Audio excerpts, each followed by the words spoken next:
Where were you hatched, anyway? I was created on a planet, Theta, South America. I'd like you all to welcome Timothy Leary.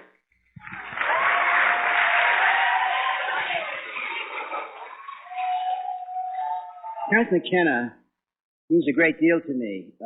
I would say he's one of the 5 or 6 most important people on the planet.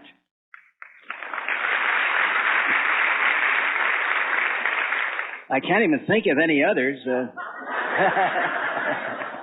Short-term memory loss, but... By the way, the role that Terence is playing right now is one that takes not only vision, but it also takes fucking courage.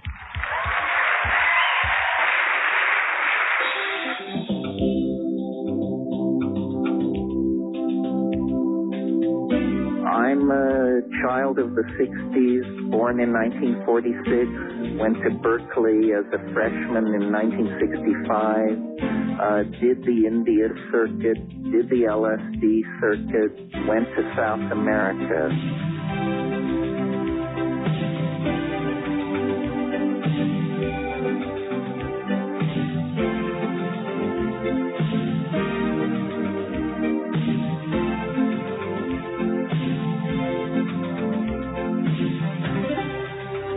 I've written a number of books about shamanism and hallucinogens and psychoactive plants.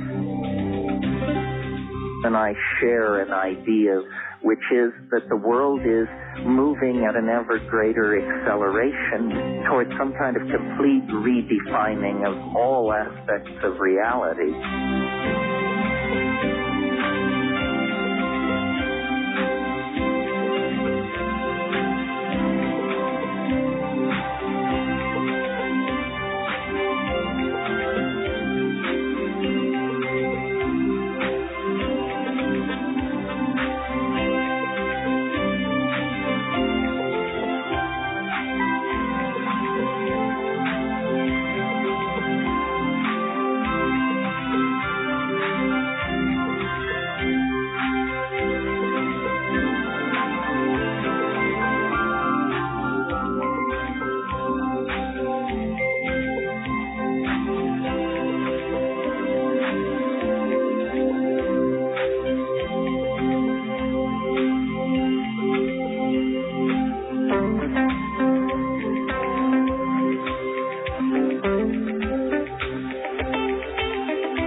Reality is not only not as you supposed it to be, but it's not like anybody supposed it to be.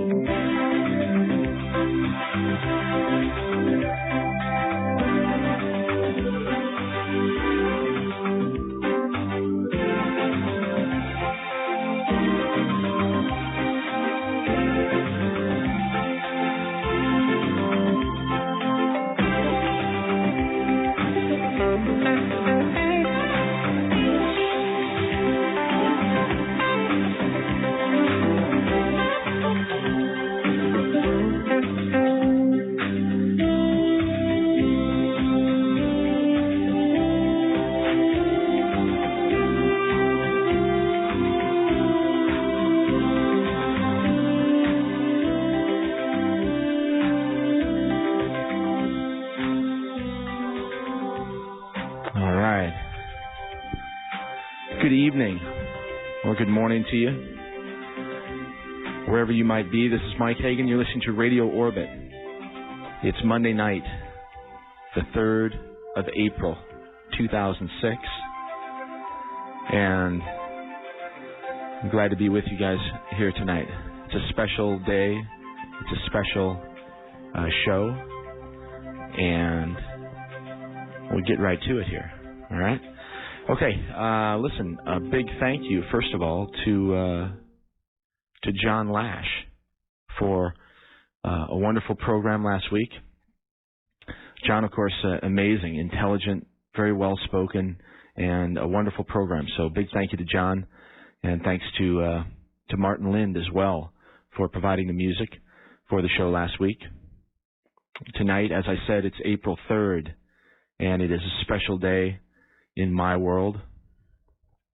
It is the 6-year anniversary of the passing over to the other side of my friend and mentor and teacher, Terence McKenna, one of the most remarkable individuals I've ever experienced. And tonight, his brother, his younger brother, as a matter of fact, a remarkable individual in his own right, Dr. Dennis McKenna, will be on the program, a much anticipated appearance, which myself and many listeners have been looking forward to for a long time. And if that weren't enough, we've also got Stephen Herod Buhner. And Stephen's been on the program before as well. He's the author of a number of amazing books. The Lost Language of Plants, of course, one that is my favorite, but he's written a number of things. So Dennis McKenna and Stephen Herod Buhner tonight together, and we'll have that for you in about an hour or so. Stephen is also an herbalist, an amazing herbalist. He's an ecologist. As I said, he's the author of The Lost Language of Plants, this amazing book. Most of you are familiar with Dennis and what he's done over the years. So you're in for a treat tonight. All right? And it is a special day. And let me tell you something else, all right? Last night was a special night. More about that another time. But suffice to say this, all right? And I hope you're listening. And this is to everybody out there within the sound of my voice. Last night something was born. And last night something was planted. And it was good. And I'm tired. But we're going to have a wonderful show tonight. All right, it is springtime. And that's become quite apparent lately. It was a nice weekend, some nice weather, amazing storm last night. And I was doing some yard work, got leaves and bonfires going all over the place, new buds appearing on the trees, flowers starting to peak up. Wonderful, wonderful, life-affirming stuff everywhere.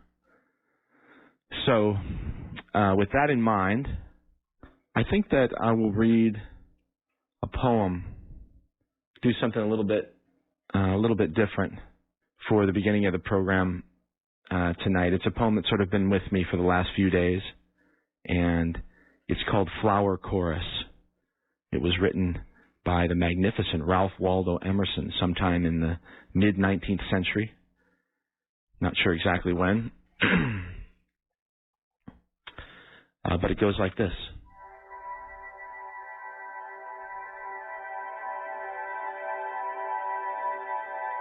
Flower Chorus. Such a commotion under the ground when March called, "Ho there, ho!" Such spreading of rootlets far and wide, such whisperings to and fro. "Are you ready?" the snowdrop asked. "'Tis time to start, you know." "Almost, my dear," the scilla replied. "I'll follow as soon as you go." Then ha ha ha, a chorus came, of laughter sweet and low, from millions of flowers under the ground, yes, millions beginning to grow. "I'll promise my blossoms," the crocus said, "when I hear the blackbirds sing." And straight thereafter Narcissus cried, "My silver and gold I'll bring." And ere they are dulled, another spoke, "The hyacinth bells shall ring." But the violet only murmured, "I'm here," and sweet grew the air of spring. Oh, the pretty brave things, through the coldest days, imprisoned in walls of brown, they never lost heart though the blast shrieked loud, and the sleet and the hail came down. But patiently each wrought her wonderful dress, or fashioned her beautiful crown. And now they are coming to lighten the world, still shadowed by winter's frown. And well may they cheerily laugh, ha ha, in laughter sweet and low, the millions of flowers under the ground, yes, millions beginning to grow.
All right, that was Flower Chorus, a poem by Ralph Waldo Emerson. And this is Mike, and you're listening to Radio Orbit. Okay, so let's see here. Thank you, first of all, to Debbie Johnson. Wonderful stuff. I love listening to The Hobbit. It's been on for 2 weeks now, and we get to hear the next version, or the next segment, I guess I should say, next week on Free Range Radio Theater, 10 p.m. every Monday night, just an hour before this program. All right? Okay, thanks for the nice emails. Hello to all of you listening over the web. Thank you to Larry, of course. The changes with the website, we talked about them a little bit over the last couple of weeks, but we're sort of getting it tweaked out, and Larry has done an amazing job as usual, and he is just this, he's the web wizard. That's what he is. He's the web wizard, and he's doing some fantastic stuff, really cool stuff, as a matter of fact, and live chat. There's a great forum now on the site where people can post stories and have correspondence and communication and debate and discussion about whatever it is they decide to talk about. Like I said, live chat on the front page there. Music archives are getting built. We'll start to pretty soon have the music that's being featured on the program available on the website as well. And as a matter of fact, the music for the program tonight is from a project that was entitled Journey Through the Spheres, a tribute to Terence McKenna. And it's brought to you by the good people, past and present, of the Novelty Group. You know who you are, and I send my greetings to all of you who are listening. And we'll be playing a number of tracks from Journey Through the Spheres tonight. And as a matter of fact, I think I'll give away a copy of that CD as well. So not right now. I think we'll do it during the interview with Dennis and Stephen, which is a taped interview, by the way. I recorded it just about 13 days ago, and airing it tonight. We weren't able to get our schedules all jived where we could do a live show with all three of us. So we settled for this recorded interview, but it's wonderful, and I think you guys will enjoy it. So I hope you stick around and listen to that. Like I said, coming up in about, I don't know, little less than an hour, Dr. Dennis McKenna and Stephen Herod Buhner. Okay? All right, as I said, thanks to everybody listening over the web, everybody that's subscribed to the podcast. If you're using it, thank you, and thanks for letting me know that it's working. I think we've got all the bugs worked out of that for the most part. For the people who are subscribing to the podcast, of course, Larry's got some cool free stuff there on the website for you as well. You can get a Radio Orbit Journey into Space screensaver, this thing that Larry put together with some wonderful imagery from space-type scenarios and space-type photographs. And there's also a free music download on the site right now. If you go over to MikeHagan.com, you can get a copy of the entire CD Sweet Mother Mercy by my friends Yachai. And it's a great CD. I think there's 10 or 12 songs on it, and it's wonderful music inspired by Amazonian shamanism. And Jeff and William, those guys really pushing the edge and creating some really interesting sounds with just two guys in the band. So anyway, if you're interested in that, I've played Yachai a couple times on the program, actually a number of times on the program, and you can get some of their music for free if you hop on the web and go over to MikeHagan.com. And you'll see a link there somewhere that says free music, Yachai, or something like that. Okay? All right. Of course, thanks to everybody who's already subscribed and taken advantage of that stuff. Tell your friends about it, okay? We're trying to create a mailing list and build a community there at the website now, okay? All right. Speaking of that, if you want to get in touch with me, I'm always available. My email address is orbitradio, ORBITRADIO, orbitradio@AOL.com. And the website, of course, www.mikehagan.com. That's MikeHagan.com. And the number here in the studio, when I decide to give away that CD in a little while here, is area code 573-874-5676 or 1-800-895-5676. All right, let's talk a little bit about what's coming up on the show in the next few weeks here, and then we'll get on with things. As a matter of fact, I'm going to have Kent Stedman on with me in a few minutes, too. I think I'm going to call Kent in about 15 minutes and we'll talk with him a little bit about what's happening in his world. And instead of doing space weather myself, we'll talk with Kent a little bit about what's happening up there in the stars and in the skies above our heads, okay? So, as I said tonight, Dr. Dennis McKenna, the wonderful brother of Terence McKenna, an outrageous neurochemist, brilliant biochemist, plant biologist, ethnopharmacologist, and somebody who's just talking about pushing the edge. Dennis has done a remarkable job over the last 4 decades, and I'm proud to have him on the program. So Dennis and Stephen Herod-Buhner tonight. Next week, Dr. Michael Hyson. Anybody who's been listening to the program for any length of time will be familiar with Dr. Hyson, a wonderful marine biologist from the Sirius Institute in Hawaii. We'll talk to Dr. Hyson next week. The following week, James Kent, an amazing author and psychonaut and the proprietor of Tripzine magazine on the web, tripzine.com, and involved in lots of interesting projects. We'll have James Kent on the air in 2 weeks. Let's see, what else? I'm not sure. The 24th is open for now. We'll have to see what we come up with for the 24th of April. And into May, we've got Dr. Alan Goldstein, professor of biomaterials and the chair of molecular cell biology at Alfred University. We'll be talking about nanotechnology and nanobiotechnology. A few other irons in the fire.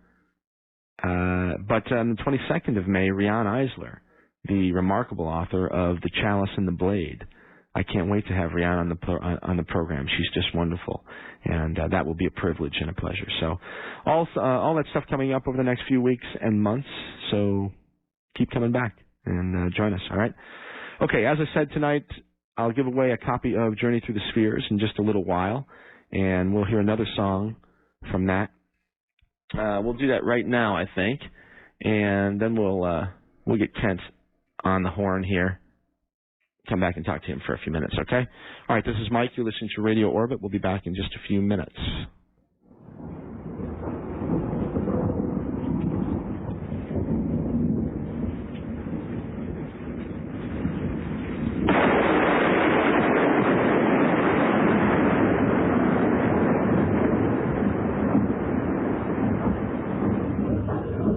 Where we really want to be is naked, singing in the rainforest, stoned and exalted, one with the souls of the ancestors, one with the Gaian spirit of the planet.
All right, that's Vajra from Journey Through the Spheres, a tribute to Terence McKenna, brought to you by the Novelty Group. All right, this is Mike Hagan, and you're listening to Radio Orbit. As I said, we'd come back and do space weather, but we'll do a little bit of a special version tonight because we're going to be joined by my good friend Kent Stedman, the wizard behind cyberspaceorbit.com. We'll see what's happening in the Bard's world here in just a moment, and jump over to Seattle. Hello, Kent. What's happening? Oh, a lot of things happening. How are you? Good. Hey, that sound clip, Terrence? Yes. That reminds me of something that hasn't been mentioned very often lately. Do you remember the Taos hum? I do remember the Taos hum. A lot of people were reporting from all across the country, as a matter of fact, were reporting sort of a low, dieseling, almost mechanical-sounding hum, modulated hum, from what they thought deep within the Earth. They call it the Taos hum, named after the Pueblo of Taos. Yeah, in Taos, New Mexico, Taos. The spelling for people out there who are wondering what we're talking about. But yeah, the Taos hum, and you're right, Kent. There were reports from lots of different areas actually about some, and it was like an oscillating hum or something like that. Yeah, have you ever been to Taos? I have. Yeah, I've been there before. I went skiing there a number of years ago when I was living in Colorado. We used to go down to New Mexico once in a while. Did you go to the Pueblo? No, I didn't get a chance to. I was not in a space at that time in my life where I was interested in that sort of thing. Yeah, it's really magical up there, and then west of there is the Apache Res. It's very bizarre, strange, eerie. And some say that under the Apache Res, the NSA has worked a deal to do a lot of tunneling, so maybe that's where the Taos hum is coming. Interesting, yeah. And what else was there, Kent? There was something else that was going on underground there. Oh, the Anasazi were there. That's the same area that the Anasazi were living in. Is that correct?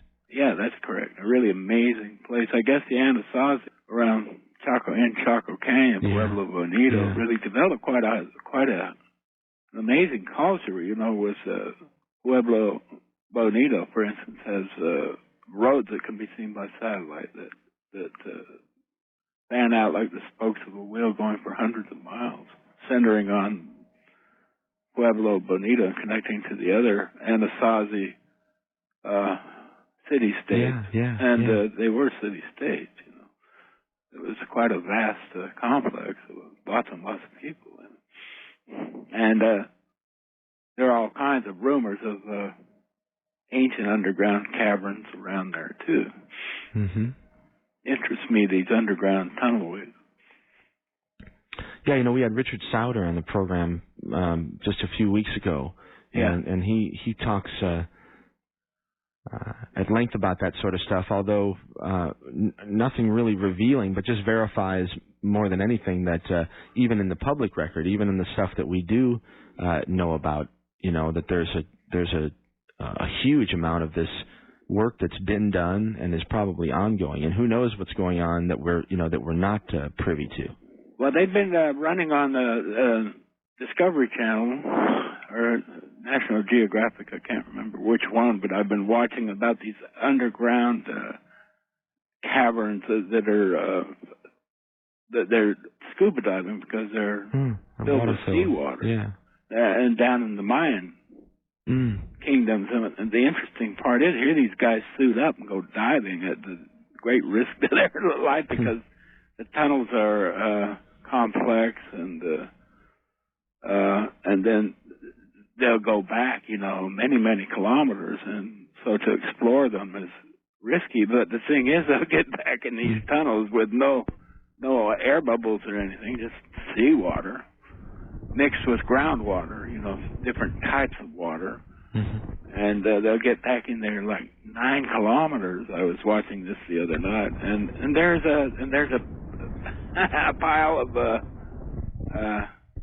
boulders, like an altar with skulls and things, human skulls and remains, underwater. Oh my gosh! 9 kilometers away from the entrance. So go figure. Yeah, it's outrageous. There have been some still images, photos of some of that stuff that have been posted on the web over the last week or so, and I've been looking at that stuff too. And in fact, I sent some of that stuff to John Jenkins. I want to see what he thought about it. But yeah, it's remarkable what they find in these, not just the underwater ones, but all of these caverns, Ken. I mean, it's just amazing the stuff that's being found. And one of these days, you know, we got to wake up to the incredible ancient history of North America. You know, we talk about pre-Columbian civilization. We talk about the pyramids all over the planet, Egypt, Mexico, and so on. But you know, one of the most wondrous civilization is right where you live. In Missouri. Yeah, the Mound City, man. There are hundreds of thousands of incredible megalithic structures, mounds, cairns, or whatever they were. Right. Including entire cities designed around pyramidal type mounds. And so one of these days, you know, I don't know why we sort of avoid the topic here in North America, specifically in regards to our own antiquities, but we do, you know. Well, there's a mental block for sure because we went on a genocidal rage and wiped them out. Dug a lot of them up, plowed them over, and so. Yeah, you know, and built Walmarts on top of them. So there's definitely a problem with dealing with that. But it's something that eventually will have to be dealt with as a nation, you know, and as a people. We will eventually have to deal with that and come to terms with, you know, our own history. So we talk about the mounds in Ireland and England. And around God. They're spectacular. But by far the most spectacular array of ancient mounds along the East Coast, from Florida up into Canada. Mm-hmm. Hundreds of thousands of huge mounds. Well, varying size, but some of them represent the biggest earth-filled pyramids probably in the West. Yeah, and I know in Wisconsin, I was reading something on your site recently, Wisconsin alone had something like 20,000 identified mounds or cairns. Yeah, in that state alone. Yeah, just in Wisconsin alone. And the more we learn about them, the more we're learning how they're oftentimes they're not laid out in a random fashion. They're organized on the ground, oftentimes representing astronomical configurations or star charts or this sort of thing. It's absolutely fascinating. Yeah, the huge array of mounds in the East Coast there, they fall under, what was it, Orion. Yeah. I mean, you plot them all out, many thousands of them, and it's the constellation Orion. It's amazing. Anyway, so much for under the earth. Yeah, under the earth. What's happening above our heads? The sun's acting up. You got to go see, folks. So go over to cyberspaceorbit.com and just take a lookie. That's right. Because when we talk about what's going on with space weather, it's really staggering. The visuals are staggering. We have a telescope about 1 million miles out, actually in Earth orbit, but trained upon the sun. It's called the SOHO spacecraft, and for some peculiar obsessive reason, I have over the years been glued to this cam. Yeah, and you dragged me into the whole deal too. Yeah, sorry. But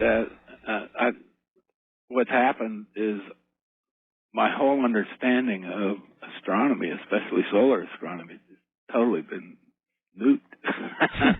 Because what I learned in my astronomy classes in college have nothing to do with what I'm seeing around the sun. There's an incredible amount of mysterious, anomalous activity. And if you go over and take a look now, you'll see a couple of big red details of the solar camera called the C2 aboard the SOHO spacecraft, the LASCO C2. And there's stuff there's this huge spark emanating from the northwest, about 1 o'clock position of our sun. I mean, a huge swath. It's amazing. And then it looks like it connects to another spheroid-type ghostly object up in the right-hand corner. Now, people are notifying me of this by email and also asking me, what is it? Well, I don't know. I don't know, but why do I think of the electrical universe theory when I see something like brilliant arc-like presence, that's leaping out of the top of the sun, and then apparently intersecting some dark, mysterious object north of it. Yeah, it's amazing. As Kent says, get on the web and either go to my site and just click on Kent's link that's right there on my front page, or go directly to cyberspaceorbit.com and Kent is very image oriented, and you'll find right there at the top of his page, you'll see this image, a recent still photograph from the Soho C2 camera, and yeah, it'll be apparent what we're talking about as soon as you look at it. But Ken will have this up for a few days too, I'm sure. So people, if you're listening to this from the archives over the web, go over there as well. Because we've seen a lot of this stuff over the years, Kent, strange things like this. This one in particular is... it's right up there with the top 10. Yeah, yeah. Then just a few days prior to that, there was this other, you'll see it, sort of rainbow band, looks like the band of a spectrum, hanging to the northeast of the sun. It's there. Nobody knows what it is. We've had a number of occasions, too, in the past where we've approached NASA scientists and these types of people and said, hey, what's this? What's going on here? They've emailed me. Yeah, I know. You have correspondence with them pretty frequently. And it's usually the same story, though. What do we usually get from them? Well, in fact, early on in the Soho mission, say 97 and 98, they were really busily collecting these images, too. Some are kind of fuzzy around the edges. Some are sharp and distinct. And they say the sharp, distinct ones, because of the way the camera works, its depth of focus is set at infinity. So the sharp, distinct images would be way out there away from the spacecraft, whereas the more fuzzy ones, you'll see an example of each kind on my site right now. The fuzzy ones might be closer to the spacecraft and thus out of focus because the focal length is set on infinity. Right. But they listed them under the category of debris. They're not making any bones about it. They don't call it necessarily a particle strike, although we've seen lots of particle strikes. Right. Well, this thing that we're looking at right now, that's completely outside of the realm of that explanation. They're calling it debris. This, what we're looking at? The one that we're talking about with this giant extension out from the top of the sun? Yeah. Okay, whatever. Anyway, take a look at it yourself, people. And now, also, while you're there are other. I've posted some of the movies in relationship to these images, and so you can see them as they appear. As usually a single frame, so they're transient. They're just transient. They just appear over. Happen to be caught over a frame, which is like about 15 minutes apart. Right. Every 15 minutes they shoot them. Yeah. And but also while you're there, there's a link nearby that goes to the SWAN imaging camera, which is a deep space wide swath, a picture of the sun, and there's just this incredible amount of debris, dust, molecular dust, as well as atomic material, hydrogen that's glowing in and around the vicinity of the sun, and it's more intense than I've ever yet seen. And Spacecom and other more formal astronomical sites have been alerting us now for a couple of years that indeed a lot of galactic dust. Yeah. Actually, the sun and its planets are moving through an arm, apparently, that includes of the galaxy that includes a denser, dustier environment. And in fact, this concept has led some scholars, especially what's the name of the Russian guy? Planetophysical status. Dmitriev. Yeah. Led them to speculate rather soundly that it's going to change the space weather, which is what we're going to talk about in the first place. Right. Well, here I'll tell you. Here's my take on it on the thing I'm looking at on your website. Right. This is my scientific take, by the way. The date on that frame is April 3rd, 2006, 02:30 hours. That's 2:30 a.m. Universal Time, Greenwich Mean Time. I think that's the timestamp that they put on those. So now I access my long-term memory, and I will tell you that on April 3rd of 2000, of course, that's part of what's happening on the program tonight, at 2:15 a.m. Pacific Time, Terrence McKenna joined the Ancestors. And when was that? 2:15 a.m. On April 3rd, 6 years ago. Now, I had a remarkable night last night, too, and we're not going to talk about it much right now, but I can't wait to hear about that. Well, I'm telling you, Kent, something happened last night, and I'm telling the world that, too. I'm not afraid to talk about it. But I'll tell you, something happened last night, and it was a freaking miracle. And we're going to find out how it pans out. But last night was a very special night for me and for hopefully a lot of other people. So anyway, Terrence, my man, and who knows what's happening with the sun right now, Ken? I might quickly mention that on 3/30, March 30th, we had another object, what you can call it what you want, a comet, a Kreutz comet, or a sun grazer, barreling in. I would call it incoming, which means it's incoming in the direction of the sun. So another distinct object entity moving in toward the sun. I call them solar torpedoes because I don't accept some of the mainstream theory on this. It's just puzzling to me why these objects always move in from the south of the sun in the 5 o'clock or 7 o'clock position. Yep. And the model, the Kreutz model, which is, we won't go into it, but it's about a comet exploding sometime during the time of ancient Greece and leaving a debris field hanging somewhere south of the sun, which I don't understand because I don't understand how it orbits such that we see these amazing events taking place. Objects, sometimes one of them, sometimes two of them, line of stern, flying in the direction of the sun, as perceived within the rather limited range of the SOHO spacecraft. Right. And that's an amazing thing to me. And also there's a paper that I'll quickly mention about a massive knot of comets, or a massive comet called CR105 that has been presented by a group rather academically and amazingly with sophisticated astronomical calculation. Right. There's a Japanese woman, I think, that's involved with that. I forget the other guy, but I know there's a Sonia Kawamoto or something like that is her name. Mm-hmm. Anyway, Comet Vulcan, or the Comet of Vulcan, they're calling it, right? Well, they're thinking that there have been a lot of different people over the years speculating that our sun is not solitary. In fact, it's more like our solar system is more like the others in that our sun has a binary twin, which is the rule rather than the exception. Right. We've talked with Walter Cruttenden, the guy that wrote Lost Star of Myth and Time, about deals with that exact idea that possibly we're part of a binary system.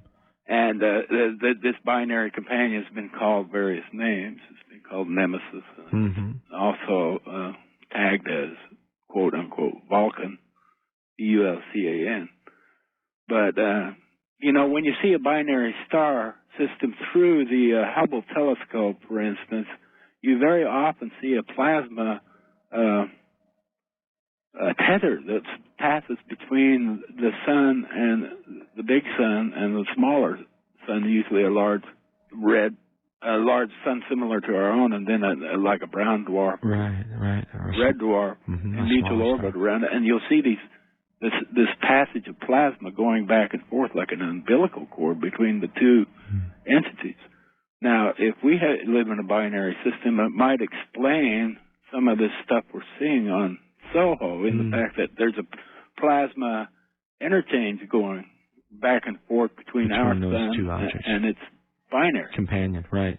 And now they're talking about this comet Wassermann, which is a destroyed comet. It'll be starting to appear in our area in May. Yeah. Ken, let me read the first paragraph of this abstract, okay? Yeah. And this is really interesting. It is definitely a professional paper.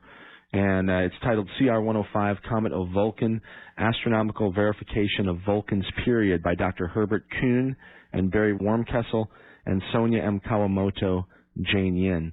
Listen to this, pretty short here.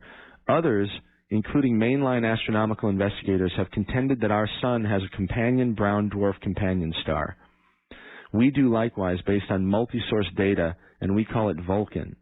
Until now, only circumstantial evidence ranging from newspaper articles to ancient artifacts and even to postulated communications with extraterrestrial aliens have cited support for this thesis. Our investigations have even led to Vulcan's orbital parameters and modeled comet swarms forming a 3-2 resonant period. Now, the computation of giant comet CR105's average orbital period has made it statistically certain that it is in just such a resonance with Vulcan. This is tantamount to the discovery of Vulcan itself.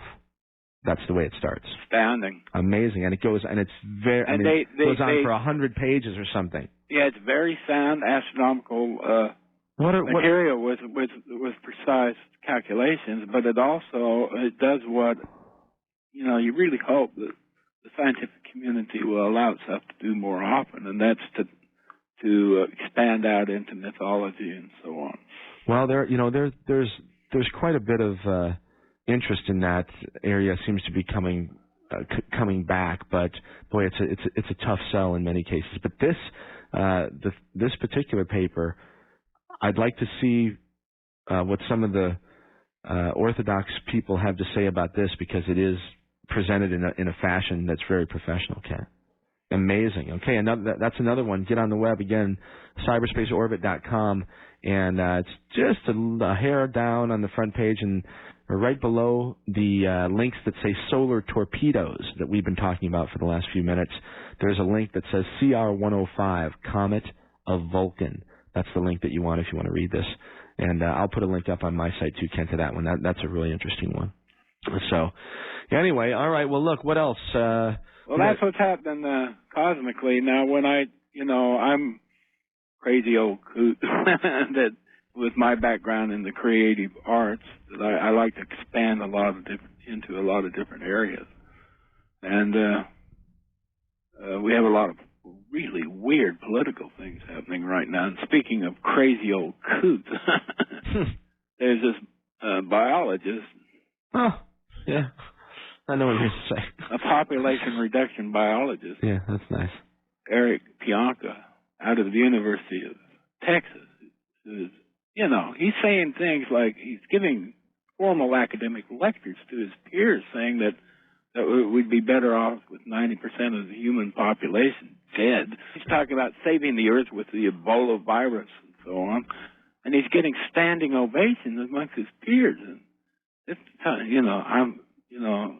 I now regard myself as totally conservative and sane in the presence of this guy. Yeah, here it is right here. Population reduction, Texas style. A University of Texas professor, Eric Pianka, says the Earth would be better off with 90% of the human population dead. Meeting Dr. Doom, there's an article here.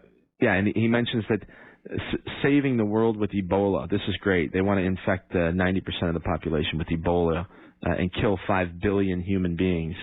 And if they want to kill 5 billion people, why don't we at least give me just an OD of heroin or something? You know what I mean? Why do I have to bleed to death internally and externally, and just melt away from the Ebola virus? Why can't I just have some morphine or something? These assholes. Unbelievable. Anyway, brilliant doctor. Thanks a lot, Dr. Pianka. For politics. I didn't really get involved in politics. I was more interested in this solar stuff and the sort of amazing thing of our cosmic environment. And 9/11, this guy called me up and said, "Oh, hell's breaking loose back in New York City, and I've got a live connection to the news, which is hard to get because a lot of the towers were on top of the WTC." And so from that point on, I became really political in the fact that I began to watch. We set up a command center and began to watch all unfolds formally over about a year, and it's still going on. That's something, that's something that's about to break open too, I have a feeling, Kent. Well, just today, there are more and more sophisticated type of people coming out and feeling safe or free to say something. Now, the former head of the Star Wars program says Cheney was the main 9/11 suspect. Well, him and Rumsfeld in my book are certainly people that I would like to have a discussion with. Let's leave it at that. May the truth be told, and may the light of day shine on these clowns. Because Mama's home, Kent. That was one of the messages that came through last night. I'll tell you that. Mother is home. Oh, and here's an interesting thing. Yeah, no kidding. And here's an interesting thing. I put a link to a website that says how to stop time. how to stop time. Cool. It's got a little clock on the website, and it tells you what to do. And I've tried it with my mechanical pocket watches, too. It tells you what to do to stop the second hand from moving with your mind, you know. And, well, I've known for quite a long time that the tick-tock time is one thing, and psychological time is something quite else. How to stop time. Here it is right here. Yeah. Now, you ought to go try that. It's a trip. It works. Grasshopper.com. Mind games. How to You stop watch time. the second hand go round and round and round, and then you kind of look ahead 15 minutes or 15 seconds ahead, and you rather relax and put yourself in a mellow frame of mind. And as we all know, time seems to go much the more your psychological state and your state of focus has a lot to do with the warping of time. Well, yeah. in this case, you can see it having a second hand stops, unless it's some sort of cheap trick. Amazing. Yeah, I'm but looking you at know, everything. I've had people contact me. Look at a link I got here called the Worldwide Periodical Time Shift. This is a guy, a German, that collects watches in traditional German fashion. He collects hundreds and hundreds of watches, and he was reporting several years ago that his watches were all changing their period of time. Yeah, I remember that too. That was back in 2002, and I'm actually looking at it now. I'm there on the website again, and I love you've got that Dada, or it's a Dali painting actually, Yeah, a Salvador Dali painting of that stopwatch that sort of melted over the edge of that cube. I love it. You know, I've been obsessively collecting stopwatches. I have no idea why. Well, maybe there's a story in there somewhere. I don't know.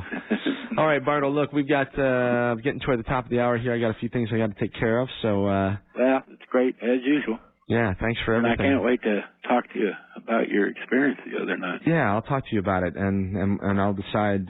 We'll have to see what the future brings. You know how we present that to the audience, because it's something that should probably be shared at some point. But I need to sort of reconcile a few things. What was the weather like during the? I won't ask you about the experience, but real quickly. I mean, it was an outrageous storm. Yeah. I mean, it was a storm like. And it's very strange, you know, where I live in a town called Rocheport, and we're about 10 miles west of Columbia. And for the last 2 weeks, the big storms have been out there. They haven't been here in Columbia. They've been right over my house. They've been right over where we live in this particular area, and there have been hailstorms and wild storms. Well, last night at about 10 o'clock is when this whole thing began, and it was sort of simultaneous with the thing that I went through, but or synchronistic or something. But anyway, it got absolutely wild, where the wind was blowing, and rain and lightning and thunder and just the whole deal. But it was an outrageous storm. But it was beautiful. It wasn't. I mean, it was awesome. Well, we'll have to talk about that. It sounds incredible. Yeah, man. It's a whole deal. So, all right. Well, look, thanks as always. I love you, buddy. And everybody take a look at Kent's work and his website at www.cyberspaceorbit.com. He's been doing amazing work for many, many years, and has been a great 10 years now. Yeah, 10 years, and has been a great friend and mentor to me. And I love you, Kent, and I love your family, and I hope that everyone's doing well. How's your grandson? He's just great. A little tykey, 6 months old. All my kids have left for college, and I was having this terrible empty nesting, and boing, here comes along little baby Quentin. And he's my pal now. He's 6 months old, and we see eye to eye in a lot of things already. That's awesome. Well, that's what it's about. It's about these children and about straightening things out for the children. So I appreciate everything that you do toward that, bud. All right, everybody. That's it. Kent, I'll talk to you soon. Later. Love you. Bye. All right, everybody. Kent Stedman, www.cyberspaceorbit.com. This is Mike. You're listening to Radio Orbit. It's KOPN Columbia. We'll take a quick break here and pretend it's the top of the hour, close enough, and come back in just a few minutes. I got a few news stories to read to you, and then we will say hello to Dennis McKenna and Stephen Herod-Buhner. All right, this is another song from Journey Through the Spheres This one is called Earth Spirit. Check this out. It's not, as Milton said, the God who hung the stars like lamps in heaven, but it's the God of the oceans and the jungles and the ice caps and the rivers and the glaciers and the great schools of fish and the deserts. And it's the goddess of the earth. It's the mind of organic life on this planet.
great news that all shamanism can attest to and is built on is the news that there is a sentient, minded, caring entity that surrounds and holds the planet in its hands, in its heart.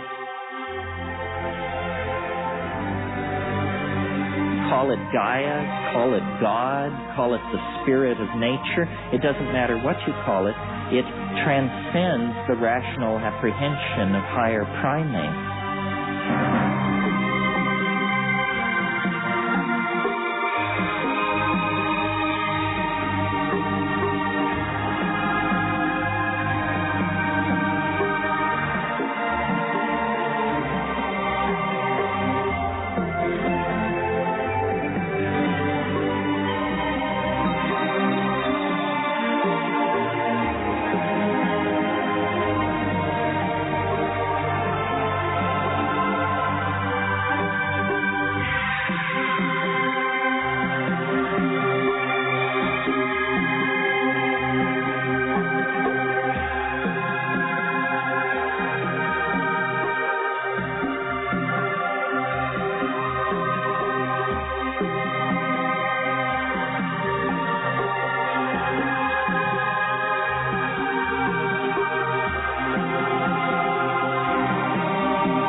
one more from Journey Through the Spheres.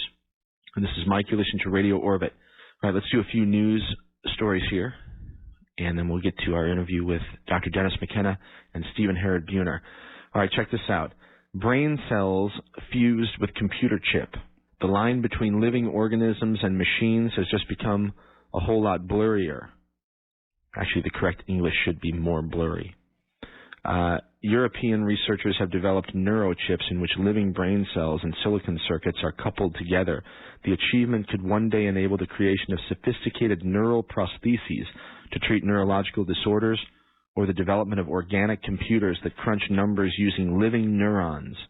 To create the neurochip, researchers squeezed more than 16,000 electronic transistors and hundreds of capacitors onto a silicon chip just 1 millimeter square in size. They used special proteins found in the brain to glue the brain cells called neurons onto the chip. However, the proteins acted as more than just a simple adhesive. They also provided the link between ionic channels of the neurons and semiconductor material in a way that neural electrical signals could be passed to the silicon chip. The study team member Stefan Vassanelli from the University of Padua in Italy said.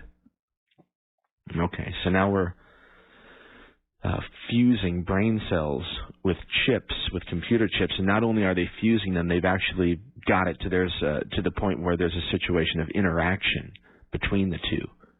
Fascinating. I wonder what that means. I've fascinated by the technological revolution that's been happening for the last 200 years, but for the last 50 years has gone vertical. And now we're just in this absolute ascent of the curve, if you look at these things mathematically. And I've actually had a revelation recently regarding technology. And thanks to my iPod, believe it or not, and to Steve Jobs and the people over there at Apple, so thanks. It is this iPod, it's a remarkable device, even though at the same time it's just a simple extension of an earlier idea, the Walkman, of course. So what's the big deal? Well, there's no big deal if you use your iPod in the manner which is most popular, in the traditional method of using it. In other words, you use it to play Britney Spears or Kanye West or whatever, and you basically use it to prop up and reinforce the cultural stereotypes that already exist. It's just an extension of that. So if you utilize it in that manner, no, it's no big deal.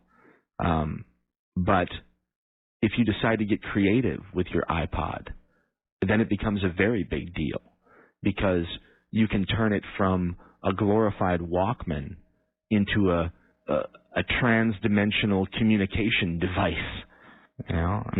How so? Well, you, along with your entire music collection, what else can you listen to? How about old Terence McKenna talks? How about Eisenhower's farewell address?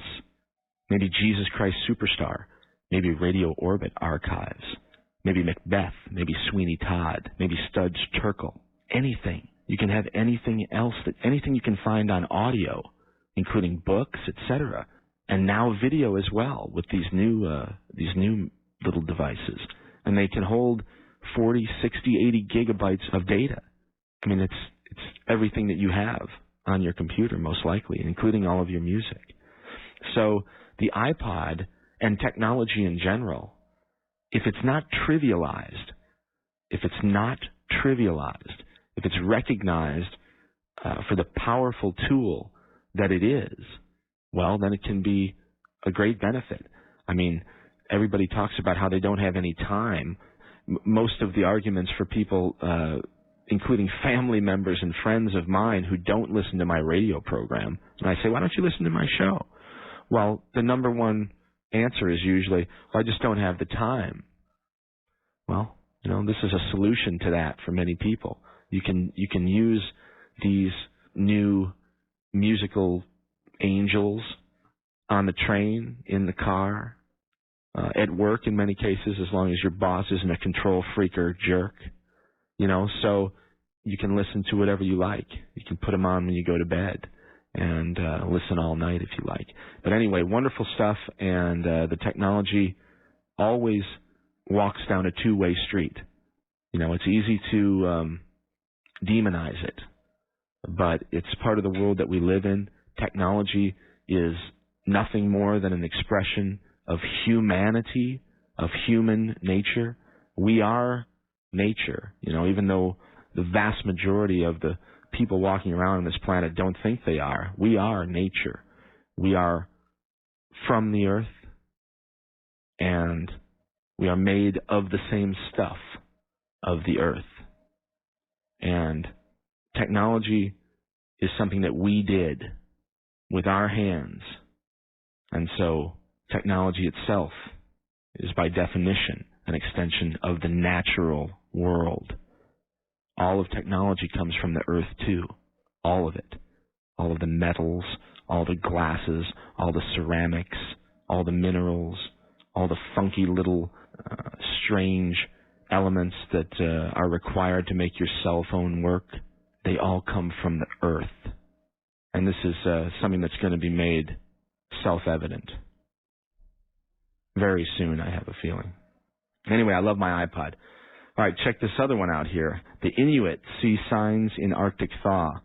String of warm winters alarms sentries for the rest of the world. This is from Canada. 30 miles from the Arctic Circle, hunter Noah Metuk feels the Arctic changing. Its frozen grip is loosening. The people and animals who depend on its icy rain are experiencing a historic reshaping of their world. Fish and wildlife are following the retreating ice caps northward. Polar bears are losing the flows they need for hunting. Seals, unable to find stable ice, are hauling up on the islands to give birth. Robins and barn owls and hornets, previously unknown so far north, are arriving in Arctic villages. The global warming felt by wildlife and increasingly documented by scientists is hitting first and hardest here, in the Arctic, where Inuit people make their home. The hardy Inuit, described by one of their leaders as sentries for the rest of the world, say this winter was the worst in a series of warm winters, replete with alarms of quickening transformation that many scientists expect will spread from the north to the rest of the globe. These are things that all of our old oral history has never mentioned, said Inelsik Nashelik, 87, the eldest of the male elders in this Inuit village. We cannot pass on our traditional knowledge because it is no longer reliable. Before, I could look at the cloud patterns, or the wind, or even what the stars were doing and how they were twinkling, and I could predict the weather. Now everything has changed. So, more signs of change in the Arctic. And global warming, as I've said many times, is a misstatement, a misrepresentation. Global climate change, maybe that's a better representation, because there are parts of the planet that are cooling off, and there are parts of the planet that are warming up. The thing is that the thing is in flux. It's a dynamic situation that is really in flux right now, and there's just a lot of change going on. And it's impossible to try to come up with some single cause for what's happening. Nobody knows what's happening. Maybe it's the sun. Maybe it's the internal energy generated from the earth. Maybe human endeavors are involved in it. Who knows? But people that think that they've got the silver bullet with their fancy ideas of if we all stop driving our cars all of a sudden that it's just going to solve all the problems. This is just silliness. I mean, it's an amazingly dynamic and complex situation, and nobody knows what's going on. So the idea that anybody has any concept of how to solve it is absolute lunacy. It's preposterous. Just another one of these ego trips of, modelers, scientists and their models, their precious models. Their models aren't worth the air that just left my lungs. Anyway, who knows what's happening, but things are getting interesting. All right, one more for you here. Wonderful story. It's called Art Transplant. This is from the Daily Mail in the UK. William Sheridan's drawing skills were stuck at nursery level. His stick figures were the sort you would expect of a child. But as he convalesced after a heart transplant operation, he experienced an astonishing revelation. Suddenly he was blessed with an artistic talent he simply did not recognize, producing beautiful drawings of wildlife and landscapes. He was even more amazed when he discovered that what he now believes to be the explanation. The man who donated his heart was a keen artist. Last night, Mr. Sheridan, 63, was being hailed as the latest example of a phenomenon which sounds like science fiction, but which is intriguing to a growing number of medical experts. That is, that it's possible during an organ transplant to inherit character traits from the donor. Again, a lot more to that story as well, and you can read that on the web. All these stories that I've been talking about tonight, you can get on the web, go over to MikeHagan.com, and click on the News tab, and you can see the stories and the links to the original source articles, and then you can read them in their entirety. Okay? All right, so let's play one more short piece of music here. This is called The Call of the Jungle Brew. And then we will come back and get things going with our interview with Dr. Dennis McKenna and Stephen Herod Buhner. This is Mike. You're listening to Radio Orbit. Back in just a few minutes.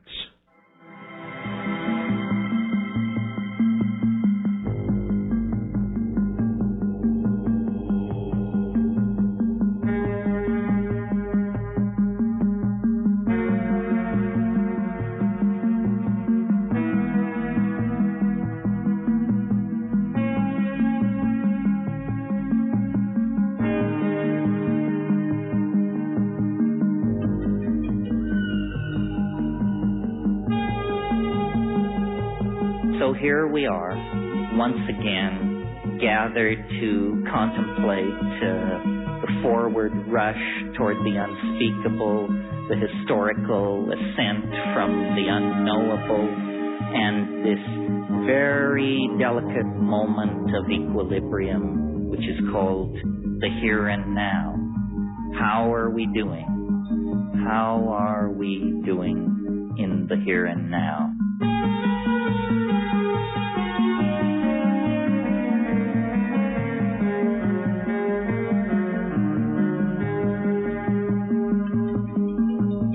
What we all share, I think, is this belief that spirit is in ascent, that spirit is manifesting and moving toward completion.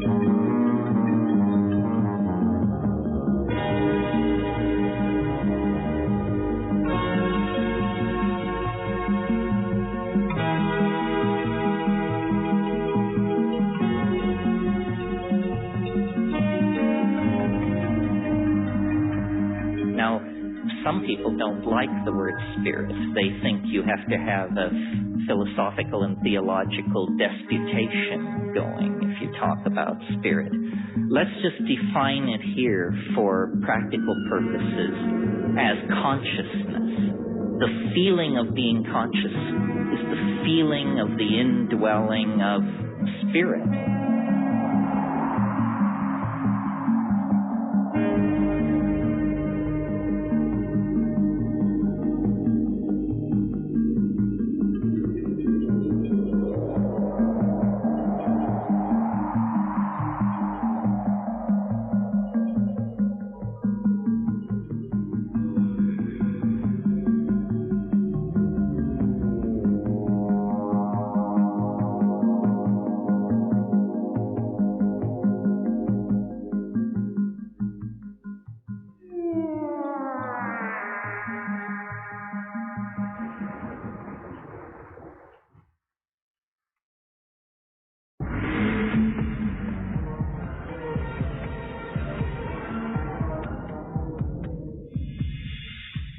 You're listening to Radio Orbit with Mike Hagan on KOPN 89.5 FM.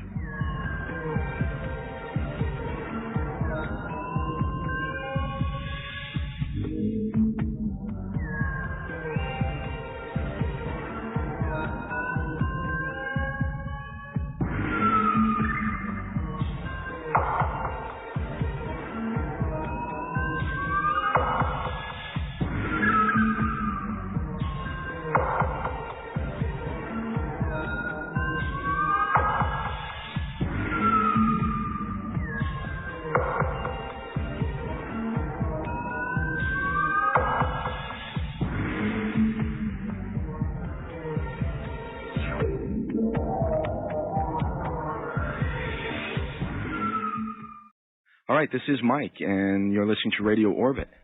My first guest is an author, a deep ecologist. He's a poet, a master brewer of beer. He's a gentleman who is as comfortable discussing the works of Goethe as he is discussing Lyme disease. He's a brilliant herbalist. He's an artist. And his name is Stephen Herod Buhner.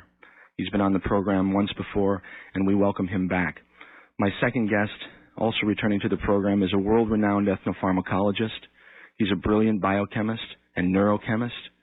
He's the author of amazing books and innumerable professional publications. And he is, in my opinion, a shaman of the highest order. He is just back from Peru. His name is Dr. Dennis McKenna. It is the day after St. Patrick's Day, and I would consider myself extremely fortunate to have the opportunity to talk to either of these gentlemen alone, but the luck of the Irish is with us today, and we are fortunate enough to have them both together to share their thoughts and experiences with us, and it is a true privilege and a gift. So from my heart, both of you guys, Dennis and Stephen, thanks so much for being back on the program, and welcome. No, you're welcome. Thanks for having me. Thanks, Mike. It's good to be here again. Wonderful. All right. Well, these three-way conversations are a little bit tricky sometimes, so at least as we get going here to begin with, I'm just going to ask both of you right off the bat, what's been up lately? Stephen, we haven't spoken for about a year. Dennis, same with you. I know you've both been very busy in the meantime. So Stephen, maybe you first. Why don't you give us a little update about what's going on in your world?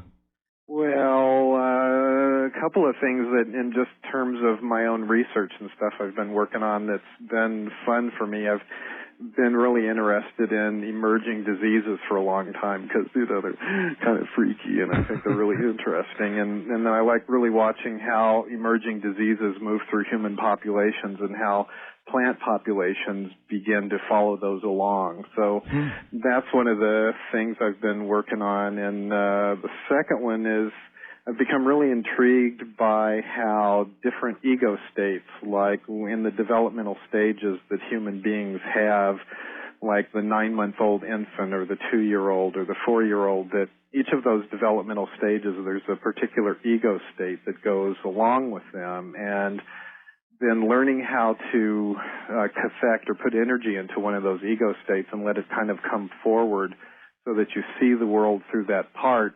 Each one of those developmental stages has particular gifts and strengths, and the certain perceptual strengths and uniquenesses to it. And so I'm working a lot with correlating that to a lot of work in other mystical traditions and indigenous cultures, and just the way perception of plant communications, for instance, is facilitated by particular ego states more than others.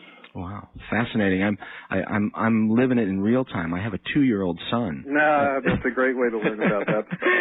Yeah, I'm learning about the ego development and all that. Trust me, it's very interesting and very enlightening, as a matter of fact. So, Dennis, how about you? What's the latest? I know you're recently just back from Peru. Yes.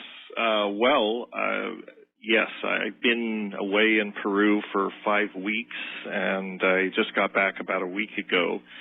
And what I'm doing down there, I actually don't know if we discussed it previously on the program, but I have a grant from a private foundation to investigate Amazonian traditional medicines, potentially for new compounds to treat schizophrenia.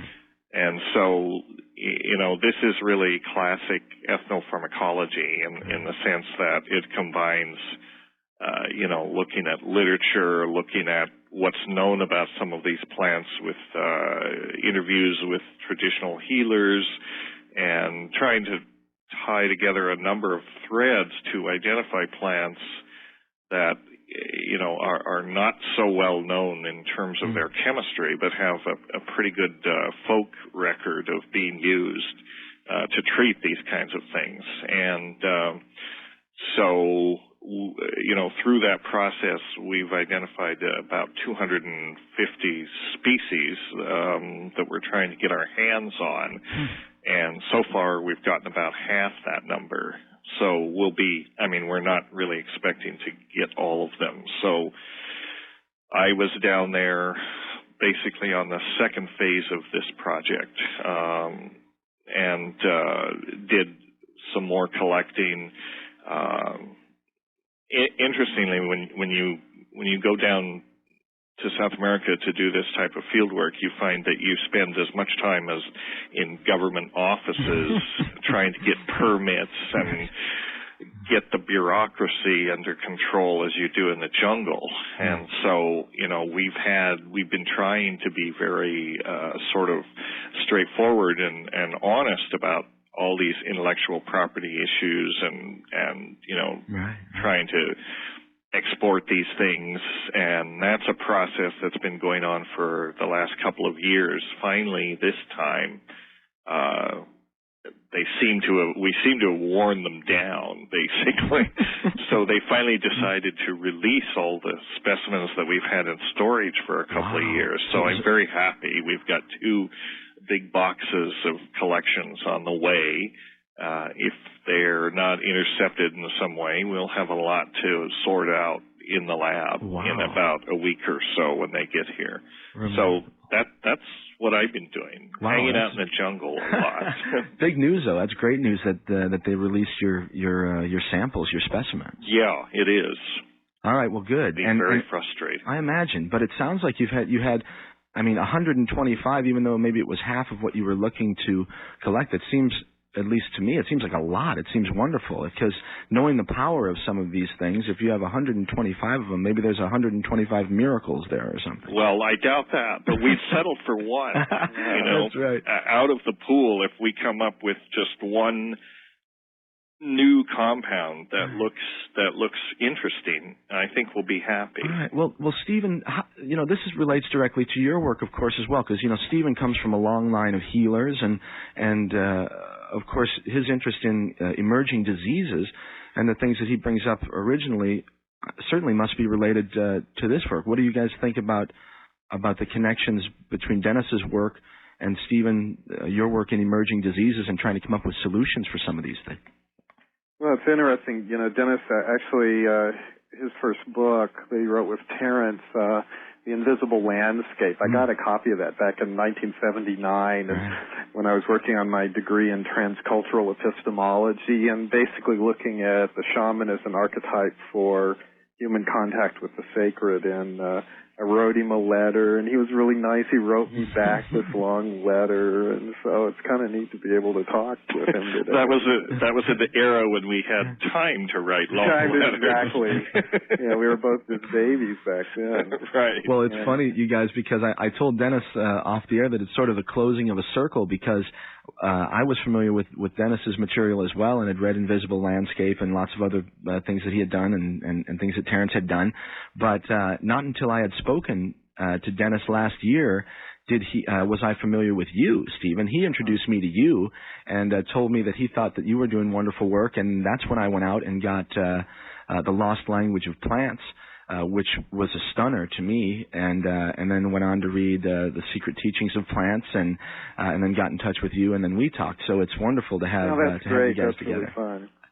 Yes, the work of Stephen's that I'm familiar with mostly is The Lost Language of Plants, which I think is a wonderful book, and in a way, it's the book that I wanted to write for a long time.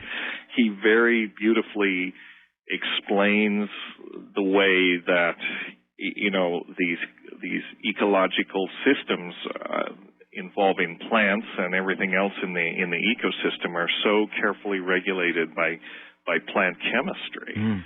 And, that's a message that people sort of overlook or are not really aware of. The question in classes I teach come up, why do plants make all of this chemistry? Why do you find this chemical diversity in nature? And the answer is that, they don't just spin these things off for the fun of it. They have important roles in regulating the ecosystem, and Stephen explains that very beautifully and very poetically, and I really appreciate his contribution in that book. It's required reading in all my classes. Great, thanks, Dennis. Yeah, Stephen, maybe you can riff on that for a minute because I think it's something that does deserve more discussion and clarification, and we can always make it more clear of this deep connection. Dennis, you once told me, I think, that plants substitute, I think you called it biosynthesis for behavior. Right. Plants substitute biosynthesis for behavior. And Stephen, what do you make of that sort of a statement? Well, I mean, plants are really intriguing, and I suppose, you know, one of the things that strikes me the most as I age, I'm 53 now, and Dennis, you're 55, I guess, and is how incredibly stupid I've been so much of my life, or ignorant might be a better word. But, you know, I mean, it's just like I still get caught up in realizing how anthropocentric I am. I mean, you know, it's like I remember walking along, and then the first time I was shocked at the realization that plants have been making these kind of chemicals for millions of years, and we're, you know, for like 170 million years, some of them, and we're, you know, I'm like, gee, I wonder what those medicines did before we showed up. Isn't that amazing, you know? Right, you know, that's the question. You know, and then, you know, one of the things that is just really fascinating to me, for instance, like pine pollen is extremely high in testosterone. Okay? Really? It's the exact same chemical that's in our bodies, and then pines have been around for, you know, hundreds of millions of years, a long time. But we've got this whole thing about human men and testosterone, but, you know, that's been out there for a long time, and that plants make neurochemicals, and they've been making them a lot longer than we've been using them in our brains. And slowly what I have started to understand very deeply as I re-inhabit my inner being with the world, as John Seed calls it, is that we're only a specific instance of a macrocosmic kind of phenomenon, that everything has intelligence. I mean, you think about it, every organism has to identify things that are coming into its system that touch it, and they have to identify what it is and how to use it and how to respond to it. And so, you know, just like Pythagoras said all those years ago, he says, everything's intelligent. And so we kind of come out of this ecological environmental soup. We were expressed for an ecological reason, and of course, all of these things that have been going on all along have impacts on us. I mean, we're made up of the same substance. So as I become more and more immersed in the world, and I start to see myself as just a localized expression of a general phenomenon, that kind of anthropocentrism disappears. And also at the same time, I can see, you know, I mean, Dennis has got a long-standing interest in schizophrenia, and I do as well, and I worked at it more as a psychotherapist from that angle of it, and then working with deep relationship with people with the earth and helping resolve schizophrenic structures through that. But seeing how all of this stuff is interrelated, I mean, it's really interesting to me. I look at schizophrenia as an ecological expression more than anything else. Interesting. Yeah, well, that's right. There are many things that Stephen brought up that, you know, that spark comment and it could be talked about. But I think, you know, the point that he makes that, you know, we're all made of the same stuff. You know, plants, animals, everything in the environment. You know, on the chemical level, we're all made of the same stuff. And the fact that plants have neurochemicals in them is in some ways remarkable, but in other ways is to be expected. But, you know, plants, I mean, this notion that plants mediate their relationships to the environment through biosynthesis rather than behavior, you know, is an expression of that. Plants, these molecules, this chemical diversity that you find in the plant kingdom is really, these things are messengers. This is how they communicate. You know, I think this is one reason why in graduate school you get a disproportionate number of people study zoology and relatively few people study botany, because, you know, there's a widespread perception that plants don't do anything. Yeah, there is. They just sort of sit there. I mean, Larry Niven's favorite statement, how much intelligence does it take to sneak up on a carrot? Yeah, right. Vegetarians are really dumb. Carnivores have to be really smart. Oh, right. Yeah, but animals mediate their, animals behave and plants biosynthesize, but, on the surface they don't seem to be doing that much. But inside, there's a lot going on a chemical level, and because of photosynthesis, which is the trick that plants have mastered that nothing else has, they're able to do that. As Stephen points out so well in his chapter on this in his book, All Plants Are Chemists. It's a great chapter, and another point I like to make to my ethnopharmacology class is this notion that, the very neurotransmitters that, are in our brain that mediate what we think of as the higher functions, cognition and symbol forming capacity and this kind of thing. I mean, they're basically the monoamine neurotransmitters, things like serotonin, dopamine, norepinephrine, and so on. Mm-hmm. Those things come from what we call the essential amino acids, and the reason they're called essential amino acids is you have to get them from your diet. So, in other words, you have to consume plants. We cannot synthesize these essential amino acids, which are the precursors for these neurotransmitters. We have to get them from dietary sources, and that's either from eating animals which have them or directly from plants. But ultimately, those neurotransmitter chemicals come from plants. So in a sense, we're made of the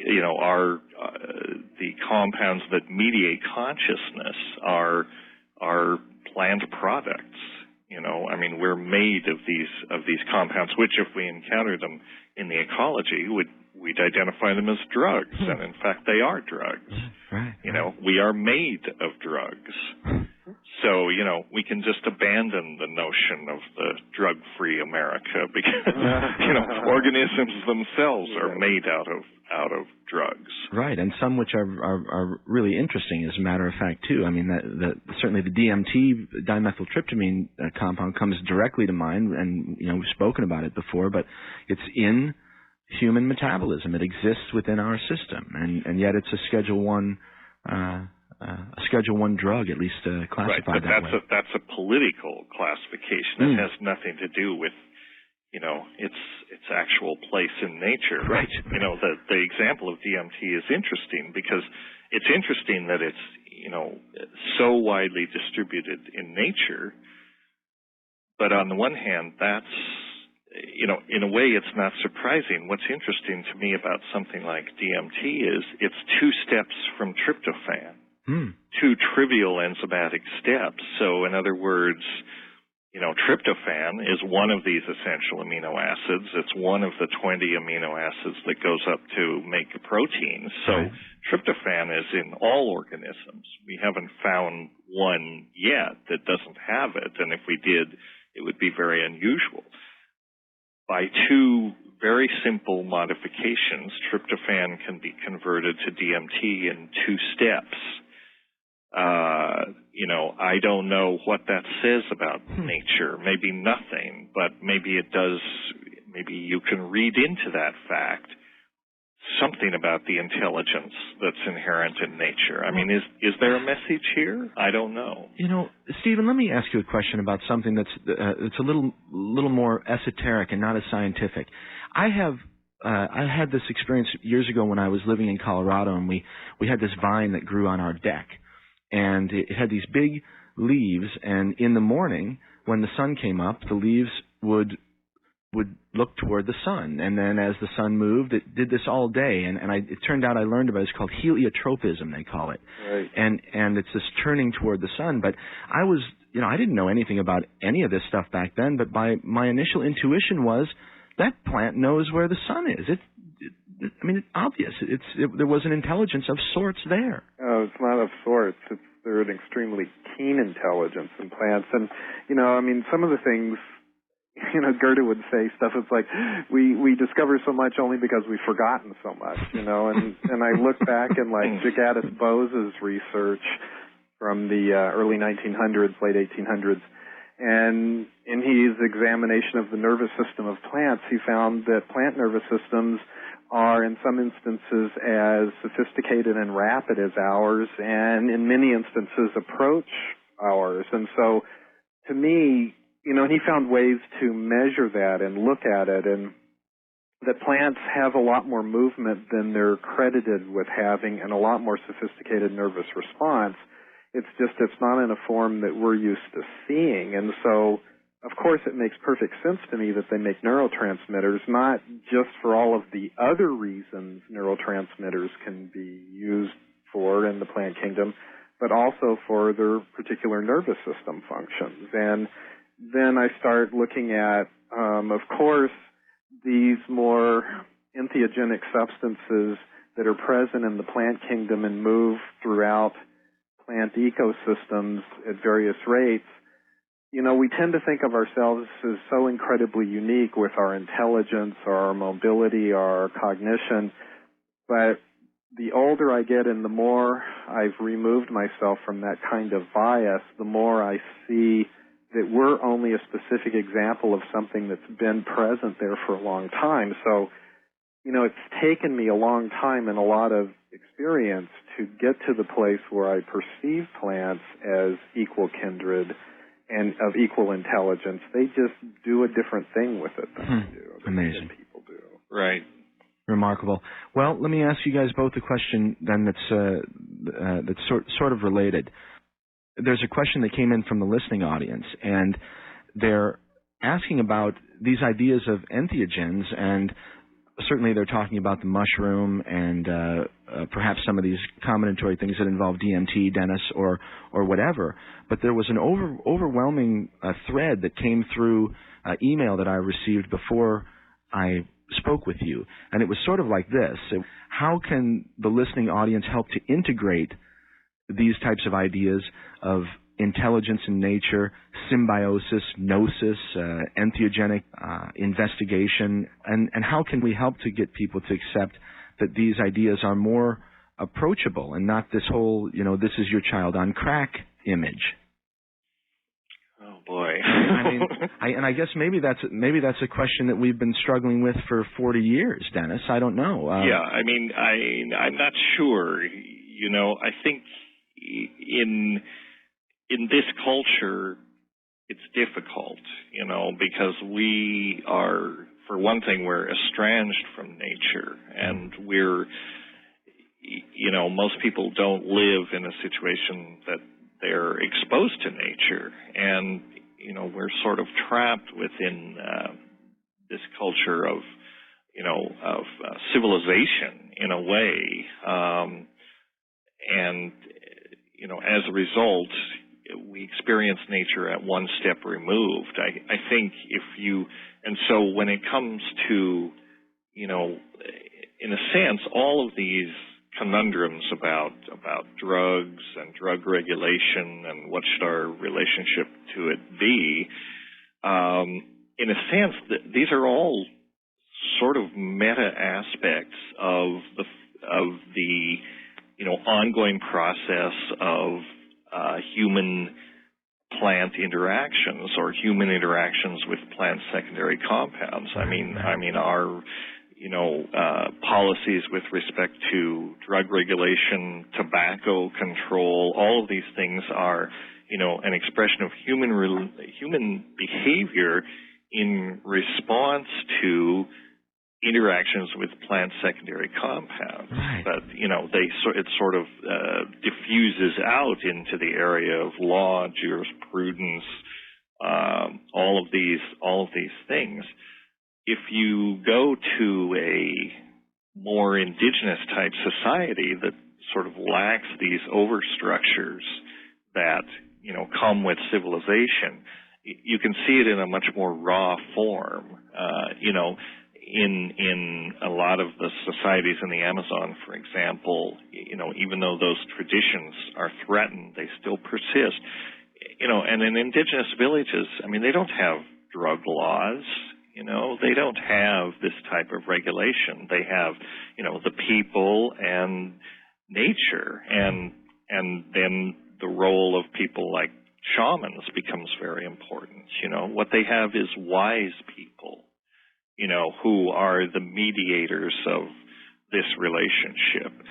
I think we need more of that in our society, but I'm not sure how you implement that.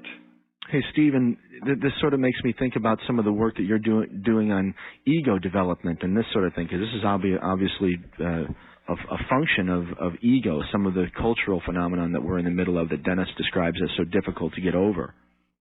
Yeah, it's, I've been active as a lobbyist at various parts for many years, and so seeing it from that kind of perspective about herbal practice, our healing, looking at it as a psychotherapist, looking at it as an herbalist, looking at it as somebody who works with these different mind states. The thing I've been most curious about really my whole life, which has informed everything, has been, what are those states of mind that human beings routinely engaged in that allowed this kind of communication between nature, and not just the mental dynamics of it, but there was this flow of sharing of spirit between the human being and the rest of nature. Right, and you've written about that. To really do that kind of work,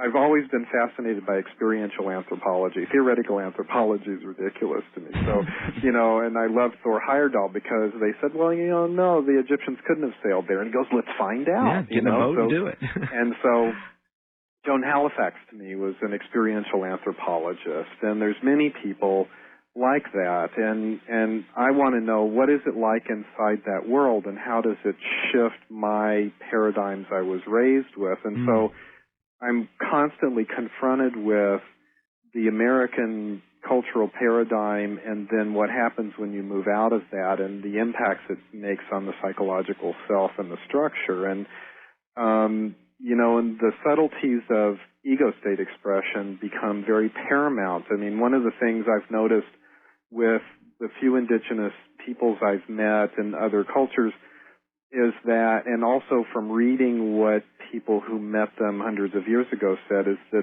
they tend to have a kind of a childlike approach to seeing the world. And then you see that kind of concept in Christianity and several other places of being childlike. And so in starting to work with that, to see what happens when you begin to let go of the self-definition as a single-point ego and begin to have that kind of flexibility of structure. And having worked with schizophrenics over many, many years, to find out truly all human beings are multiple personalities. Goethe was really cool about that, in that he said that the abnormal, if you assume the abnormal is normal, then you start to understand what normal really is. And so a multiple personality, like in Psycho or the movie or something like that, is an extreme expression of a normal state. And everybody's had that experience of they go home to see their family and all of a sudden they're acting like they're 4 years old again, or they get in a certain situation and then they're feeling very two, or whatever. And so the thing that I see in our culture is that there's a tremendous terror in the overall cultural paradigm of moving out of that extremely contained definition of self as a single ego point of view, and that flexibility of personality, which is normal and inherent in human beings, of course, is extremely facilitated by entheogenic substances. And people that move farther away from that kind of paradigm become more fringe-like on the culture. So for me, I went through many years being very upset with our culture because of the repressions that are inherent in it, and finally, just because of my age, I guess, began to take a much longer-term perspective. You can't get rid of the human tendency for perception of multiple reality structures by putting a psychological sidewalk over. Everything doesn't work.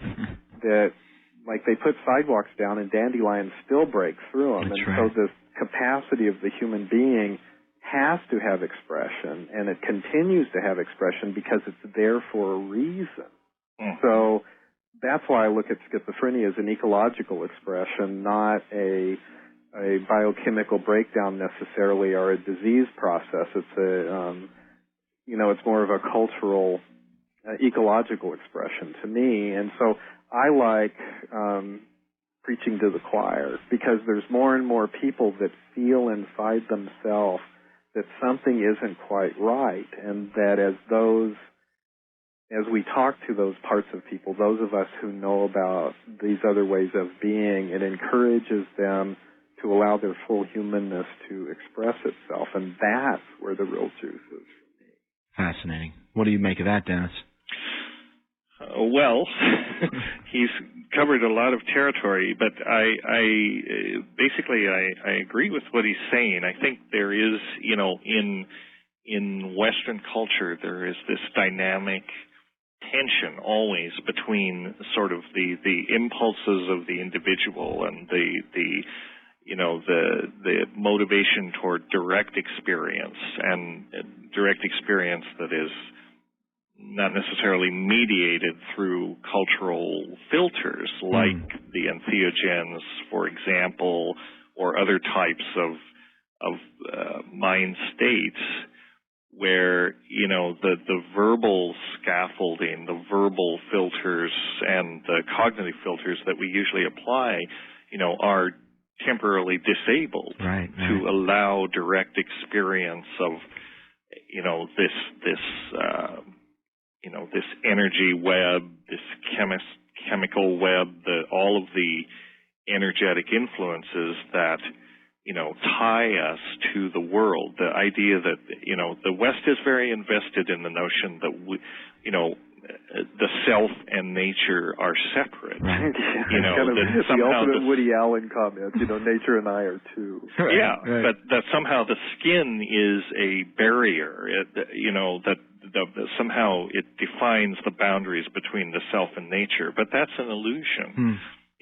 We are semi-permeable membranes, and there are things moving out and things moving in all the time. We're immersed in this chemical ecology, and responding to it and inputting into it all of the time. This is what Stephen so beautifully illustrates with the plants, but it's true of any organism that this is going on.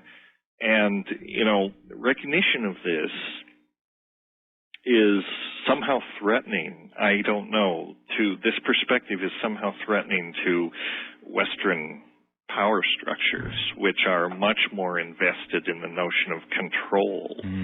And, people going out and having these spontaneous experiences,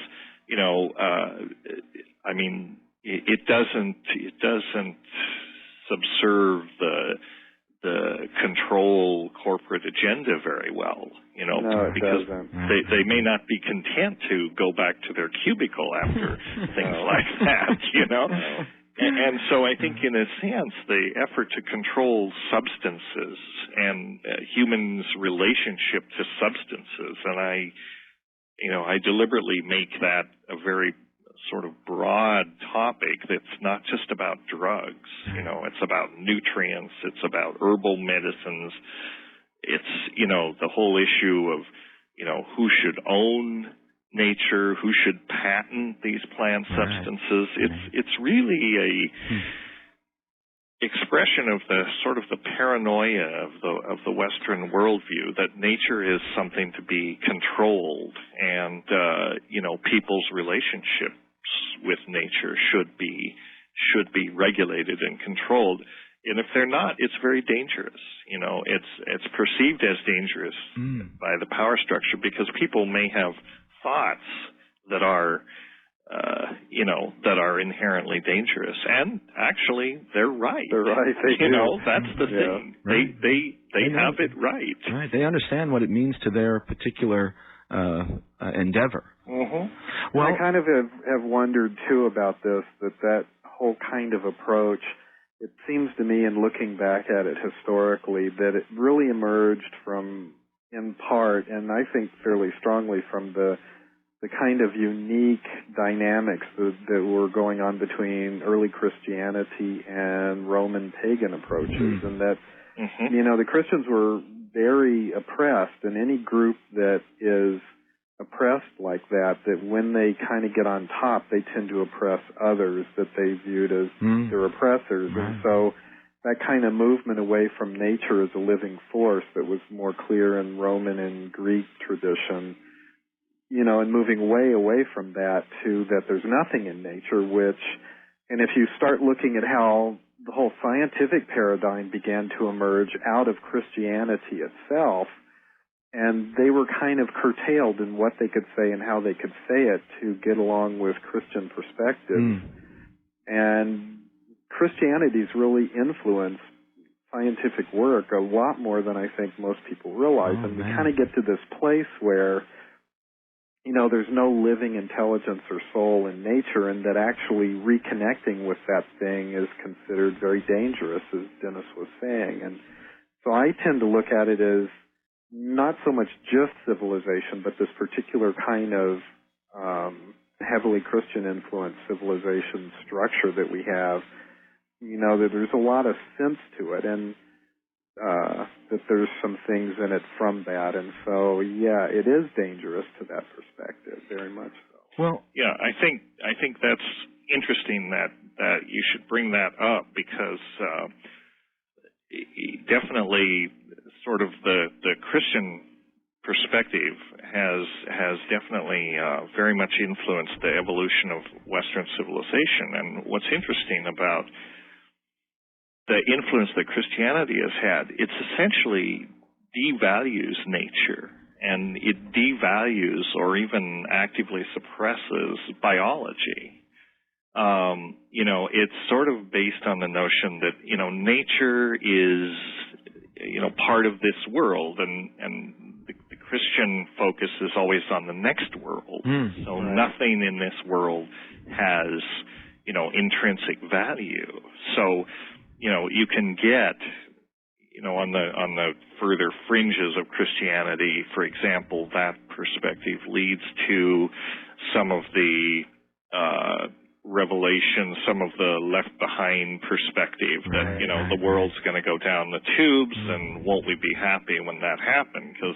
Because we'll all be saved, and all the bad people will get their just desserts. But, it doesn't create a motivation to respect nature. And nature becomes something to be, in a sense, feared, because, it's sort of the ultimate expression of this world, and in another sense, actively suppressed or opposed.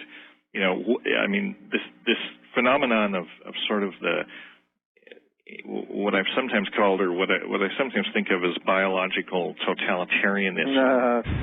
What are the three things that Christians fear most? Sex, drugs, and rock and roll. Right? Isn't that what it is? It is, in a nutshell. Yeah, in a nutshell. And what are the three things that are the expression of biology in all of its flowering the most? Sex, obviously. That's how we got here. Right. Drugs, if you go back to the notion that we were talking about a while ago, that, we are drugs. Essentially, organisms are bags of enzymes, neurotransmitters, proteins, hormones, all this stuff. They're drugs, right? I love it. And rock and roll, what is rock and roll if not rhythm? And isn't rhythm what characterizes the living state? In other words, we're not simply bags of these different biochemicals. The bags of biochemicals are very elegantly orchestrated in space and time, so that everything happens according to a rhythm. And in terms of, the basic human impulse to expression, it's rhythm. Rhythm is what gets you going, right? Rhythm is what gets your feet tapping or gets you up dancing, that sort of thing.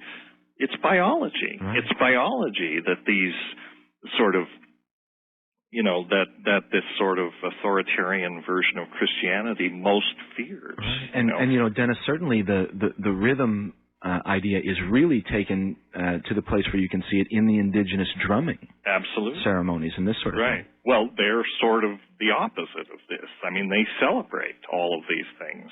They're pretty loose on the sexual side of it, and in constant relationship with their natural environment, the plants that surround them. Right. I mean, it's just a constant thing with them, and the rhythm as well. So what does that say? I mean, Christianity likes to posit itself as the culture of life, but it looks to me like it's more like the culture of death, in a sense, that it tends to, its agenda is to deny biology. Remarkable.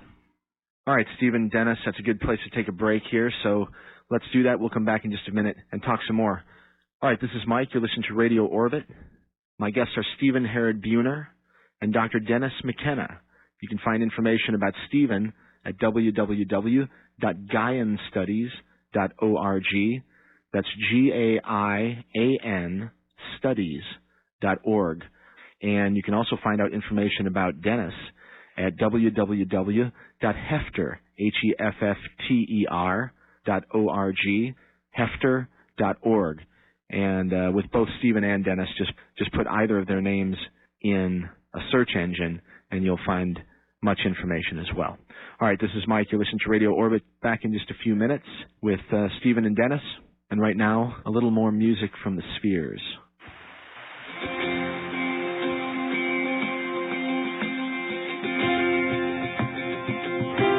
We call these substances consciousness-expanding agents. Well, now, if consciousness does not play a major part in the future history of our species, then what kind of a future history are we talking about?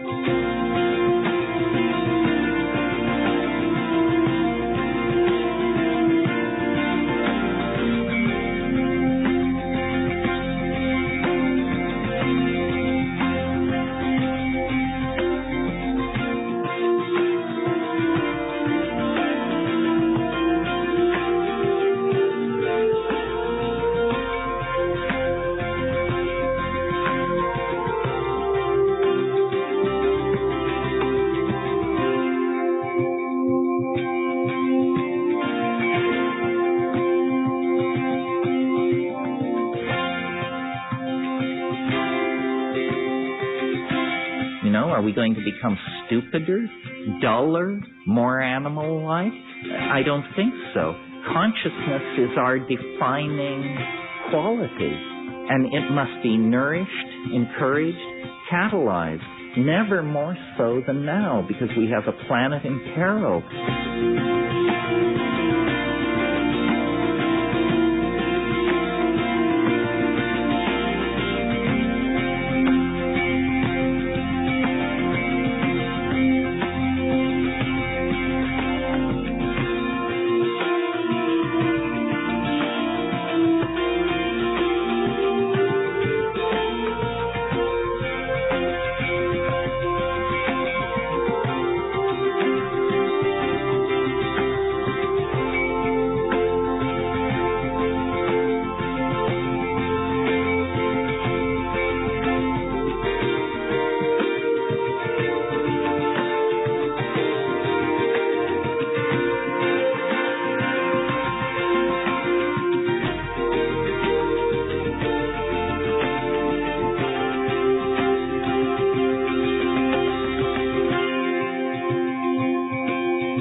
Who say adventure has fled, it's all humdrum.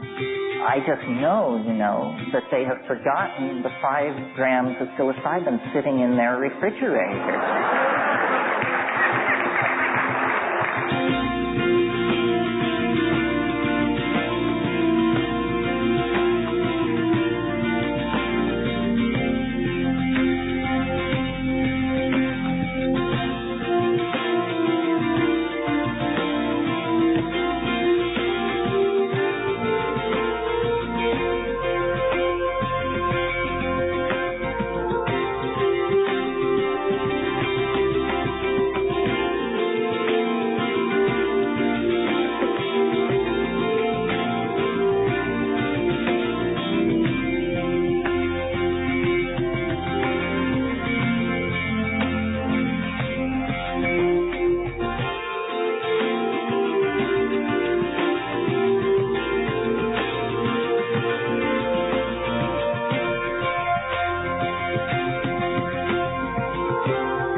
everybody. This is Mike.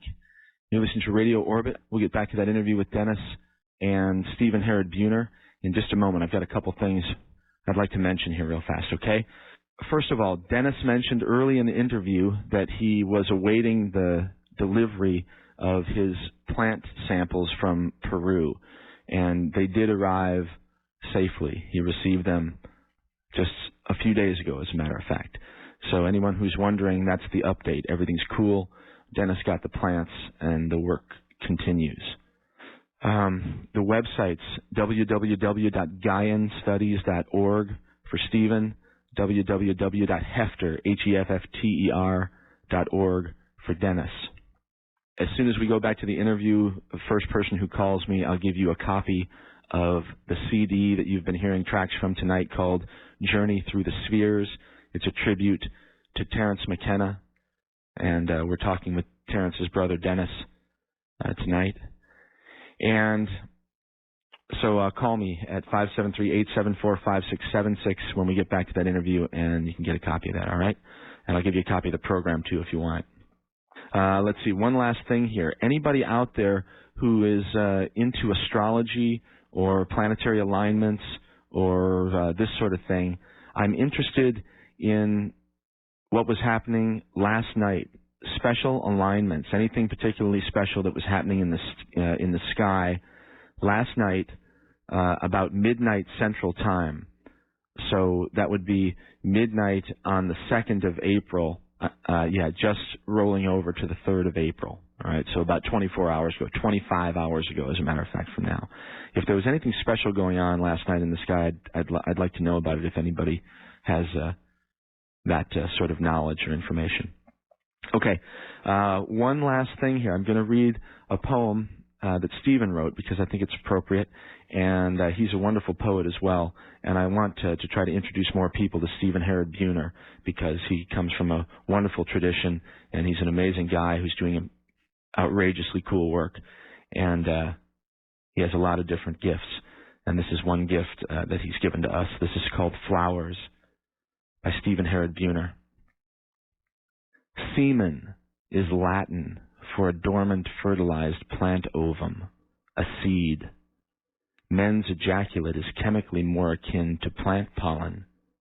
See, it is really more accurate to call it mammal pollen. To call it semen is to thrust an insanity deep inside our culture, that men plow women and plant their seed, when in fact what they are doing is pollinating flowers. Now, doesn't that change everything between us? Let me ask you guys both another question that sort of is related to this whole cultural idea. Dennis, there was a word that I learned from your brother years ago. It's a word that's used in biology, and it's called neoteny. Neoteny, yeah. And neoteny means the retention of adolescent characteristics into adulthood. And I just thought that was such a fascinating description and word because it seems to me to be a reasonably good definition of the state of many human beings, certainly many human males in our culture. Maybe thought you guys could give your ideas on this idea that we're pretty much adult boys or something like that.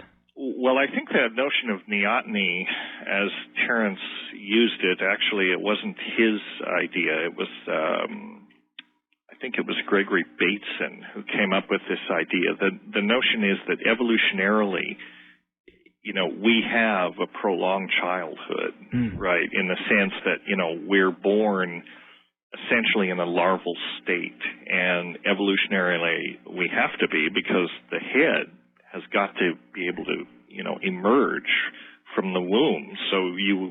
So most of the brain development that goes on is postnatal, and it's very prolonged. I mean, they now pretty much know that the human brain doesn't really reach maturity until about age 30. Mm-hmm. So there are lots of things going on up until that. And because we have to, there is so much involved with the maturing of the brain and this sort of overlay of civilization, you have to acquire these cognitive structures, language, ability to write, all of these things, it takes time. And so, in a way, it's an evolutionary both advantage and disadvantage for a newborn, because a newborn is helpless, right? Without the parents, it wouldn't survive. On the other hand, with the protection of the parents, it has the luxury of being able to go through this process of essentially brain evolution that goes on throughout childhood and young adulthood. It doesn't have to get up on its feet and be ready to run immediately, right, like other animals do. So in that sense, neoteny, I think, is a thing. As far as the population, as a race, we are sort of neotenous, or immature, certainly. Right. And I think that's what you're referring to. Yeah, sort of culture as a neotenizing effect almost. Right. I guess the next question or related to that, which maybe Stephen, you could jump in on, is male initiation. I've always thought that was a fundamental thing that seems to be missing culturally in the West is some sort of an initiatory experience for men to bring them out of boyhood and into the tribe, so to speak. Well, it's like my thinking's been changing a lot on these particular issues that you're bringing up in the last few years considerably. And, I worked for years as a carpenter remodeling mansions and stuff like that. And, when I first went to work, how old was I? I was like 23. I tried to avoid work as long as possible, and finally it caught up with me. I had to learn a trade. And so I started working with these guys, and these old boys, they knew that I was as green as grass. And so they began this process of initiation with me. And there's an instinctive thing I've seen amongst men who work together. There's this kind of thing that happens. They work together in silence, but there's this energy that flows between their bodies that they all know about, but they never talk about it. And if any male comes into that circle who doesn't understand what it is to be male in that kind of a circumstance, they have a biologically driven, it seems, need to initiate that male into the group. And so I think amongst tradesmen, people that work with their hands, I see that initiation across disciplines, whether it's electricians or carpenters or whatever. Where I tend to not see it very much is amongst more white-collar people. And as a matter of fact, the way the jobs tend to be structured, they're structured in such a way that the initiation process just doesn't occur. And I see a lot of great sadness in those men because of it.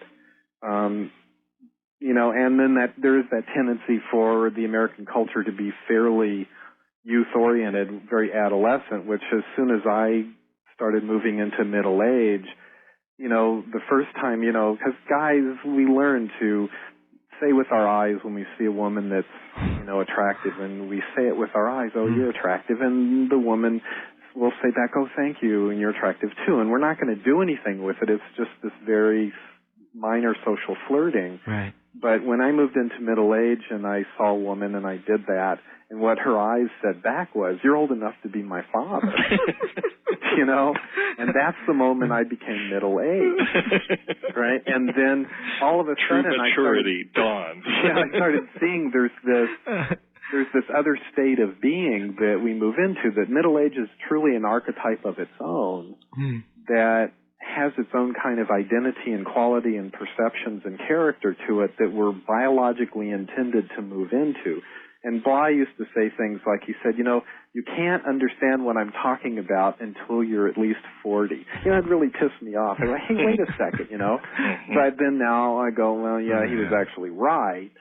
And I think that's part of the reason why. And so as I've gotten older and I start to have less of a black and white kind of a view of things, I start to see how people are, not only the big broad brush thing, but there's a lot of variations. And there are a lot of men that go through initiatory processes. It's just we're not used to thinking of them as such.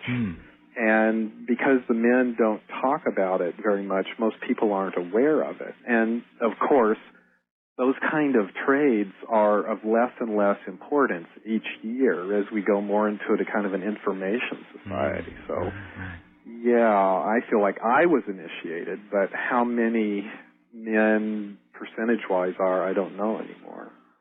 Dennis, what do you think about an initiation, and maybe both of you, what do you think about an initiation with regard to entheogenic plants? I mean, do you think that that's something that should be on the table for both men and women as sort of an initiatory experience? Well, I mean, yes, obviously. You know, that's one of the forms of initiation that you find, you know, in indigenous cultures, and that also usually goes along with the figure of a wise man or woman, someone, you know, that holds the gnosis, that can sort of be the figure that can help, you know, guide the initiation. You know, in indigenous cultures, you know, you have fewer options in a sense. I mean, the cultures tend to be small. There are, you know, more, you know, there are only so many options for initiation, you know, in an indigenous culture, I guess. In our culture, you have so many more options on so many other levels. Some of these activities, you know, like extreme sports or like, you know, hunting, like the kinds of things, as Stephen says, you might experience in the company of other men, you know, although women also, you know, have initiatory, you know, context and experiences, you know, but we don't think of them formally. We don't have that clarity, I guess, to realize that these are really forms of initiation. I mean, you know, when it's going on, you know, I mean, Stephen makes the point that, you know, he worked with carpenters, and it was only later that he realized, you know, that he had undergone this initiation. So it was not a formal thing. It wasn't that they said, you know, now we're going to initiate you. It's just something that took place as a result of hanging out and working with these people. I think that dynamic goes on in our culture a lot. I think basically it is a good thing. I think that people are reaching out. People are reaching out for essentially a form of spiritual expression that has meaning for them. You know, and for young people particularly, when they're on the cusp of adulthood, they want a meaningful experience, you know, and they may not consciously even, I mean, in most cases, they probably don't say, you know, I really need an initiation. Right. You know, they don't think that clearly about it. It's just that they feel that something is lacking. They reach out for an experience. And so, you know, those that are lucky, you know, find either a wise mentor or a situation. Maybe they go to South America to, you know, try ayahuasca and that sort of thing. Others don't really have that option, and so they seek other forms of initiation. You know, whatever you have to do to become a member of the gang or whatever. Right. These are forms of initiation. Yeah, we have you know, there's certainly gang-related rites of initiation. And these are tribal institutions, basically. Amazing. We're a tribal species. Nothing's ever going to change. Yeah.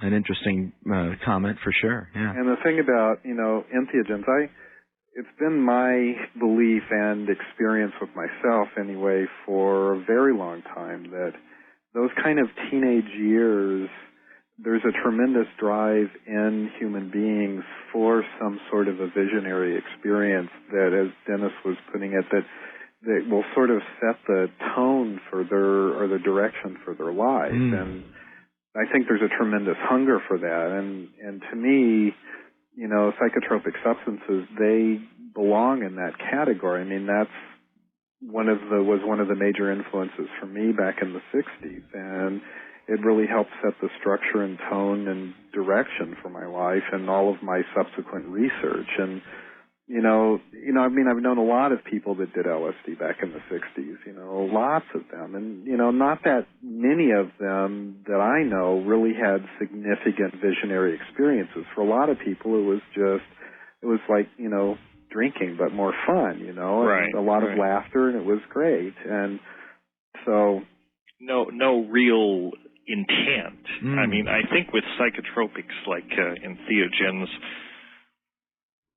context is everything. Right, I mean, Leary and Metzner and people like that said it, and they got it basically right when they said it's all about set and setting. And intention, too. And, intention, is part of set. It's part of what you bring to it. In other words, your experiences, what you know, and your intention and what you anticipate it's going to be about. I mean, it's perfectly possible to pop LSD and go to parties or, and basically do it in a way that's purely recreational and not associated with any intent or any desire to have insights or uncover anything.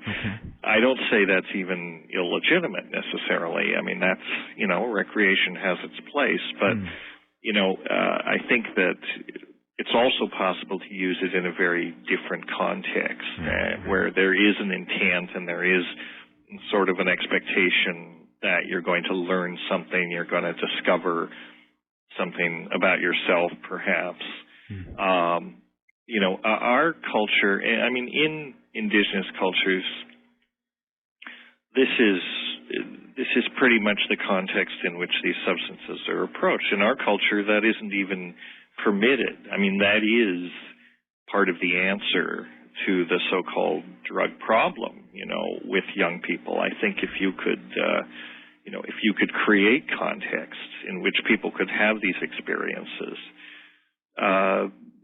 many would have them and they would benefit from them, and it would be, a much less of a problem than it is now. But our culture doesn't even admit, of the value of this type. Well, we don't have any really living mystical tradition within the body of our culture. Right, exactly. And that's a real problem. The mystical traditions, even in Christianity, have been suppressed. Very much so. And, that's a natural expression of the human being, and everybody benefits from it to a certain extent. And so, but people that have that kind of movement inside them toward that direction, they have very few cultural expressions or cultural outlets that they can find that will allow that dynamic to emerge. Right. Even, and again, this goes back to this notion of control. Yeah. I mean, a lot of what ecclesiastical, hierarchical, religious institutions are about are control. And, they're basically authoritarian institutions, and they frown on people having their own experiences. That's not politically correct. That's outside the bounds of, what should be permitted. The experience needs to be, received by the priest and interpreted and massaged and filtered and then trickled down to the masses. We can't have people going off and having these, spontaneous experiences on their own. That's very threatening. And they're right. Again, they're right. These are threatening to the institutions. Right. All right. Let's let me switch gears here real fast for a moment, and I want to talk about something that gets back to this idea of intelligence in nature. And Dennis and Stephen, you both mentioned that there seems to be a tendency in education, for example, of students to gravitate towards things like zoology rather than botany, and even energetics. I think of things like engineering and the sciences and this sort of thing. And I was reading an article just a couple days ago about this giant, what they call the Large Hadron Collider. It's a big, giant super collider, particle accelerator type thing. And there was a comment that I recalled from years ago that Dennis made, and I'm paraphrasing, Dennis, but you made a comment about this idea that science looks toward these huge, high energetic experiments to try to solve the ultimate questions of nature and the universe and all this thing. But in nature, however, some of the most interesting processes occur at really low energy levels. And it seems that maybe all of this scientific their quest for the ultimate particle and all this sort of thing, maybe just chasing ghosts, it seems like, because of these other ideas that are at much lower energy levels. Well, I'm all for, high energy experiments. I think it's great, that we have the technology that we can look at these processes. I think that, in a sense, it's, it's the ultimate expression of the arrogance of science in a way, to be able to say we can do these things. We can initiate these processes where literally we can tear space and time apart. And it's a sort of an expression of the arrogance of science that not only can we do this, but we will do it no matter what. I mean, I have read certain experiments that they've designed that say, well, there's a, not zero probability that we may collapse space-time. Right, create a black hole. But we're going to do it. We're going to do it anyway, because we are scientists, and that's what we do. But so I think it's good in a way that we, it's an expression of human creativity, and we can learn things about it. But to address your question. I think by far the more interesting processes are going on at much lower energy levels. It's not so much about, scale and energy levels. Mm-hmm. It's what's going on, at the synapse, for example, or in the brain, these sorts of things, especially in biological processes, which are, low energy, low temperature processes. They all take place, well below the boiling point of water. They take place in aqueous mediums, and from the biochemical energetics point of view, they're fairly boring, but from the point of view of the intricacy of the processes, what is really going on, that's really where the rubber meets the road. That's where the action is. Quantum processes, for example, in the operation of the brain, we know that they take place. Things like electron tunneling, superconductivity, and this kind of stuff. I mean, when we wrote The Invisible Landscape, this was all wild speculation. Right. And now it's pretty much, everybody knows this is going on, So I don't know what the answer is. I think we have to look at it at all levels. But I think that, it's not going to be found by the Hadron Super Collider. It's going to be found in somebody's test tube.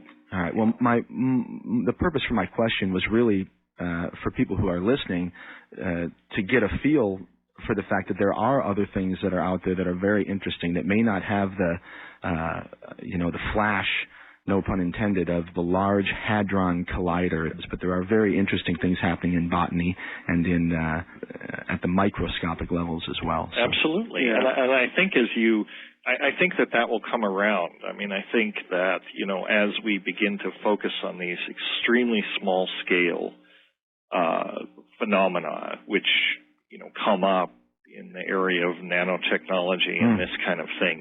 These are now getting a lot of attention, and they are very sexy. But what they do is, they refocus attention from sort of the macro or the meta macro to the extremely small scales. Extremely small scale processes. And at some point, these things come together. I mean, what happens on the quantum scale that you can measure, radii of the order of the atom and that sort of thing, also influence macrocosmic processes, but they're much harder to observe that way. So I think you're going to see a refocusing on the extremely small. I once wanted to start a nanotechnology company, which I would call IBM, which would stand for Itty Bitty Machines. I love it. That's wonderful. I remember an old transcript of a shamanic journey that I heard years ago that was documented by Joseph Campbell, as a matter of fact. And he said, as the shaman was going into trance, when he came out of it, he spoke and he said, when you go into God's place, you make yourself small. And I was always struck by that from a number of different levels, you know. But I just thought it was great. So, Stephen, if I could, I want to ask a little bit about Lyme disease.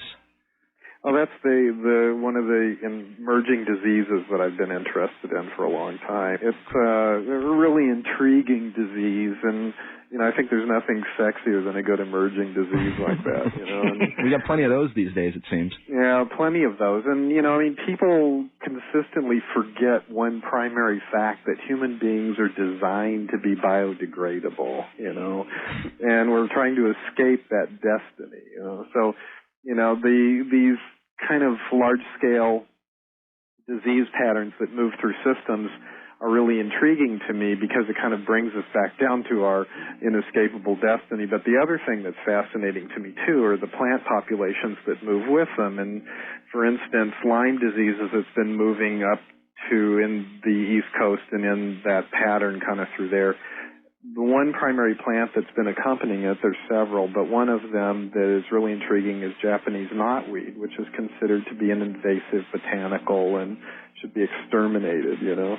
But what's fascinating when you look at what Japanese knotweed does when it goes into the system of a human being that takes it, it actually shuts down every inflammatory pathway that the Lyme disease spirochete initiates. Really? And I mean, it's like very sophisticated. I must have found 30 points of meeting where it specifically deactivated the spirochete's impacts on the human body. And, you know, this is kind of a thing that herbalists have known for a long time, which is that if they start to treat somebody or if they get ill or a friend gets ill, that the plant that they need to treat it will spontaneously start growing either in their yard or around there. And this phenomenon has been reported on for, you know, hundreds and hundreds of years by herbalists.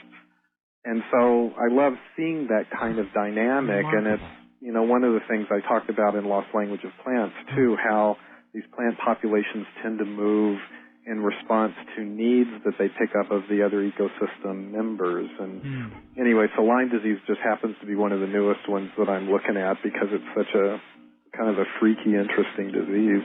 Oh, it's fascinating. That's very interesting. Yeah. So, Stephen, what is your perspective on bird flu?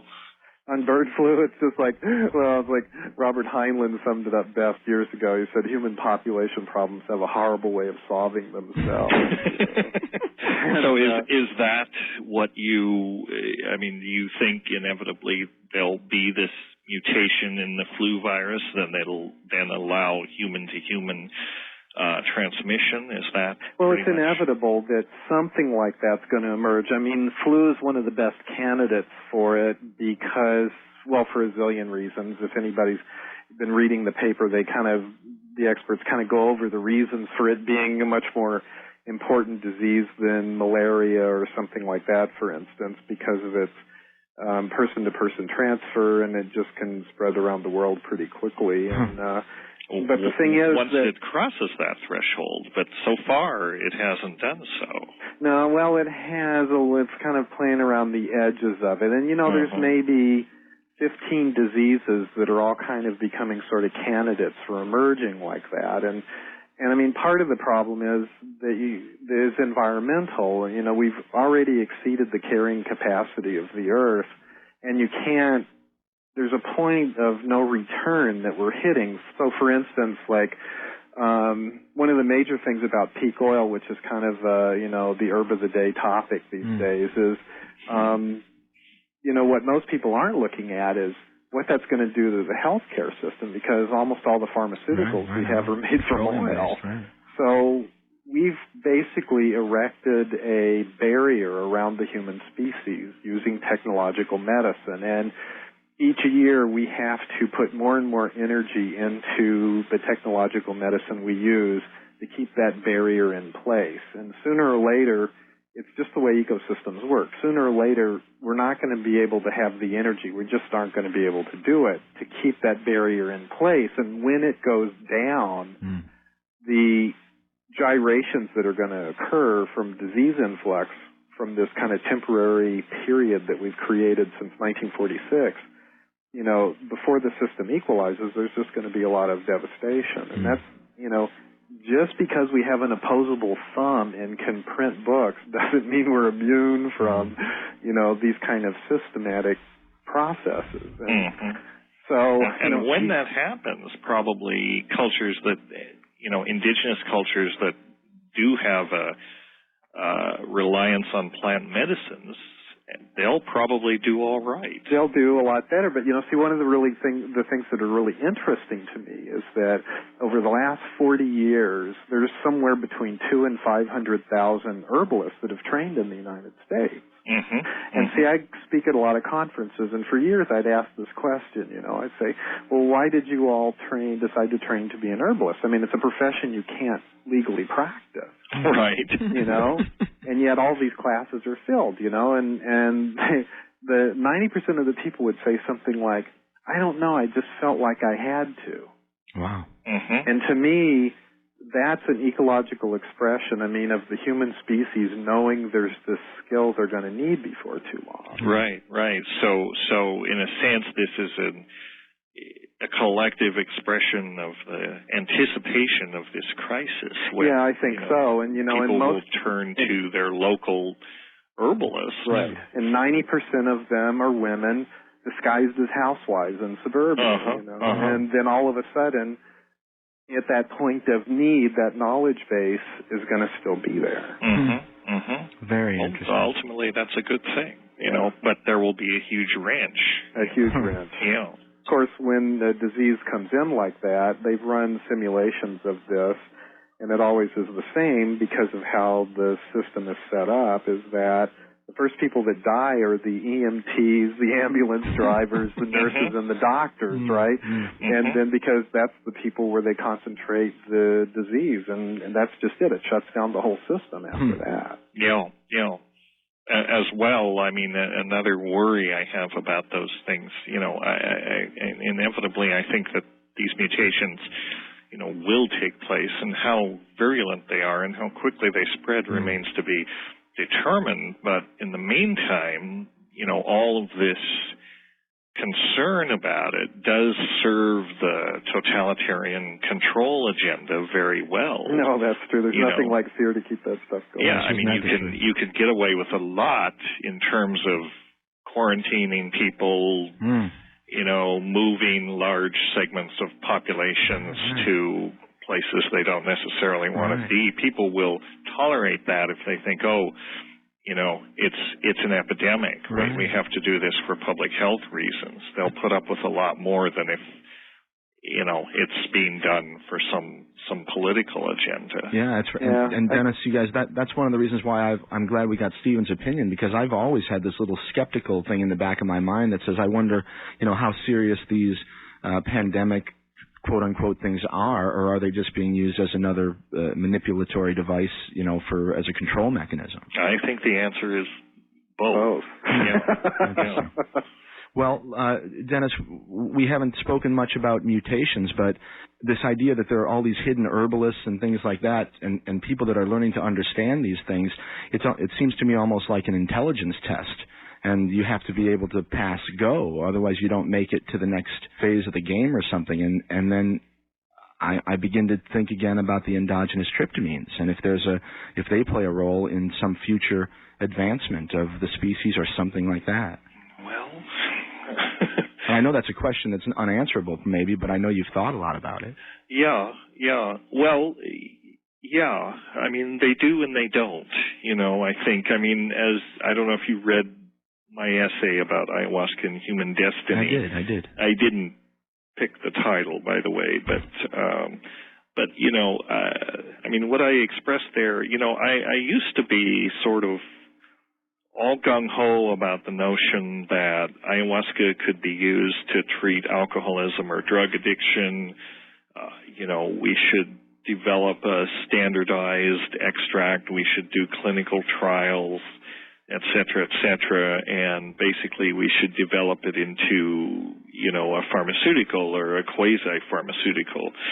And I've sort of gotten away from that notion in the last few years, partly because I have come up against the regulatory wall, and it's just impossible to breach in this country. You know, it's hard enough to get an IND approved for, you know, a common herbal medicine like St. John's wort or kava kava or something like that. They never anticipated that you were going to be wanting to do clinical trials.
This is Radio Orbit. I'm Mike Hagan. We'll be back in a minute with Dr. Dennis McKenna, Richard Glenn Boyer, the music of ISM all night. Stick around.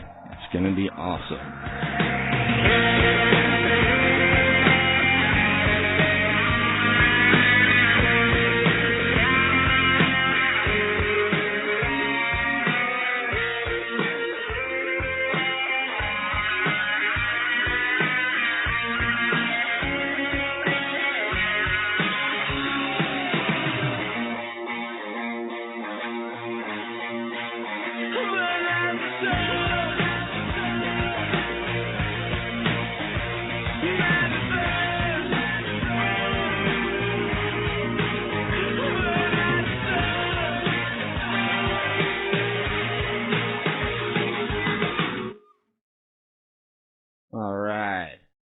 Now that's the way to begin a radio show. All right, I'm Mike Hagan. This is Radio Orbit. You're listening to it. It's KOPN Columbia, 89.5 FM. And that was the music of ISM. The song was called Beside the Sun. It's from their new release on STM Records. It's called Monkey Underneath. We'll hear more from ISM and their aptly titled disc throughout the show tonight.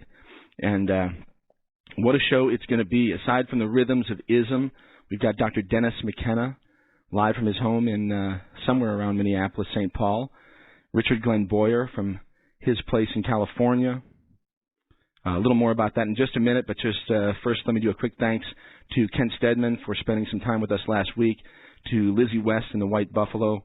Wonderful music live last week with them, and more from them in a month or two for sure. And thanks certainly to Debbie Johnson. Wonderful stuff. Free Range Radio Theater every Monday, an hour before this program, setting us up just right, okay?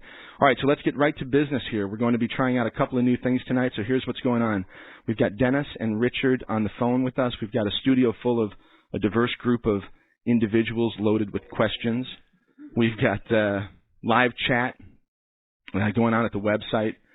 So, yeah, hop on the web and click over to MikeHagan.com. You'll find info about our guests tonight, links to their sites, links over to our chat room and the forum where folks are already discussing this stuff. As I was writing my little intro here, I wasn't sure if we were going to be able to announce this or not, but we are streaming live right now on the web. First time ever, Radio Orbit live on the web. If you're anywhere in the world right now and you've got access to the web, get on it. Go over to www.cosmicwavesradio. Thanks to the wonderful guys over there, Carrie and Paul, everybody else over there. My friend Charlie here at the station who made this possible. We just got it going tonight. I mean, literally just under the wire here. So I'm really pleased. And I didn't even announce it on the website because we didn't know if it was going to happen or not. But it's up on the forum now if you want to find the link. But just cosmicwavesradio.com and you'll see it easily from there. Okay? All right, so we'll do the usual first hour stuff later, and we'll get right to our guests, all right? Our first guest tonight, he's a good friend of the program. He's a man doing tremendously important work for the better part of 4 decades now. His name is Dr. Dennis McKenna. He should be no stranger to listeners of this program. We welcome him back to the show. And as if that weren't enough, we've got Richard Glenn Boyer with us as well. Richard is a senior fellow in law and policy at the Center for Cognitive Liberty and Ethics. And he also serves as a director for that organization. Richard has demonstrated a lifelong commitment to freedom of thought and information flow. He's an accomplished attorney. He's been admitted to practice in the United States Supreme Court. It's actually a really interesting story. We'll talk to Richard about it. And filed the first ever freedom of thought brief before the Supreme Court in 2002, just a few years ago. A synopsis of a lot of this stuff can be found on the website. I've got links to all this stuff up. So you can find out much more about both Dennis and Richard by going to MikeHagan.com and getting curious, clicking around a little bit.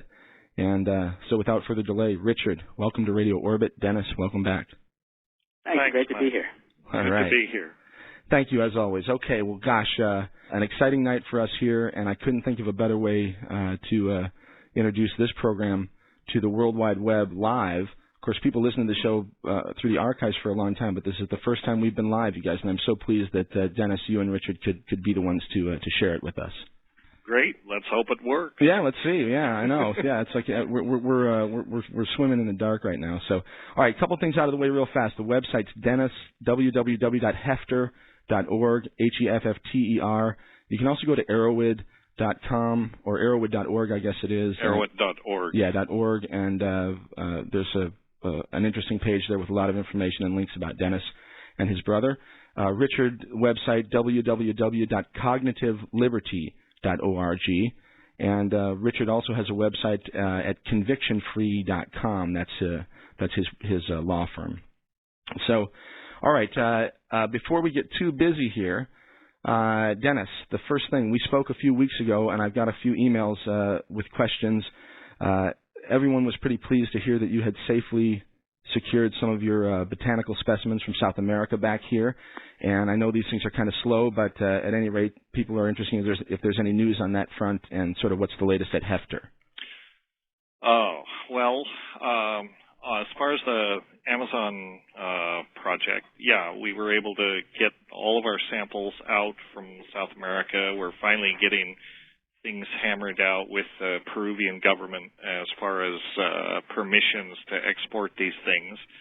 So we've done that, and now we're sort of in the lab phase of things, and it's kind of slowed down, but basically we have to work through this 130 samples or so and, make extracts and submit them for screening in the neuroreceptor screens. That my colleague, collaborator on the grant is Dr. Brian Roth at Case Western. Mm-hmm.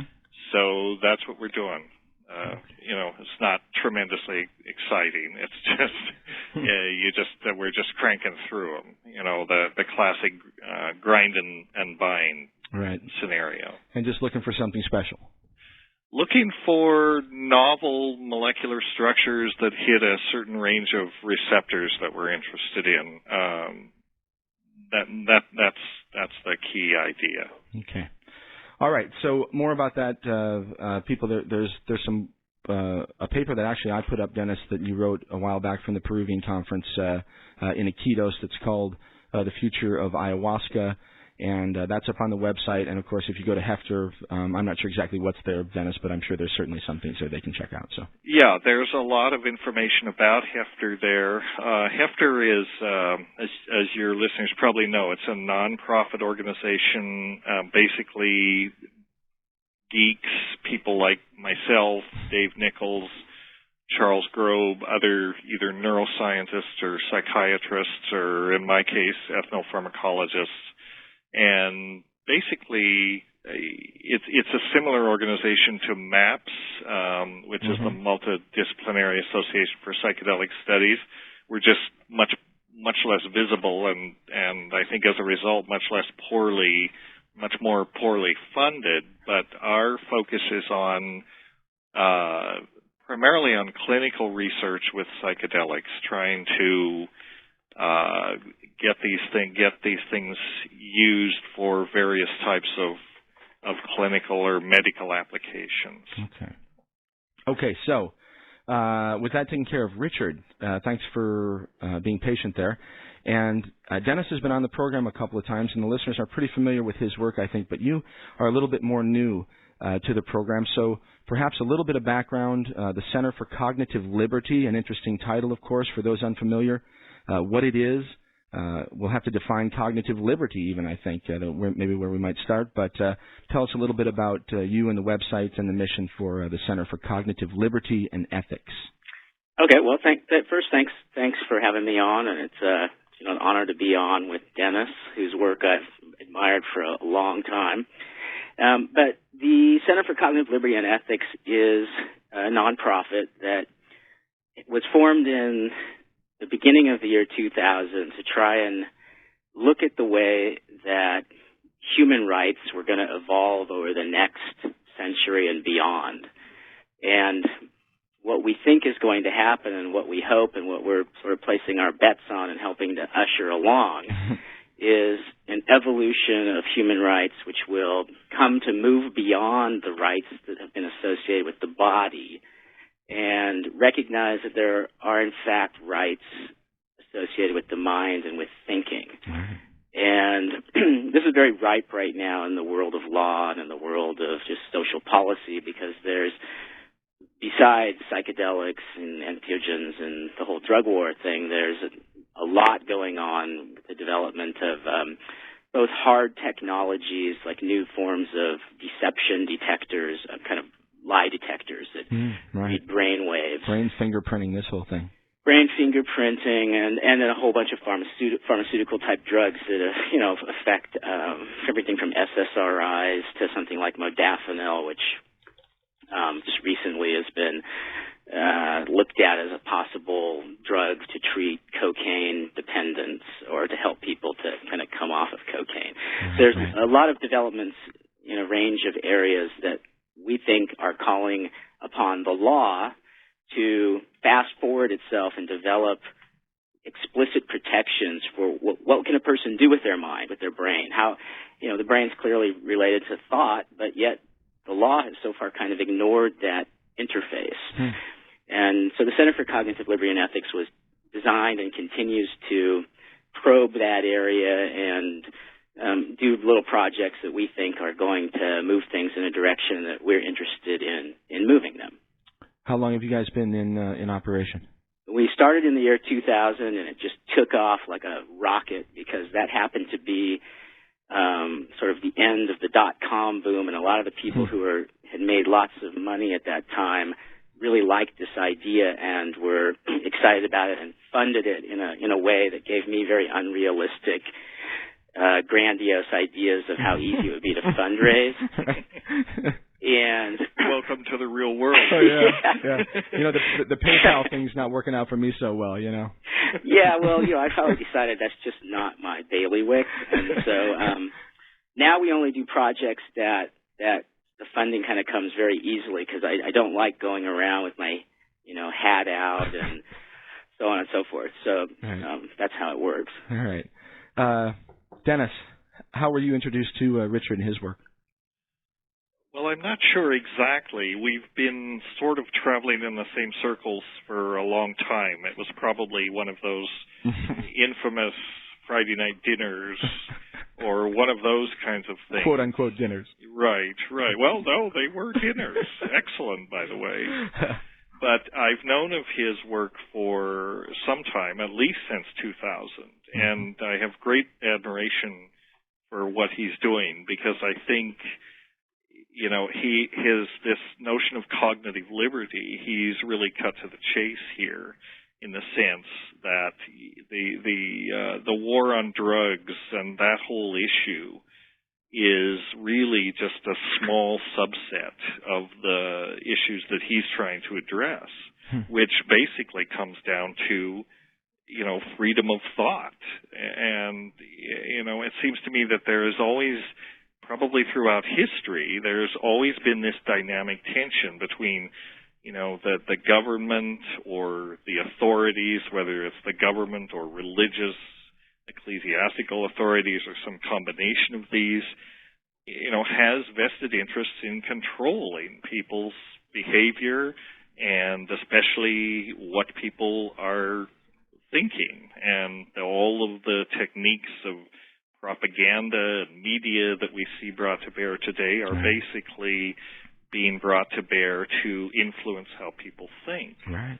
You know, but what is different now is that, you know, there are new technologies that are coming on that are in some ways promising and in some ways quite worrisome because there's, you know, a distinct possibility that, you know, they can exert influence beyond just the sort of old tried and true techniques of propaganda.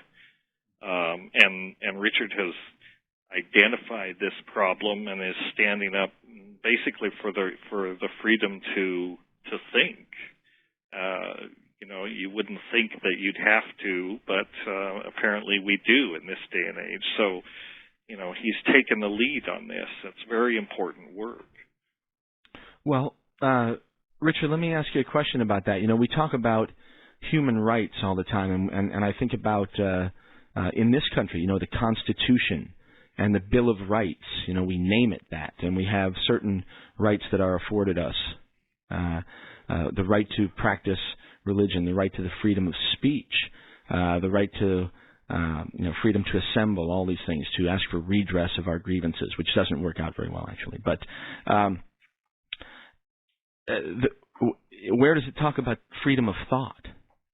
Well, that, of course, is the problem, is that it doesn't. It's kind of the Zero Amendment. It's the amendment that wasn't mentioned, partly because I think it was kind of unthinkable that there would be some way to really tinker with somebody's thoughts directly, or the government would take such a step to stop people from doing that themselves. And so it wasn't ever written into the Constitution, but it's there because it's every time you look at any of, not all, but some of the basic rights in the Bill of Rights, like the First Amendment, for instance, just something like freedom of speech is clearly, the courts have said over and over that the value of this is because we have this marketplace of ideas and we want to have this open and free, and that's why we allow everybody from the Nazis to the Girl Scouts to, you know, voice their position on topics.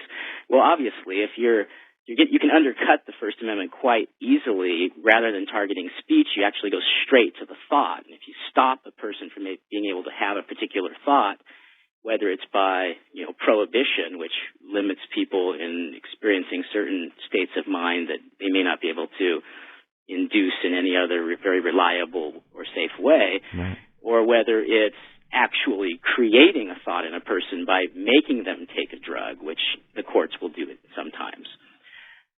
So the idea of cognitive liberty, it kind of underlies a lot of the fundamental rights we already recognize. Another one is, of course, the right to privacy, which is not mentioned in the Constitution, but it's been recognized as a fundamental right. Mm-hmm. And most people conceive of thought right now, at least its genesis, as being an interior thing to the individual. And so the right to privacy or the right to not be subjected to unreasonable searches. Right, the Fourth Amendment comes close. Fourth Amendment. These are rights that when you kind of cut below the rhetoric of them, what they're doing is they're protecting interior spaces, whether it's inside of a house or the inside of an envelope or inside of a briefcase. And, the theory that sort of underlies them, the basic principles, fit and would speak to the same right to think of the head or your skull or your brain as an interior space that deserves a type of protection that requires a great deal by the government before it can just kind of come in there and change the way you're using your brain. Right. I mean, the whole idea of freedom of speech, for example, I mean, it seems sort of intuitive, but really not. But, I mean, of course, you have to be able to have the thought. Well, that was the whole thing in like order Orwell. to make the speech. When Orwell, wrote, there's this, the idea there was in 1984 was by controlling language. It wasn't about, old speak and new speak. New speak wasn't to really, they didn't care about controlling language. They, over and over, the government in that novel controlled language for the purpose of restricting thought. Right, and so there's just no doubt that First Amendment's not about the paper and the ink. It's about the underlying thoughts, and that's where now the courts need to start to kind of get fast forward themselves on what's really at stake here, because so far they've done a terrible job at kind of getting up to speed on these issues. Amazing. Now, so Dennis, you're sort of on the other side of. Not really on the other side of the issue, but you're involved in development and research of some of the things that Richard is talking about here. Now, how does this fit in with the work that you're doing? And you mean the drugs to treat schizophrenia? Yes, the stuff that you're working on with the grant from Hefter. Well, sure. I mean, I don't think that you can arrest these technologies. Pharmaceutical technologies are going to be developed. Other types of neural technologies are going to be developed. I was just reading something before I came down here in the Otney Reader about some of these brain implant machines that they're now using. Originally, they were used to treat Parkinson's, and now they're being adapted to things like obsessive-compulsive disorder. Amazing. And they have helped people. I think the key thing here, all of these technologies are going to be available. There's really no way that we could stop them. But a technology in and of itself is not, evil or good. It's the uses to which it's put. Right, the wisdom behind it. And I think the key thing here is the issue of coercion. If a person has, say, schizophrenia or obsessive-compulsive disorder and perceives that as a problem and wants to be treated, if it's their choice to be treated, then I'm fine with it. It's when government steps in and says, it's not your choice. Right. We're going to force the treatment on you. And Richard has argued, I think, a couple of cases in this respect. There was one previous case, which I'm sure he can tell us about, in which a person basically stopped taking their medications and as a result was psychotic, and because they were psychotic couldn't be tried for the crime alleged that they committed. and the governments wanted to implement procedures to force the person to take their medication so that they could then, and it's the issue of choice, it's the same issue that comes up with abortion, nobody is forced to get an abortion, but what the government wants to do is to take the element of choice away. They want to, speaking to this issue of privacy, it's all about control, and the uterus is a private space as well, and a woman should say what's done with that. I agree with you, Dennis. And it's very much the same issue. It's all about how these technologies are going to be applied. Right. I mean, I think it's great that we have neuroimaging technologies now that can examine brain states in fairly fine resolution. We can use them on Tibetan monks. Maybe we can understand a little more about what mystical states of mind are and psychedelic states of mind and that sort of thing. But when you come to the point where, for example, you can't step on an airplane without undergoing a brain scan, then I think we have to be very careful. And we're not there yet, but give it 5 years. Interesting. Yeah, there's actually, I'm on the web right now, you guys, and I'm looking at a story that I found a couple weeks ago, and it had to do with this organization that calls themselves TerraSem, the TerraSem movement. But, Richard, this is something that I thought might interest you, but check this out. It says, the TerraSem movement has posted online streaming videos of a moot court hearing on the petition of a conscious computer to be treated as a legal person. A moot court hearing is a legal role-playing exercise conducted by real lawyers and judges in preparation for anticipated actual judiciatory proceedings. So there's also a technological side of this whole thing, too, that we haven't even talked about yet. Actually, yeah, the TerraSam people are really interesting. I'm going to be out there for a little gathering, I think it's in July, on nanotechnology and neurotechnology coming together, which are both things I don't know a whole lot about, but it's going to be an interesting scene, I think. So there are groups now that are beginning to facilitate a discussion in this area, and I think that it is moving ahead in a way that it will generate some degree of kind of wise policy making at some point. The kind of the problem that I see, and which I lose sleep over sometimes when I get really neurotic about it, is that the legal system is part of what's with psychedelics or with some of the other technologies that have been controlled in the past. That's been difficult is that they don't interface well with the legal system. And so, to me, the question has been for a long time, like, what is it that's strange about these things that, just in the same way that I think Dennis looks at the way that these drugs can affect the human system, I'm kind of been looking at the way they affect the legal system. And what I'm finding there is that the system that I'm engaged in, which is the law, has a built-in bias to be conservative. That's what law is about, is to make the world predictable in the future. And when you decide a case, when a judge is looking to determine what to do, they actually look back in time to precedent, and they don't look for it. It's not a system that's based on imagination. It's a system that's based much more on memory, or it's more on habit than novelty. It's more on locking down things. And whereas science and technology is just the opposite. Its goal is to push forward and unfold the future. And so when you have when you have the legal system actually kind of having a certain degree of steering over this thing by saying what's legal and what's not with regard to people using these things, you're coming into something that's, biased in a direction that's going to impede the development of science in a way that I think we've seen with psychedelics since the 50s and the 60s, and which we could see very much so in the next few decades with respect to other technologies. But I think impeding.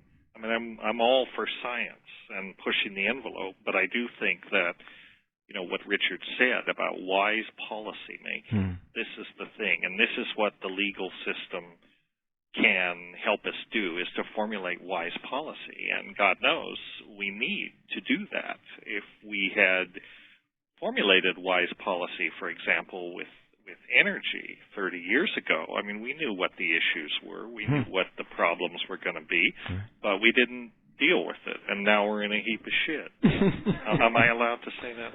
Heck yeah, why not? I guess you know, we're only talking to the whole world, Dennis, so. but you know what I mean. So there's this dynamic tension sort of between the need to proceed cautiously with things like cloning, for example, all these neurotechnologies, psychopharmacology, you know, and with respect to psychopharmacology, I would say, you know, it's not the illegal drugs that we need to be worried about. It's the corporate drugs. And because those are the tools that the control society can use to essentially control what people can think. Very much in the sort of Brave New World thing, a gram is better than a dam. That was the motto. And so, you know, we need to wisely regulate these things, but I think we've shown time and again that outright prohibition doesn't work. I mean, it certainly doesn't work with drugs. Yeah, because, well, Dennis, it seems like that the point that I get from both of you in this first segment here is that there are two sides to all of these things, whether it's technological or pharmacological. They can be used for great benefit, perhaps. In other words, maybe there's reason to be really excited about some of the stuff, but at the same time, there's the other polarity of it. They can be used for great benefit or for great harm, and it depends on who's using them, you know, and for what purposes. And given, you know, the current political climates and what is going on, it's worrisome because, you know, if you could have a belief in a, you know, compassionate, wise leaders that could be trusted to use these things in a wise way, then we wouldn't worry. But in fact, it's quite the opposite. You know, you can pretty much assume that, you know, the uses to which these technologies are going to be put will probably not be for the greater good. They'll probably be for the consolidation of power in the hierarchies that already possess it. This is the scary part. All right, you guys. Well, look, that's a chance here to take a break, okay? So we're going to play a piece of music here. We'll come back, and Richard, I want to talk a little bit more about. We'll continue along the same line. Maybe you can talk about some of the legal cases that you've run across that are dealing with these exact issues. Maybe some of the ones that we're doing well in. In other words, I'd like to talk about the UDV case at the Supreme Court. To me, that was a stunner, and then maybe, you know, I don't know, just some successes and failures. Maybe you can tell us a little bit about that when we come back, all right? I'd be happy to. Okay, great. All right, everybody, this is Mike. You're listening to Radio Orbit. It's KOPN Columbia, and my guests are Dr. Dennis McKenna and Richard Glenn Boyer. Information about them can be found on my website, www.mikehagan.com. If you want to listen to this program live on the web, you can do that too at www.cosmicwavesradio.com, and it'll be simple. You'll see it right up on top there, okay? All right, so another piece of music here from my new friends. The band is called Ism. The CD is called Monkey Underneath, and this is called Wake Up and Write It Down. We'll be back in just a few minutes.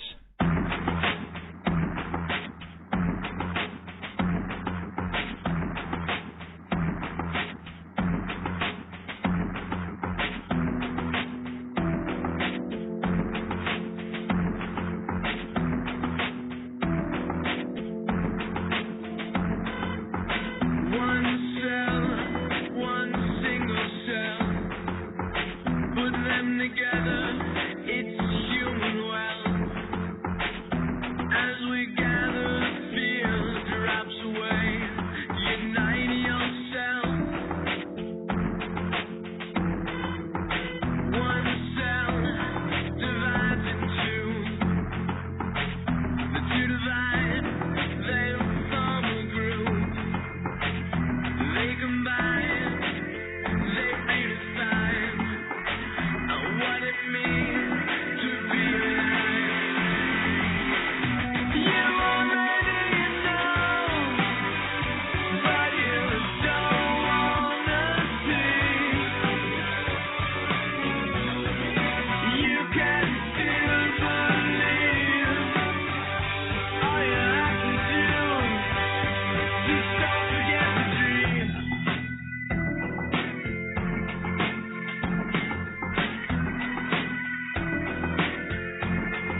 All you have to do. That's right. That's ISM. Again, wake up, write it down. If you want to find information about that band, they're at www.ismmusic.com. All right, there you have it. As I said, this is Mike. You're listening to Radio Orbit. It's about 11:43 on Monday evening. It's the 1st of May. It's May Day, and we're live with Dr. Dennis McKenna and Richard Glenn Boyer from the Center for Cognitive Liberty and Ethics. And Richard, I'd like to ask you real quick if you could just sort of give us an update, like we talked about before the break, about some of the cases that you've run across. And then everyone here was screaming at me at the break that for me to shut my mouth and to let them ask you guys some questions. So I think we're going to start doing that right after we hear that from you. Okay. Okay. Well, that's a tough. Guess. What about the UDV case? Maybe we could start with that. I thought that was an interesting one. Well, that's one that is, there was a victory in, and that's in no small part due to Dennis's work and his colleagues at the Hefter Institute and elsewhere. That's a case that involves a church in Brazil that uses actually, maybe Dennis should talk about what's involved in the church, and then I can talk about the legal side of it. That would be great. Okay, well, the UDV, which is short for the União do Vegetal, I'm not sure I'm saying it right. It's a Brazilian sect, I guess you could call it, about 10,000 members that uses ayahuasca, which is the Amazonian hallucinogenic beverage that's very important basically throughout the Amazon basin. But a few decades ago, I should say, there were several syncretic churches that were formed in Brazil that use it in a very non-traditional way. In the traditional way, it's basically a classic shamanic psychedelic. They use it much more like a sacrament, similar to the way the Native American church uses peyote. And they've been going in Brazil for, the UDV really since the early 70s. And then there's another other large religion there called the Santo Daime that's been around since the 30s. Okay. And they use this thing as a sacrament, basically. And where do they get the leaves and the vines, Dennis? Well, they grow the plants and they make it. Okay. Right. And so they use it very much in a sacramental way. And then in 1993 or thereabouts, they incorporated a chapter in the United States called in Santa Fe. They incorporated a U.S. chapter, incorporated as a church, and everything was fine. They were practicing their religion. And then in the summer of 1999, if I recall, they were raided by the DEA, and their sacrament was seized, about 50 gallons of it. And Richard, correct me if I'm wrong on this, but I don't believe anyone was charged. They just seized it, and they said, well, you might be charged with distributing a controlled substance. The crux of that is that of these plants, one of the components contains DMT. The plants themselves are not illegal, but DMT is a controlled substance, a controlled Schedule I substance. Which happens to occur in all of our brains, by the way. That's right, and everywhere else. It's in thousands of plants, right. Hundreds that we know of, and probably thousands more that we don't. But it was the UDV that actually sued the government under the Religious Freedom Restoration Act, as it turned out, and basically said, give us our sacrament back. You have no right to interfere with this. And that started this legal proceeding that ended up in the Supreme Court. So that's the sort of the ethnobotanical side of it. Richard can tell you much better than I about the legal ins and outs about it. Please do, Richard.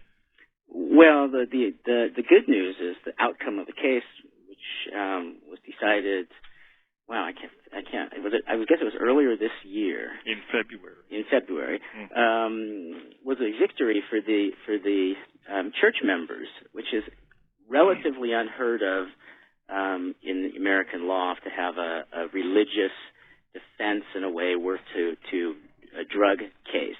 But that's key in this situation. As Dennis mentioned, that the church didn't, when this was seized by customs, when the tea was seized by customs and shown to contain the Schedule I drug DMT, the church didn't sit there and kind of, hum and haw until the government came knocking with a criminal complaint. What they did is they actually sued the government. And that changes a lot of the way that the burden of proof works in a legal system. And it also just changes the underlying way that judges see the parties in the case. And so based on a law that was passed in 1993, the church argued that the continued retention, the continued detention of their tea by the government was impinging upon their religious freedoms as recognized in this law in 1993. And for a number of reasons which are very kind of narrow and particular to the church, for instance, the fact that there's only about 130 members in the United States at this point, and the fact that the drug is a very esoteric drug, ayahuasca, or the church calls it huasca. It's certainly not a drug that's contributing to any of the ills that are typically part of the government rhetoric against drugs. Right, not a lot of money involved in it for anyone.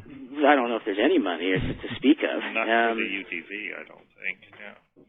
And for sort of these reasons and a few others, the court in this case felt pretty confident, saying, hey, you know what, these people have a right to do this. They're not harming anybody else. And I think key to this was that one of the issues the government brought up was they're harming themselves. These guys are taking a drug that's very dangerous. And I think it was, by and large, Dennis's work in this, which he has been doing for, I don't know how long, 2 decades, I think. 3, 4. More like 4. Yeah. But 4 decades on ayahuasca, that, at a time when, A, this was not very many people knew about this, but B, there's political implications for him as a scientist to be working on something like this. Right. But because he kind of pushed on through and did this work, there was actually some studies and evidence that the church was able to bring forward that showed that it wasn't that there wasn't any clear evidence, or at least the evidence was in balance between whether this was actually causing them any harm or actually doing them any good physically. Yeah, and so the court, maybe I could speak to that a little bit, Richard. I'm not taking credit for this because there was a large team of people that worked on this, but we had a track record with the UTV because in 1993 I was invited and my colleagues were invited by them. They held a conference in Sao Paulo in 1991 to which we were invited. And basically they sprung on us the notion that they wanted to do a biomedical study of ayahuasca. And they had a scientific agenda. They were actually curious about it, but they also had a political agenda because at the time they were negotiating with the Brazilian regulatory agencies, an agency called CONFIN, which is kind of a combination of the DEA and the FDA. They handle in Brazil both the illegal drugs and the medicinal drugs. And they were trying to convince CONFIN that it was okay, that it wasn't a health problem or a drug abuse problem. So they needed some outside investigators, preferably some Americans, to come in and do a biomedical study. So they were basically willing to throw the whole thing open to us and let us come in and do whatever we wanted to do EEG, do blood samples, do psychological screening, so valuable stuff, psychiatric evaluations, and all this stuff. So we did that and published that. There's been a number of papers that have come out, but the bottom line was that, there was no evidence that the drug was harmful to all of our subjects had been in the UTV at least 10 years, which means that they'd been taking ayahuasca on average, or huasca as they call it, on average once every 2 weeks. We did psychological testing. We found they actually performed better than the control group on, tests for verbal recall and memory and cognitive functions and personality traits and all this stuff.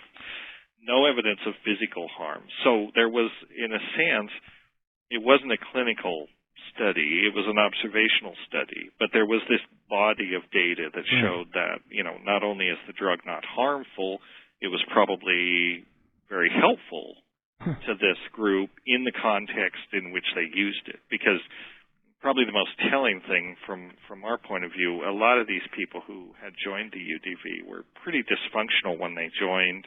Alcoholism, drug abuse, domestic violence, all this kind of stuff, which is actually fairly common in Brazilian society, I guess any society. But it had turned everybody around. I mean, they were so straight-laced, they didn't even use tobacco. And so they all felt that, it was very good for them. It saved them. Right. Hard to separate that variable from the context in which it's used. But anyway, that was their perception. So we were able to, I was on the sidelines in this case. I was an advisor behind the scenes, but my colleague, especially Charles Grove, did testify quite a bit before the judges trying this case. So we were able to sort of trot this body of data forward, and we were able to say there's no evidence that it's physically harmful. Dennis, was there any historical evidence brought forward? In other words, the long-term use of these things, via shamanism and those sort of traditions? Well, I mean, that body of data is out there. But we didn't use that much in the case because we had the data for the UDV. Right. And the way they use it is so different than the shamanic use. It's almost like, they are the same drug, but the context of their use is so different. It's very much like the Native American church. Okay. All right. Richard, really quickly, what's it mean? What's the decision mean? Oh, that's a good question. It depends. For people who are use things, anybody who's not in the UDV, doesn't mean anything. It means that join the UDV. Well, yeah, this is a narrow decision it's decided on its facts, and so it really protects those people. And there's no way to expand this. You'd have to do a lot of work to expand it, and I think that will have to be done gradually. Let's say a Rastafarian, they're going to have a big uphill battle, even with this decision, to argue that they ought to be able to use cannabis for religious purposes, primarily because everything is kind of inverted for something like marijuana, where if this ayahuasca is an esoteric drug, marijuana is something that's widespread. The UDV had 130 members in the U.S. I wonder, though, Richard, something that I've wondered about now with this decision in place, it should be fairly easy for the Santo Daime to come along and say, we're a legitimate religion. We've been around even longer than the UDV, and we have even more members in Brazil. What they don't have in the States, there are a lot of Daime, cults or a lot of members of the Daime in the States, in different parts of the States, but they don't seem to have quite the same organizational, infrastructure that the UDV does. Yeah, well, I agree. I think that they would be the next in line to kind of expand this just a little bit more to cover their members. I think there's going to be... You would think they'd be preparing the case. Well, there was the political issues involved, even in this case, where the Santo Daime wanted to have a greater voice in the case and were, in some sense, pushed to the side. Right. And that's just the way that these cases work. It is legally, it doesn't make sense for the UDV members to want to argue a principle any broader than necessary to protect themselves. Sure. But, yes, I agree that now the Santo Daime should come along and make their arguments, and I think that there will be a progression where other individuals and also organizations try to go in the same direction, and it will be interesting to see what the court does. It's definitely definitely opened the door from where it was prior to this case. I mean, the last case that the U.S. Supreme Court decided that involved the religious use of entheogenic drug was the Smith case in 1990, which was a horrible, horrible case that I'm not being hyperbolic when I say it literally destroyed freedom of religion as it's protected in the Constitution. Wow. But isn't that why the Religious Freedom Restoration Act was actually passed? Exactly. So that's what led to, in 1993, the passage of the law that the UDV was able to gain its protections under. So any argument from here on isn't about the First Amendment, because that's been canned or put on hold until the court somehow works its way around to making a different holding on that. And instead it's brought under this statute. And arguments that are fundamental, like the right to practice your religion, while you're going to use anything you can to argue it, and, a federal statute's a pretty good thing, it's still not as good as being able to argue under the United States Constitution, where I think is the right place for this right to be kind of articulated and protected. But so what it means for others is we'll have to wait and see. There's a light now that's out shining, and it's going to take other people to sort of be able to step into it to see, for sure what the future will hold in this area. But people shouldn't. What I'm getting from what you're saying is you can't go out and found an ad hoc religion. It's not going to get you anywhere if you suddenly find the first church of methadone or something. That's exactly right. It's really a tough thing, because the whole there isn't. Theoretically, and under the principles of our laws, our freedom of religion isn't supposed to depend on whether you're a member of a 1,000-year-old religion or a very modern religion that was just founded. There's many prophets that have come along, and these people are entitled to their protections. But in this area, when you bring up drugs and religion, it's a really touchy area. My theory is that it's partly because what's called the war on drugs is, like Dennis was saying earlier, really a war on the way that people think. And I would go further to say it's actually a religious war itself. Mm-hmm. And when you look at the way the laws are, the theory of the law is about, it's an exoteric system in which the truth is determined by going out and consulting a book. You go out and read the codes, you read the Constitution.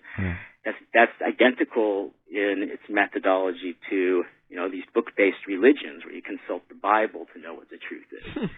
And that may be one thing that helped the UDV in this case, because they are definitely a highly structured, hierarchical, top-down organization. They have a doctrine, they have books, they have a certain, thing you have to do to be a member in good standing. You have to study the doctrine, and if you want to advance in the organization, you have to go through levels, just like any other, any formal religion. They are a formal religion under every sense of the word. I think that's a super important point. One of the things that courts have done over the last 70 years when they've been in the American system looking at this issue of drugs and religion is whenever they want to decide against the person who is using this or that drug, what they'll do is they'll characterize that person's use of the drug not as a religion. They'll say, this isn't a religion. What this is your personal philosophy. And a personal philosophy isn't entitled to First Amendment protections. And so I think the UDV, there wasn't any doubt. Nobody could contest the fact that, hey, this is a religion. It looks like a religion. It follows all the typical rules of how the law thinks of a religion. And that issue, which is a big one in a lot of these cases, just wasn't there for the government to try and exploit. Right. All right, you guys, look, let me do a quick ID here. It's KOPN Columbia, 89.5 FM. My name is Mike Hagan. You're listening to Radio Orbit. My guests are Dr. Dennis McKenna and Richard Glenn Boyer. And you can find information about all of us on the web at www.mikehagan.com. And let's continue. You guys, we've got a whole bunch of people chomping at the bit here. And I'm going to switch gears a little bit and bring in some of our guests in the studio here. Right now we've got a young man whose name is Jesse. And so, Jesse, I'm going to introduce you to Dr. Dennis and to Richard. Yes.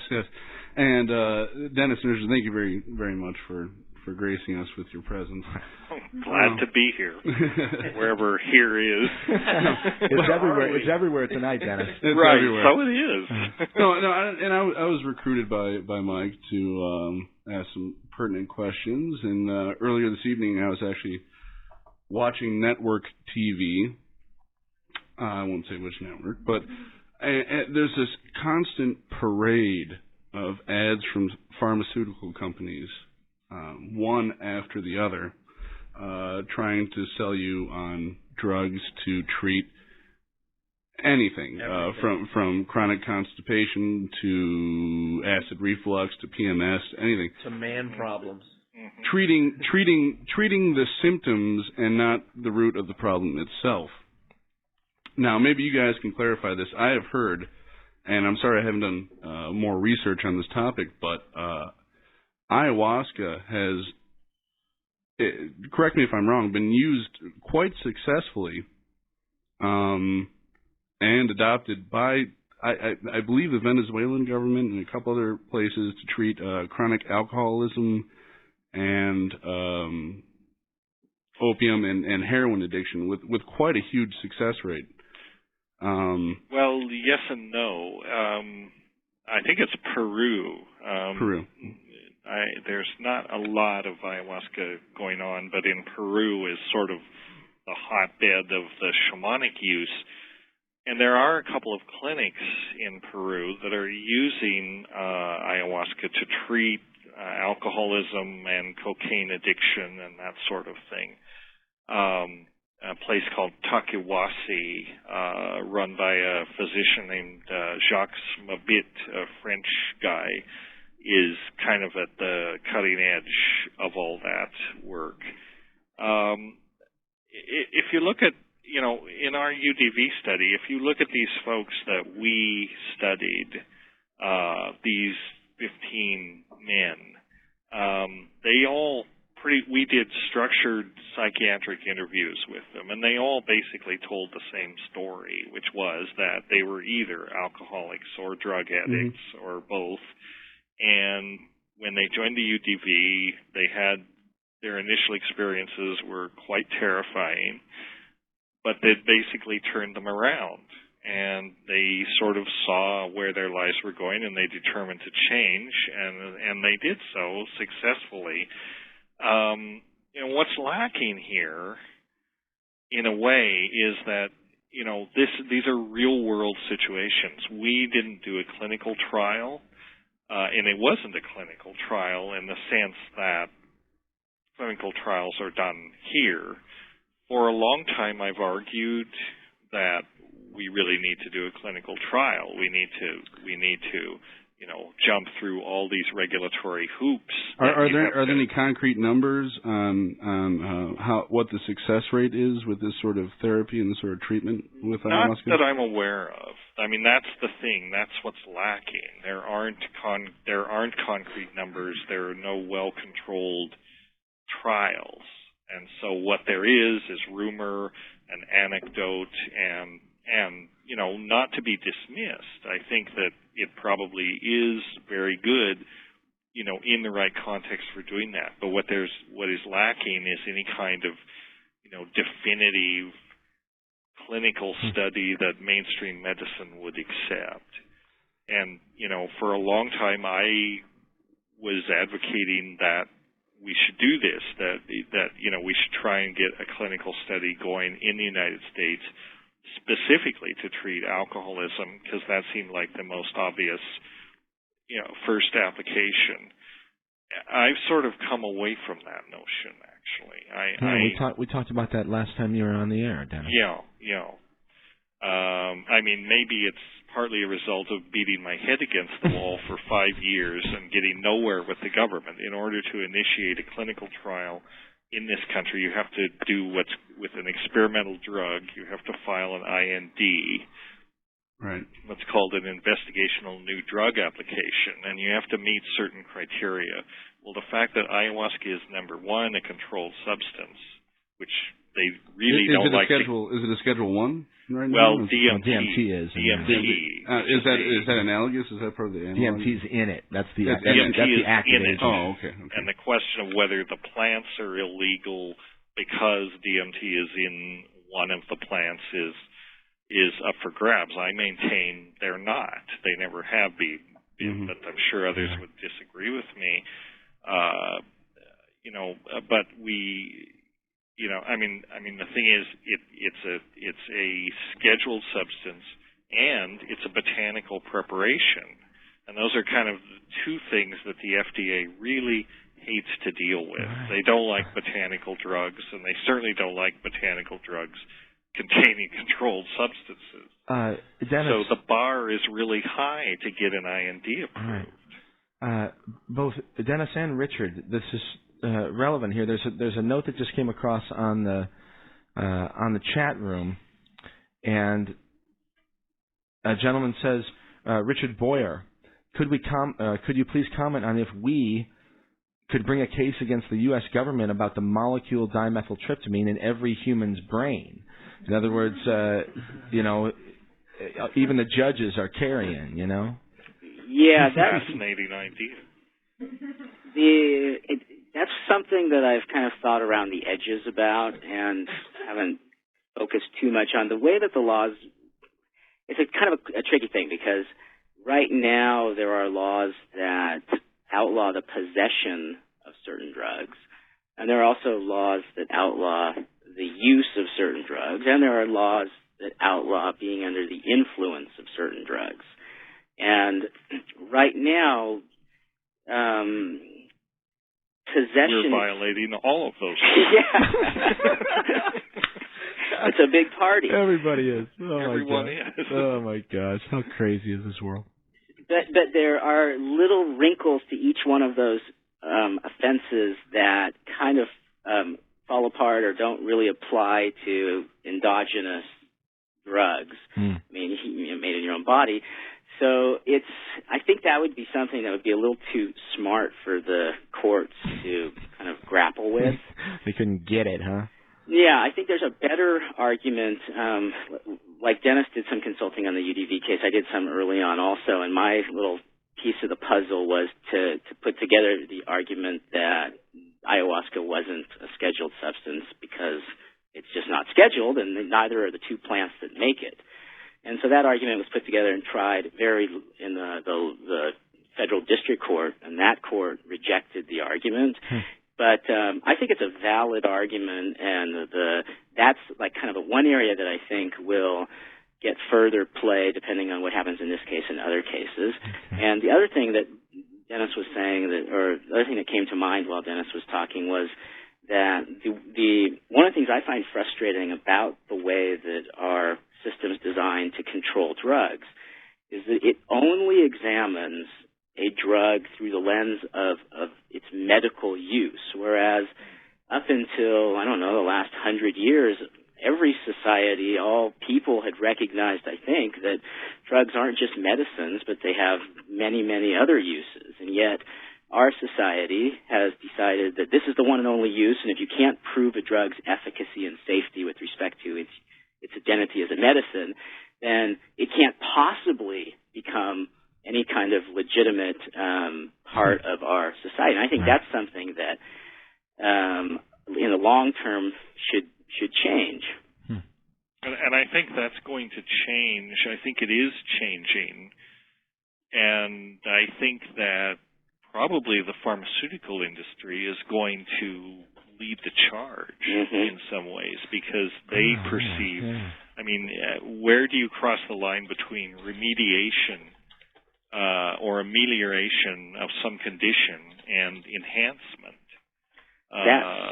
I agree with you. I think that also the driver for something like that is monetary, and that the pharmaceutical companies will realize that, I'm sure they have already, no doubt that they have, that, why do they want to participate in a market structure in which their only customers are the percentage of Americans or others who are actually been diagnosed with some illness. When in fact, if they can break that barrier and market something to the other 90%, of us, then hey, if there's a buck to be made, you can be sure that it will be changed. Of course. I mean, it's already happened. Yeah. I mean, I think Viagra and these sorts of things are good examples. I mean, you can't tell me that 40% of the male population of the country has erectile dysfunction. I think we're in trouble if they do. So this is a lifestyle drug. Wow. I mean, it's purely and simply a lifestyle drug, and the pharmaceutical industry has become very creative at making up diseases. Yes, they will invent a drug, and then the syndrome that the drug treats is soon to follow. And I think that pretext is only going to be around for so much longer. For instance, modafinil, What's one that? of the interesting. It's I don't know the pharmacology, but Dennis can speak to that. But the quick point I want to make is that when that drug first came out, it was okayed by the FDA for treating narcolepsy. Right. And then they expanded that, I guess it was last year sometime, to treat a disease that they created, I think, called shift worker sleep disorder. Right. Wow, I got that, I think, you guys. It's, what is it, 12:15? Oh, my God. Oh, man. Yeah, well, so amazing. That's definitely true. They're expanding these applications for these things. Wow. They're very creative at thinking up. Oh, or just look at SSRIs. I mean, SSRIs originally were pretty much for depression. Dennis, for the people who don't know what the acronym is. The Prozac-type antidepressants, the so-called selective serotonin reuptake inhibitors. Okay. What that stands for. And originally they were brought out to treat depression, but now they're being used to treat depression, obsessive-compulsive disorder, sometimes even to help people quit smoking, all sorts of other things. All right, you guys, it is 12:15. We're going to take another break. We'll come back. We've got a question from Bob. We've got Kyle, but we'll go age before beauty. And then, but Mandy, who's the lovely young lady in here with us, if she's ready to talk, we'll bring in her. We'll bring her in as well. So, anyway, Dennis and Richard, thanks, you guys. Stick around. We'll have some more music here that'll keep you awake. Okay. All right. All right, you guys. As I said, this is Mike. You're listening to Radio Orbit. It's KOPN Columbia. We're streaming live at CosmicWavesRadio.com. You can also check all of us out on the web at MikeHagan.com. Dennis and Richard, all of their information can be accessed through my site, and as well as this band that you're going to hear right now. They're called ISM, and I like them. I ran into them about a week and a half ago at the Blue Fugue, and they sent me their CD, and this is the title track from this new recording. It's called Monkey Underneath, and listen to this great song, great stuff, great message, and good stuff for this evening's conversation. This is Mike. You listen to Radio Orbit. Check out ISM on the web at ismmusic.com, and one more time for us at MikeHagan.com.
All right, Monkey Underneath.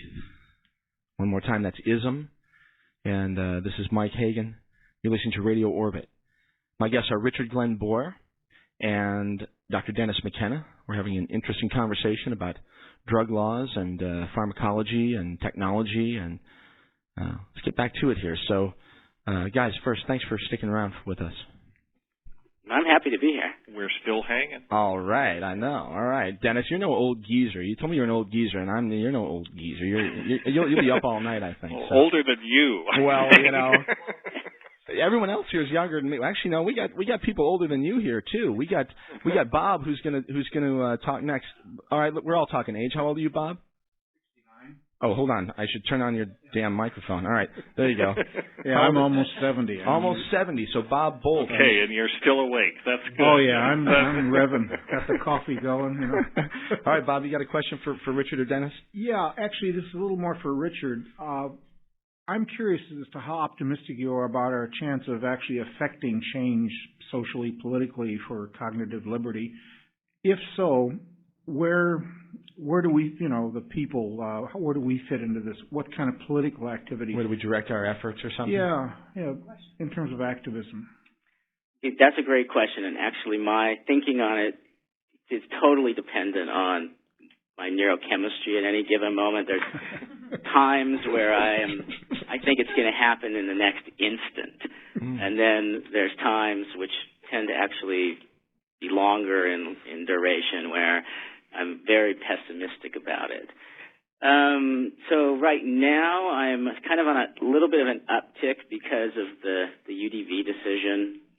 And how it's going to come about is a really tough, I kind of, part of when the Center for Cognitive Liberty and Ethics was really running strong in 2000, 2001, 2002, there was people who want to do campus organizations that were going to, educate people and help think these things out. And there was activists who were getting in the streets and putting up posters that said, give me my cognitive liberty.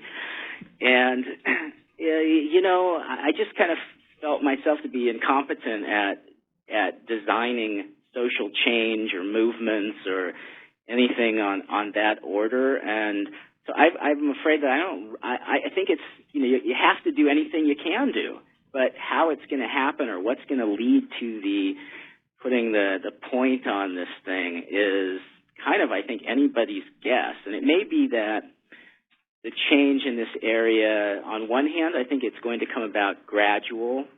Everybody's doing their part, and little by little it changes. And then on the other hand, I kind of have another part of myself that thinks that it's going to come about much more like a kaleidoscope in the way that something may bump this system and a whole other pattern just pops into existence. That's happened in other times in the legal system. And it may happen here if there's a new drug that's developed or a different technology that, like for instance, one thing could be that if somebody figured out a way, and this is just wild thinking, but if somebody figured, just like Dennis was saying, that DMT is everywhere, and a lot of these other drugs are also everywhere, although they're scheduled. You know, what if somebody was able to create something like a common grass or a weed that could produce THC or some other commonly used scheduled drug? I think that something like that would, a technological change like that could immediately change the way that the government perceives its ability to control these things.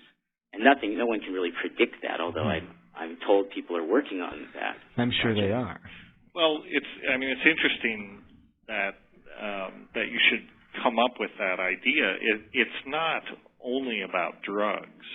You know, all of these issues go way beyond drugs, but a lot of these issues have focused on drugs because, you know, that's sort of the crux in a way of this cognitive liberty thing. You know, we're talking in some sense about people's right to form alliances with plants, and partly I would say that's my answer to this. In the sense, I mean, it's interesting, while, you know, this whole process was going on with the UDV and the Supreme Court, at the same time, people are free to, or DMT is in all kinds of plants. Beta-carbolines are in all kinds of plants. I mean, that technology, the idea of, you know, introducing the gene for, say, DMT into a common grass, I mean, the common grass is already out there. There's, you know, thousands of, potentially there are hundreds of plants that contain DMT that we know about, and that's only because people have bothered to look. So, in fact, there are probably thousands. And that's one of the ways that we can fight back, I think. I mean, I think it's interesting. We can enlist the plants almost as allies in this fight for cognitive liberty. That's right, Dennis. You know, we're free, and it's almost like a slow kind of bioterrorism. You know, although I don't like the term terrorism, because we're not terrorizing anybody, we're not killing anybody, unlike the dominator government. But, you know, we can fight back that way. We don't have to create huge infrastructures and cartels for manufacture and distribution of pharmaceutical drugs. We can simply, over generations, propagate plants, exchange plants, give them to your friends, give seeds away, you know, transmit the knowledge of how to prepare these things and how to use them in a good life-affirming way. And I think gradually you can reach out to hearts and minds, and you can actually change societies that way. But it's a slow process. You know, it works itself out over generations, not in a few years. You know, Dennis, you said to me one time in an email when I was frustrated about a decision that had been made in a court actually in England with regard to the psilocybin with Stropharia cubensis. Right. And you said, well, Mike, they've got all the media and they've got the guns and they've got the power and the money, but we've got the plants. We've got the plants. and that makes all the difference. You're damn right it does. And so, all right, Bob, I think has a follow-up here. Just another thing that makes me very optimistic about it is the concept of the Internet, which has given a whole power to sort of micro demographics, I guess you would say it, where there's a real attempt now to control the Internet and to they ain't controlling us, baby. We're doing it right now. But the way they did with broadcasting, you know, they really destroyed broadcasting in many respects. I mean, like KOPN is a little island of sanity in this whole sea of commercialism. But the Internet, I think, it resists the temptation, or resists the power structure to desire to control it. because as soon as they find some way to control it, people sort of revolve around it. It's like a wonderful virus or something. It's like a brain. It's like a neural network. Yeah, and what Dennis said about the, developing these alternative networks for distribution and for understanding, that sort of thing, this is kind of stuff that can slip in under the radar of the attempts to control it. So that's a very optimistic thing. I'm happy to have heard that. Yeah, it is. It's an optimistic view, but it's also a view that calls for patience, I think. You have to take the long term. I mean, people have always had these alliances with plants. That goes back as far as you care to look back, and governments come and go, laws come and go, civilizations rise and fall, but people maintain their relationship with nature. The thing that worries me a little bit is that, the entrenched power structures have become so powerful and so destructive, we now actually have to worry about the destruction of nature. And if they get that going, well, we won't have to worry about much of anything.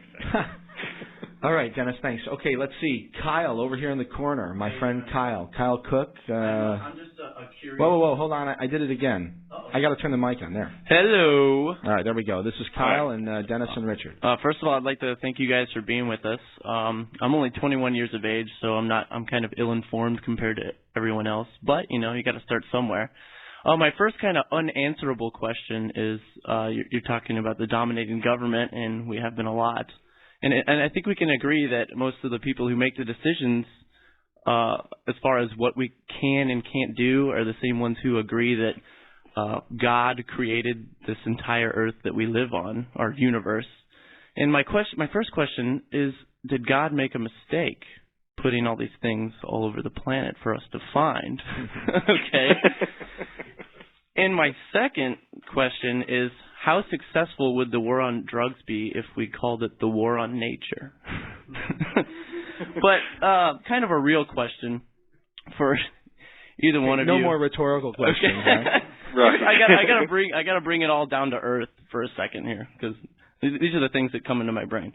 But anyways, as far as pharmaceutical companies and lobbyists go, how much money gets poured into campaigns from these pharmaceutical companies, and how does that influence decisions on what is legal and illegal? And if that does influence to a greater degree, why is lobbying legal? Richard. Oh. You're welcome, Dennis. Yeah, No, I've had my say. Weigh in on that one. I don't know the numbers, but there's no question that pharmaceutical companies are powerful politically. What the numbers are, who knows? But huge. There's no question about that. That's why I think that if the so-called battle is framed and only framed as it's the plants versus the pharmaceutical companies, that's a tough fight. Oh man. If though the pharmaceutical companies come to see some interests that are in parallel with what the plant people also see, then we've got a battering ram that's going to come through the door of the White House. But it's those are kind of questions where, like you said when you spoke them, they can't really. I certainly can't answer them. And the war on drugs is, as you mentioned, a war on nature, not just nature, the plants and the trees and the animals, but human nature. Right. Again, back to cognitive liberty, Richard. And so it's this is what the government's been very successful about is when they talk about the war on drugs, people don't question that rhetoric and instead lap it up when in fact it's similar to saying that the war on that banning books and the attempt to suppress ideas in print that was not a war on paper and ink, and nobody would have fallen for that. People would have said, bullshit, that's a war on trying to stop me from reading other thoughts and getting different ideas that the government, for some reason, is afraid of. And I think it's the same thing with the so-called war on drugs. That's a misnomer. It's a complete red herring that gets people focused on these little pills and plants and powders when what's really at stake here is what form of consciousness are you permitted to have, and who is going to say, what's right and what's wrong, and in a way kind of build like a Berlin Wall that's inside your mind, and you cannot go to beyond it. Right. And I think that's what is being faced here, and getting people, I think, to kind of back up or walk beyond the way that the government has framed this, and using millions of dollars and media power, they've been able to do this very successfully. But I think that the internet is a hope, and in small ways, this kind of knowledge of these plants and what their potentials are and ways to use them has a remarkable staying power, and it's been passed from human to human over eons. Right. Thousands. And like Dennis says, I think that clearly in the long run, it has to. If it doesn't win, then it's darkness and doom. But how long that will take is like kind of what the battle is about, I think, right now. I mean, I think we can take heart in the fact that the war on drugs is a miserable failure. As some wags said, the war on drugs is over, and drugs won. Dennis, one of the funniest things that was responded about the last time you were on the air with Stephen Buhner was you made this amazing comment about how essentially we are bags of drugs. We're just these enzymes. We're made of drugs. Right. And so, and as we've been talking about tonight, many of them exist in our own metabolism, et cetera, that are considered illegal for silly political reasons or whatever, but it becomes outrageous. Right. Well, I don't know. I mean, I think it's part of the disinformation strategy of the dominators that they sort of demonize these completely. I mean, it's absurd to make a war on drugs. You're not making a war on drugs. Wars are not waged on drugs any more than wars are waged against terror. The whole concept is absurd. There's no such thing as a war on terror. Terror is a tactic. You can't wipe it out any more than you can, wipe out the entire spectrum of species. There's always a tendency to sort of to set up to demonize these things, drugs, terror, whatever. Wars are made on people, and the war on drugs is largely a war against our own citizens. The war on terror is a war of terror. Of terror, in a sense. I mean, not that terrorists. I'm not defending terrorists, but terrorists are people that have a beef for one reason or another, legitimate or not, and they choose that tactic because, in a lot of cases, no other recourse is open to them. It's a way of getting people's attention. Maybe if we would spend more time wondering, why are these people so pissed off, and what could we do to make them not so pissed off? But that might actually be a solution, and I don't think that the government's really interested in a solution. They're interested in perpetuating what some have called the military-industrial complex. You can add different things into the hyphenation, the military, prison, pharmaceutical, industrial complex. University. So, it's all about entrenched power structures wanting to preserve their power and rationalize it, and sloganeering, and this war on drugs. Well, no, war on what drugs? Right. Which drugs? But again, it's this use of language that is so manipulative. Right. All right, look. It's called propaganda. That's right. It's propaganda. It's an old story. So, all right, look. Here's one from the web, you guys. Richard, please ask Richard about the current state of subliminal mind control being used in various media, i.e. motion pictures, music, commercial advertising, etc. I am sure after all these years it has now been made a science. Well, I've looked into that a little bit. There was something back, I think it was, there was an actual attempt to use subliminal advertising to sway a presidential election, and there's evidence to this. I think it was in 2000 election, when the Republicans ran a television ad that at one point it flashed the word Democrat or rat or something. Yeah, wasn't it? Yeah, and, it was the and word the rat. part of this word was like clearly in there in a subliminal I remember. time, frame. So whether that the Republicans tried to say that was just an editing mistake, but it's hard to believe that they miss a frame and of that sort.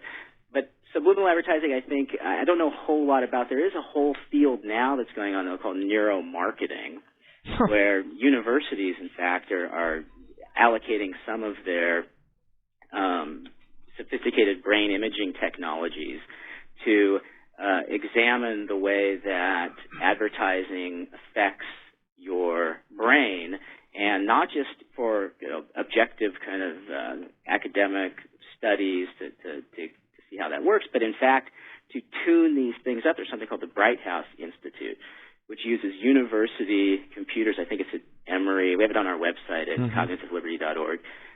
But they use some of these brainwave machines or actually magnetic imaging to try and see how advertisements can bypass areas of the brain that I guess are associated with deliberative processes, and just get straight to what they call the buy button in the brain. And there was talk about this actually in the last presidential election about possibly being able to tune up political advertisements or advertisements also to children. They use some certain things where this could clearly go into an area where I think the majority of people would raise their hands and sort of say that they felt a little uneasy with what was going on there.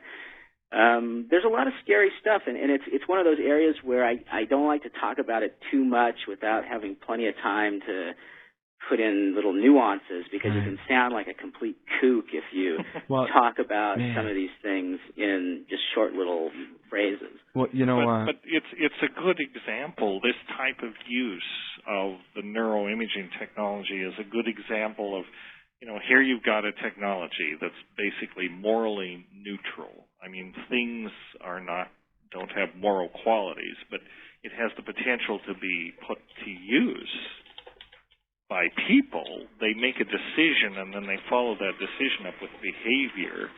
It has the potential to be put to use that's actually quite malicious. But you shouldn't necessarily fault the technology, and I know you're not. How are these things going to be used? Right. You need some kind of an ethical compass here. Well, the fact that you guys are that we're talking about it is good. Richard, you remind me of this. There's a woman whose name is Juliet Shore, and she's a professor at either Boston College or University of Boston or something. Anyway, but she's written a book that's called Born to Buy: The Commercialization of Children. And it's amazing. And I have a 2.5-year-old son, so I'm sort of interested in this stuff. And I was blown away. This is a woman who came out of sort of an insider position from a large corporation as a marketing executive. And my God, what she reports is I tell you what. I mean, if you have children, it'll make you shake. Well, like Dennis says, there's one technology that I think is incredible and exciting and nothing but cool in the abstract, and that's hypersonic sound. It's a way of transmitting. Hypersonic sound? It's a way of transmitting sound, which is kind of like an audio laser beam in a way, but really, really tight, so that you can stand, 3 feet outside of this beam and you hear nothing, but you walk into it and it's high fidelity, very clear, in your head music or whatever it is that they wanted to send. And what companies are doing now is, I'm told that in Tokyo there's Coke machines now that when you walk by them, they beam into your head, literally, the sound of ice dropping into a cup, and then the sound of the Pepsi, going popping open and glug glug glug. And it's just in this zone, it's just in this zone or something in front of the machine. Yeah, exactly, right. It's only in about the 3 feet in front of this machine, but there's no warning sign. There's it comes right into your head. And it's been used also as a type of crowd control, where they can project something, target somebody who's in the middle of a crowd, and tell them to step back or to do whatever they need to do.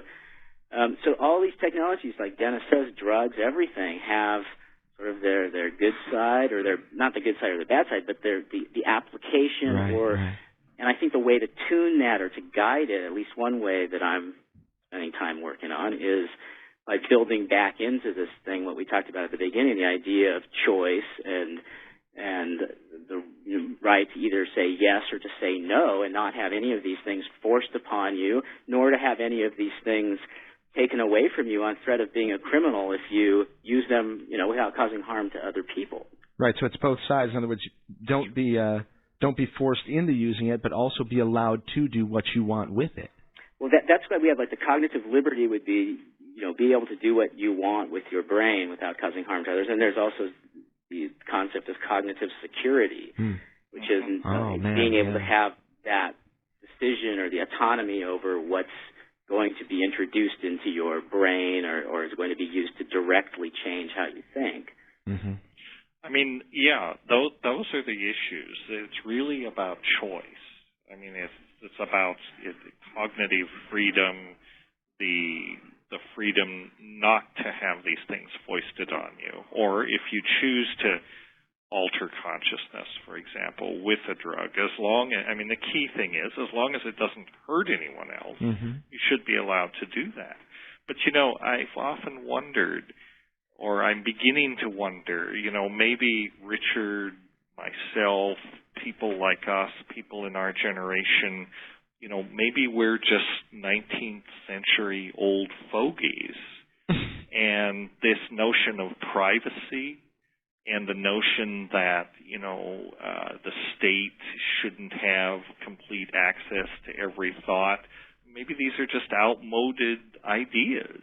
And 100 years from now, people will look back and say, my God, those people were just dinosaurs. Of course, we're completely wired in a total telepathic communication at all times.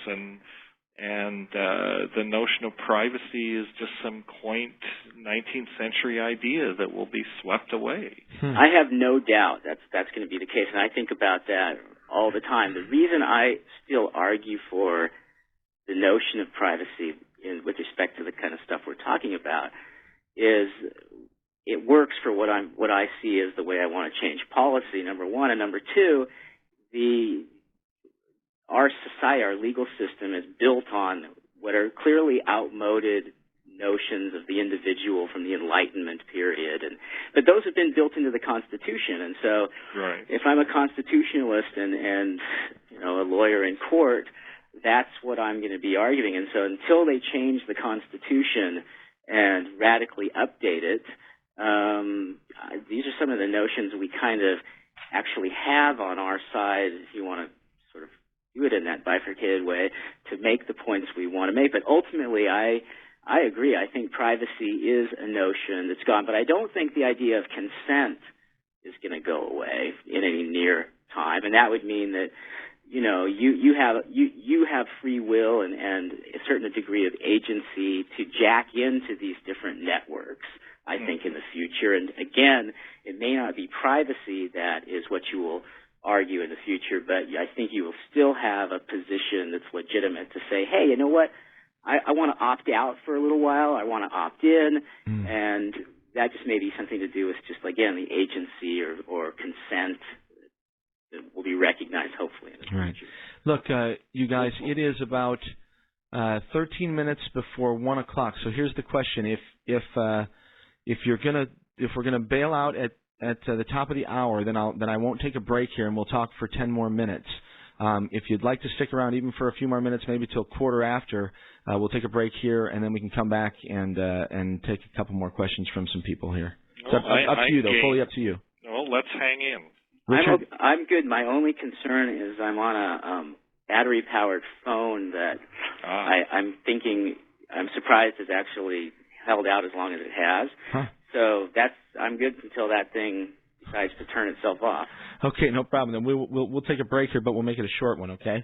All right. And let's see. This is number 8. This is a song that is called No More. All right. Fitting, I think. All right. No More. This is ISM. And you can find out information from them as well as Dr. Dennis and Richard Glenn Boyer on my website at www.mikehagan.com. Back in just a minute with them and more of your questions.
There you have it. Ism.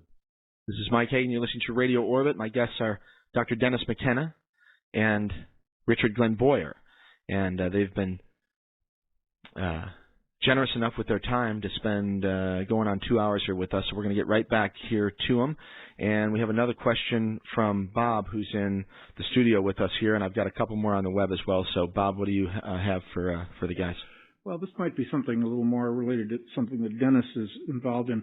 The war on drugs, it's kind of like we're talking about two different categories. One I would refer to as sort of the body drugs, alcohol, meth, tobacco, caffeine, heroin, cocaine, that sort of thing. Sugar, versus coffee. the psychedelics, yeah.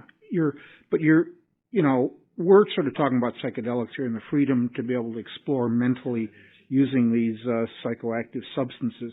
But there's a whole problem. I mean, like we're in mid-Missouri. There's like a methamphetamine epidemic here. I mean, these guys are, in these little trailers cooking up this stuff with kids running around and that kind of thing.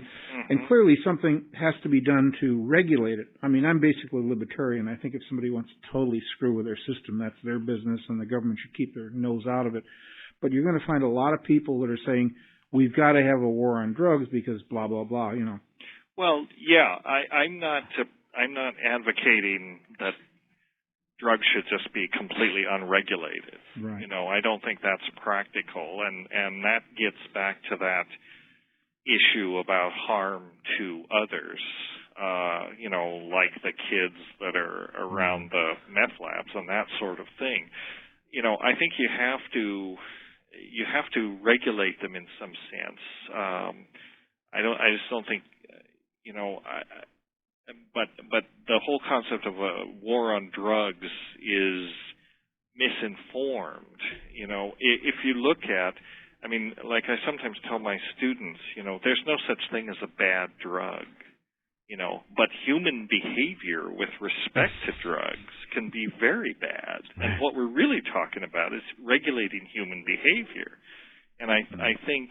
And Dennis, you could substitute technology for the word drugs. Exactly. Well, drugs are a kind of technology. It's all about human behavior. And I think with respect to something like methamphetamine, which is, it's a drug that's very hard to form a positive relationship with.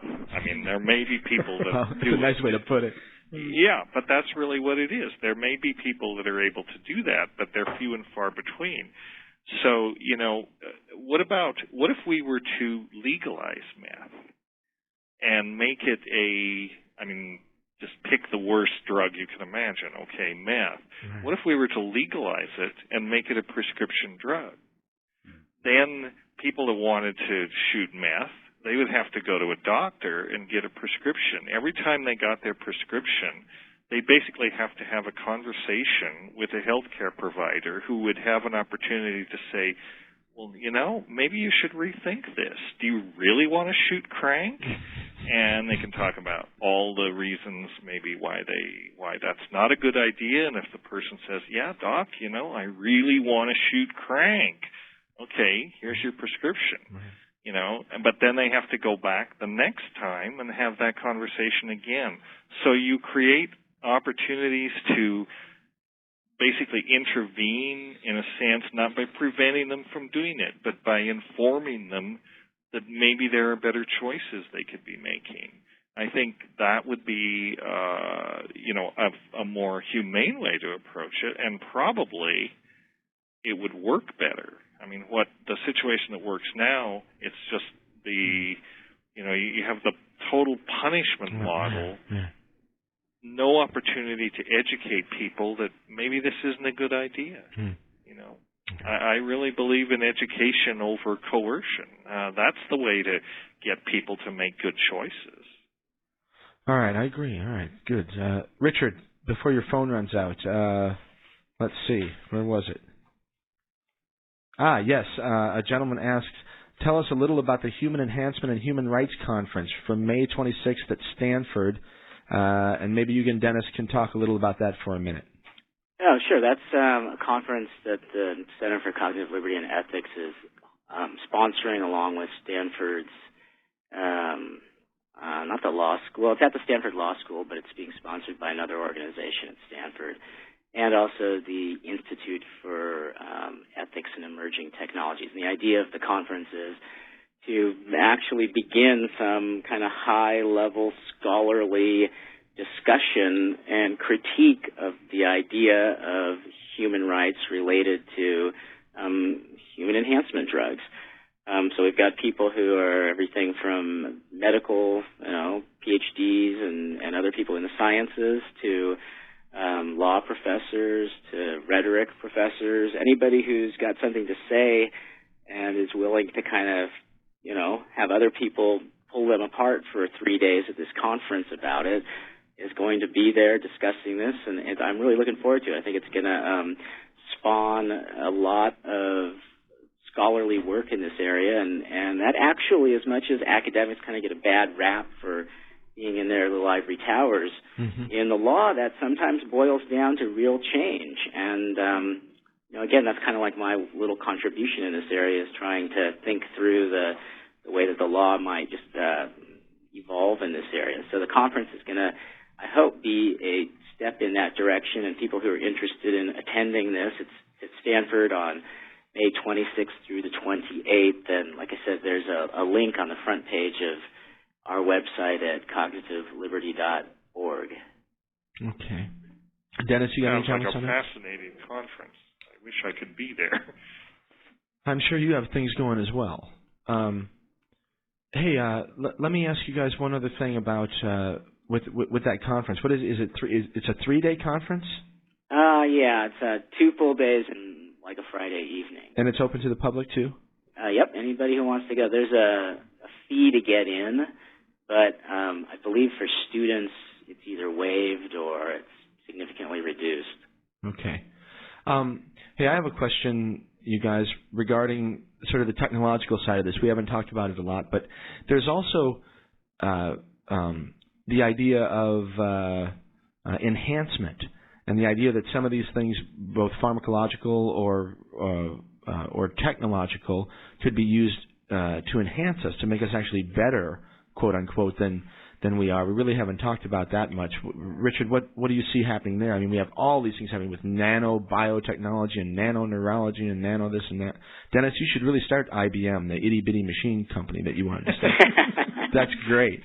Yeah, well, if any of your listeners have about $15 million, we'll get right on it. All right. Well, you never know. Right. That area, I think, is one where it's popping right now. And so it's the idea of technologies have always tried to kind of overcome limitations that are imposed upon by our bodies, and now it's just developing in an area, particularly with pharmacology, where we see it from just students who are using Ritalin not because they have a diagnosis of ADD, but because they can stay up and study all night and they feel sharper and may be in fact sharper when they take their exams. And that's clearly going to cause another very big social debate. And there are some very legitimate issues. I mean, it's always been a question of what's fair in sort of getting ahead, and we have steroids that many people feel is an unfair kind of competitive aid. But then again, in schools, when I got out of law school, everybody paid, $10,000. Well, the law firms paid for it, thank God, but it was thousands of dollars to take a prep class before you take the bar exam. And, whether it's texts that are used to enhance you or drugs or other technologies, whether or not you're able to use them or whether someone else is going to be able to use them when you're unable to use them is going to be another big issue that this conference will look at. And there are people who are beginning to think through a lot of these issues, and most of them will be at this conference. Okay. Yeah, I mean, I think it's going to be interesting when some of these new neurotechnologies emerge, and they are emerging. For example, VR technologies, virtual reality, and that sort of thing that can, for example, simulate drug states and do a pretty good job of it, get very close to what drug states are actually like. how is that going to be dealt with in the regulatory sense? Maybe it won't even be perceived by the power structure as something that needs to be regulated, or maybe it will. I mean, it doesn't carry the baggage with it that it would have if it were a drug. Somehow there's great concerns about the drug, but many of these neurotechnologies can simulate psychedelic and other states. So how will those be regulated? I don't know. Maybe Richard has thoughts on that. Well, I think if they approach the magnitude or the experience of an actual psychedelic experience, they will be heavily regulated, just like psychedelics are. One area right now that human enhancement's been really fostered by, and which I think doesn't bode well, but then again, maybe it does, is that the United States government, for military purposes, you know, methamphetamine wasn't that the go pill that pilots have been using? And there's a program at DARPA right now called the AUG-COG program, which is augmented cognition. And there are all kinds of exoskeleton devices, but you know, my focus is really on what's changing with thinking. And it could cut both ways, you know, and like Dennis has said, it's really a question of control. And if this is an area that threatens control, or which allows the people who push forward in this first to seize more control, then you know, that's, if we're going to be back, we're going to be in the same matrix of power that we're in now with respect to psychedelics. One thing I wanted to say very quickly that kind of fits into this is that when we talk about the drug war, I can see that actually, once again, kind of the metaphor becoming real, and in terms of other drugs being used to fight the illegal drugs, so that the war, the power, the control mechanisms right now exist by and large outside of our bodies, whether it's police or tapping phones or whatever methods the government uses to suppress or control drug use. There's already encroachments going on that are going to bring a type of internal policing, which would be the potential. It would start with prisoners. It would start with other people who aren't very politically powerful, being forced to take drugs that essentially block the brain's ability to either have these things pass through the blood-brain barrier, or otherwise reach the brain and affect them. And so I can see such as the vaccines that are developed for cocaine and heroin users.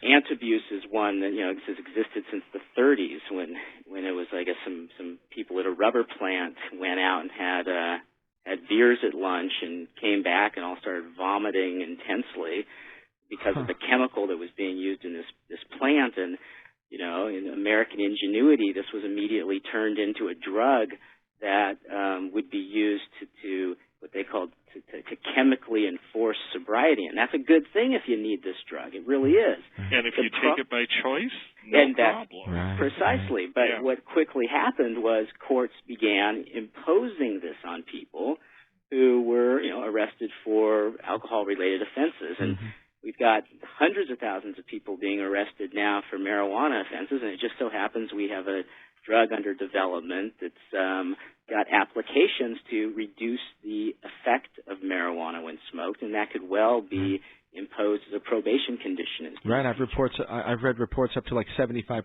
or something like that. Yeah, exactly. So I think that the drug war, you know, could take the next strange and bizarre step, which is the good drugs versus the bad drugs inside your body. Amazing. They go inside the drugs body now. Will be used to fight drugs. And then in another sort of even more bizarre side to that coin, what we sometimes think of as the good drugs, the psychedelics and these sorts of things, have all been investigated thoroughly for warfare. And, you know, there are scenarios involving aerosol release of LSD, MDMA, the whole gamut of these things in battlefield situations to essentially discombobulate the enemy. Dennis, one of the guys here in the studio just wrote on a piece of paper and held it up and wrote MK Ultra. MK Ultra. And of course, so we know there's this amazing history, odious history certainly, of all of this stuff. Right. Amazing. And still ongoing imaginary. I mean, I imagine so. I'll bet on it. You know it, right. Okay, here's another one. Richard, again, this one's from the web. Ask Richard his opinion of Edward L. Bernays, or maybe just what the role of PR is in general in this whole game. PR, public relations? Yeah, public relations. Well, I think it's kind of touched on that earlier in terms of just it's propaganda. And the question is, are people going to drink what they're selling, or are they going to look around? Drink ayahuasca. And yeah. So I don't know. I mean, that's kind of been well worked over. The drug war, of course, has the government's side of it has benefited immensely from its use of PR propaganda, and there's no I don't see that lessening. Although there's been some attempts to do so, and actually the budget's been going down for that. But ultimately, I think the government right now has kind of got its propaganda machinery really oriented on this so-called war on terror, which provides for it many of the things that the war on drugs has provided in prior to this, which is an ill-defined enemy, one which allows them to take as much power as possible. And I think any of these will be facilitated or strengthened by the government's use of whatever form of media or propaganda, or if you want to call it PR, they can get their hands on, and the same with corporations to push their products. So it does come back to the idea that hopefully people will maintain a certain sense of responsibility to pay attention and to care about what goes into their minds, and to use their own filters appropriately. And if they want to accept propaganda or PR, I guess that's their choice. But hopefully others will kind of see through it and follow their own vision of things. As I'm reading the news here, the synergies between these things are just amazing. Here's a story here. Listen to this, you guys. It says, what if you could one day unlock your door or access your bank account by simply thinking your password? Too far out? Perhaps not. Researchers at Carleton University in Ottawa, Canada are exploring the possibility of a biometric security device that will use a person's thoughts to authenticate her or his identity.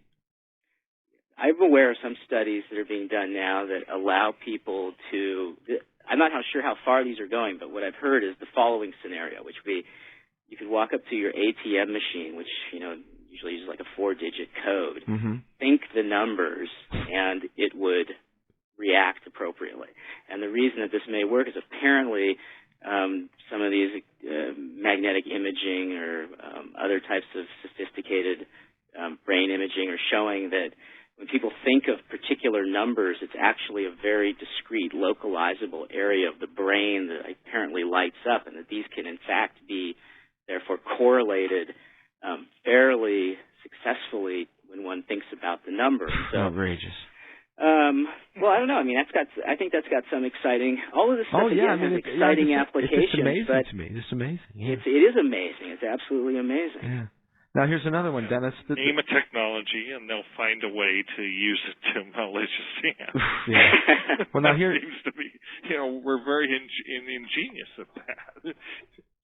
Yeah, and we're easily self-deluded too. That's for sure. I think who was it that said that man's ability for self-delusion was limitless or something like that. But anyway, Dennis, we talked about this off the air. The Lancet, which is a big UK medical journal, calls for LSD testing. I know this was sort of like, well, duh, but anyway, they're talking about, and in fact, the interesting thing about this article was the journal's editor, Richard Horton, said he was not advocating recreational drug use, but championed the benefits of researchers studying the effects of drugs such as LSD and ecstasy by using them on themselves in the lab.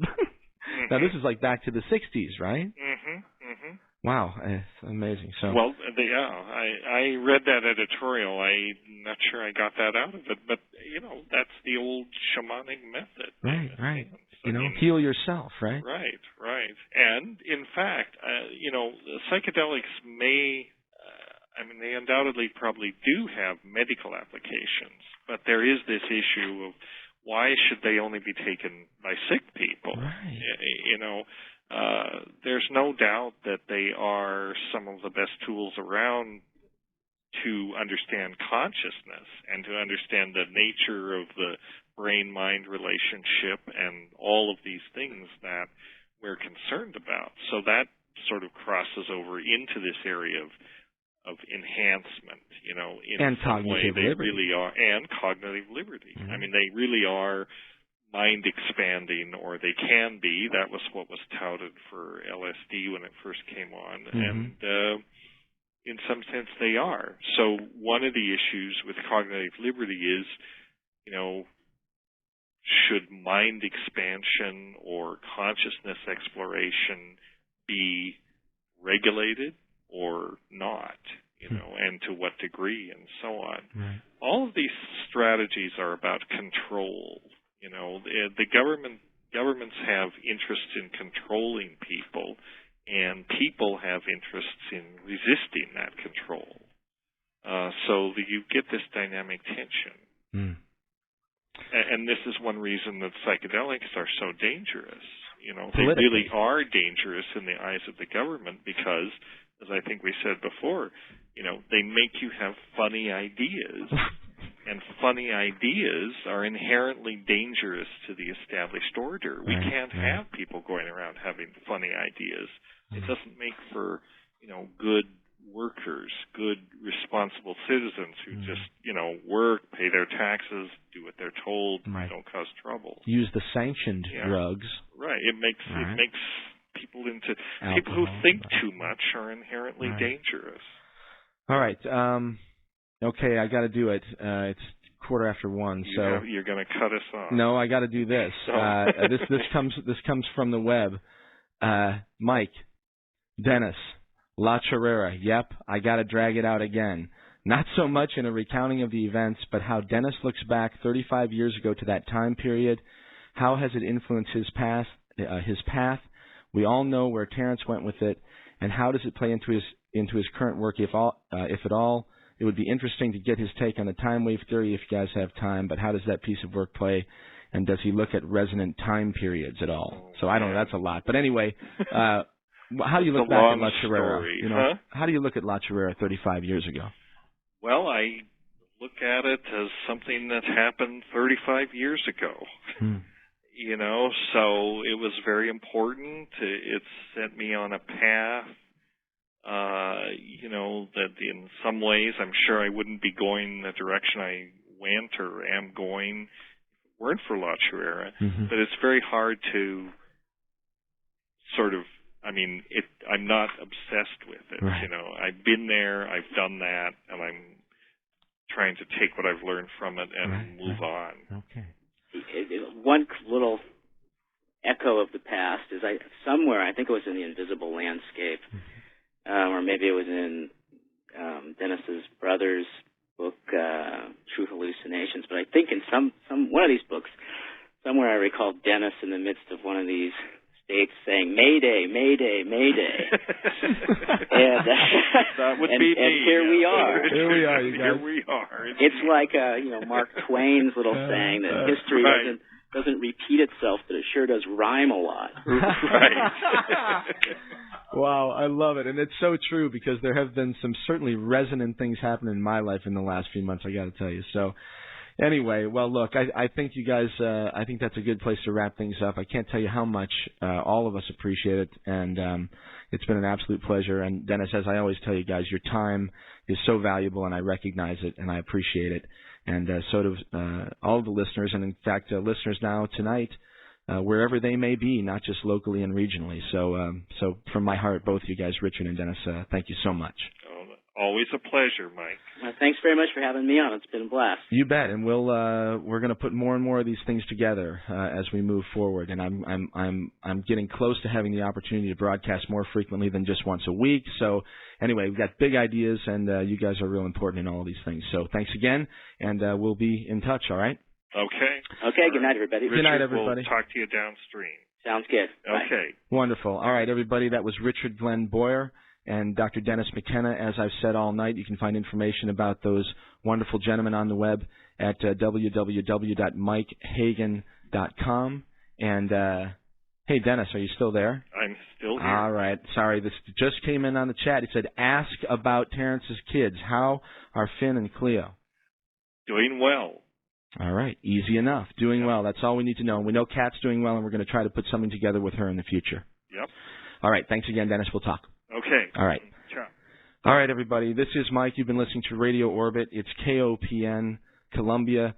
I'm just absolutely thrilled that we were able to bring the program to you tonight live, streaming over the Internet, thanks to the gentlemen and women at CosmicWavesRadio.com.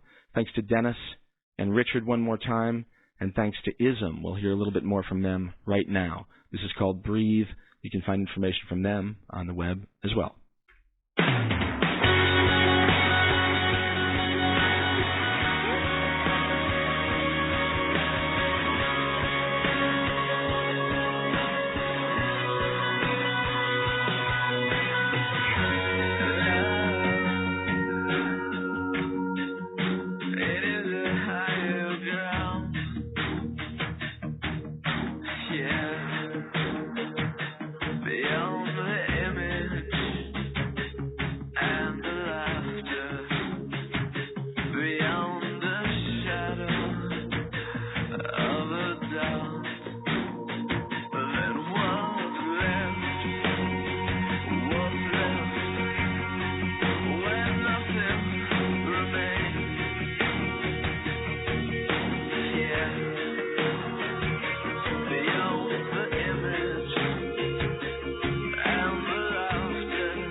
All right, once again, that's ISM from their recently released CD, Monkey Underneath. We've heard stuff from them all night. Great, great new rock and roll band from New York City. And we'll play a couple more from them as we finish up the show tonight, okay? All right, so wow, amazing. Dr. Dennis, thanks again. Richard Glenn Boyer. You can find out information about both of these guys on the web.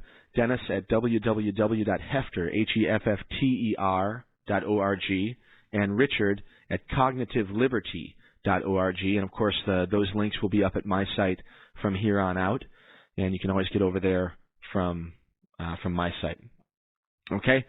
So let's talk a little bit about what's coming up on the program here, if I can find my notes. Well, we did it, you guys. We streamed the show live, and it's happening right now. And I couldn't be more excited about it. So thanks to everybody that's been a part of that. CosmicWavesRadio.com, Carrie, and Paul, and Kent for introducing us, and Larry for helping me with everything that you've done for so long and for giving me the courage to even, attempt this stuff. And everybody else and all the wonderful listeners who have been encouraging us, and I just couldn't be more pleased, and I'm so happy that we were able to do it tonight. It couldn't have been more fitting to begin the worldwide broadcast with Dennis McKenna and Richard, a wonderful addition as well tonight. And as I said, I'm just absolutely thrilled. So thanks to everybody who's been involved. It was an historic occasion. I don't know how many of you were listening. Not that many, I'm sure, heard it live. But if you did, well, that's one that we can share. Okay. All right. Thanks to everybody else who has been sending in art and music. I love it. Send more. We love it. We love it. Send it. All right. If you want Larry to do some work, you got to get him more art and music, and then he can improve those sections of the website. And there's some great stuff up there already. So hop on the web, go to MikeHagan.com, and just click around. There's lots of cool stuff happening, including archives of all of these programs. So if you weren't one of the lucky ones who got to hear this show live, you can, if you register at the site, which costs you nothing and is very simple, you can have access to the archives, which will be up in just, 12 or 24 hours or something like that. All right? And if you do that, you'll also be able to get some free music.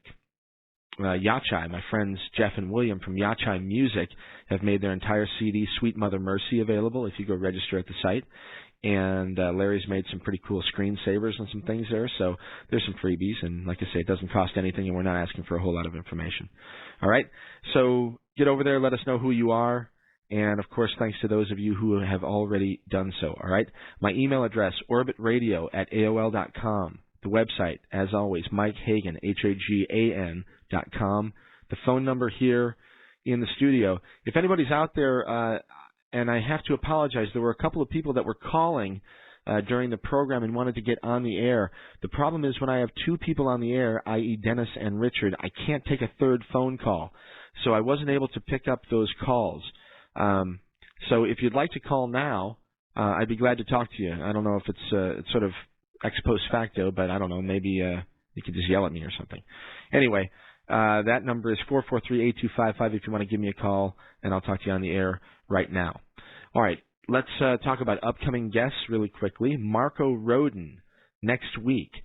Really interesting guy who's come up with some new concepts of physics and aerodynamics, a whole bunch of stuff, and I'm not that familiar with his material yet, so I'm not going to speak at great length about it. But if you go to Rodin Aerodynamics on the web, you'll find out some interesting stuff about this guy, Marco Rodin.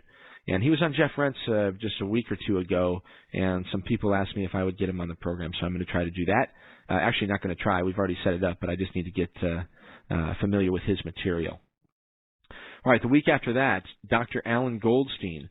We were just talking a little bit about these advanced technologies, nanotechnology in particular, with Richard and Dennis.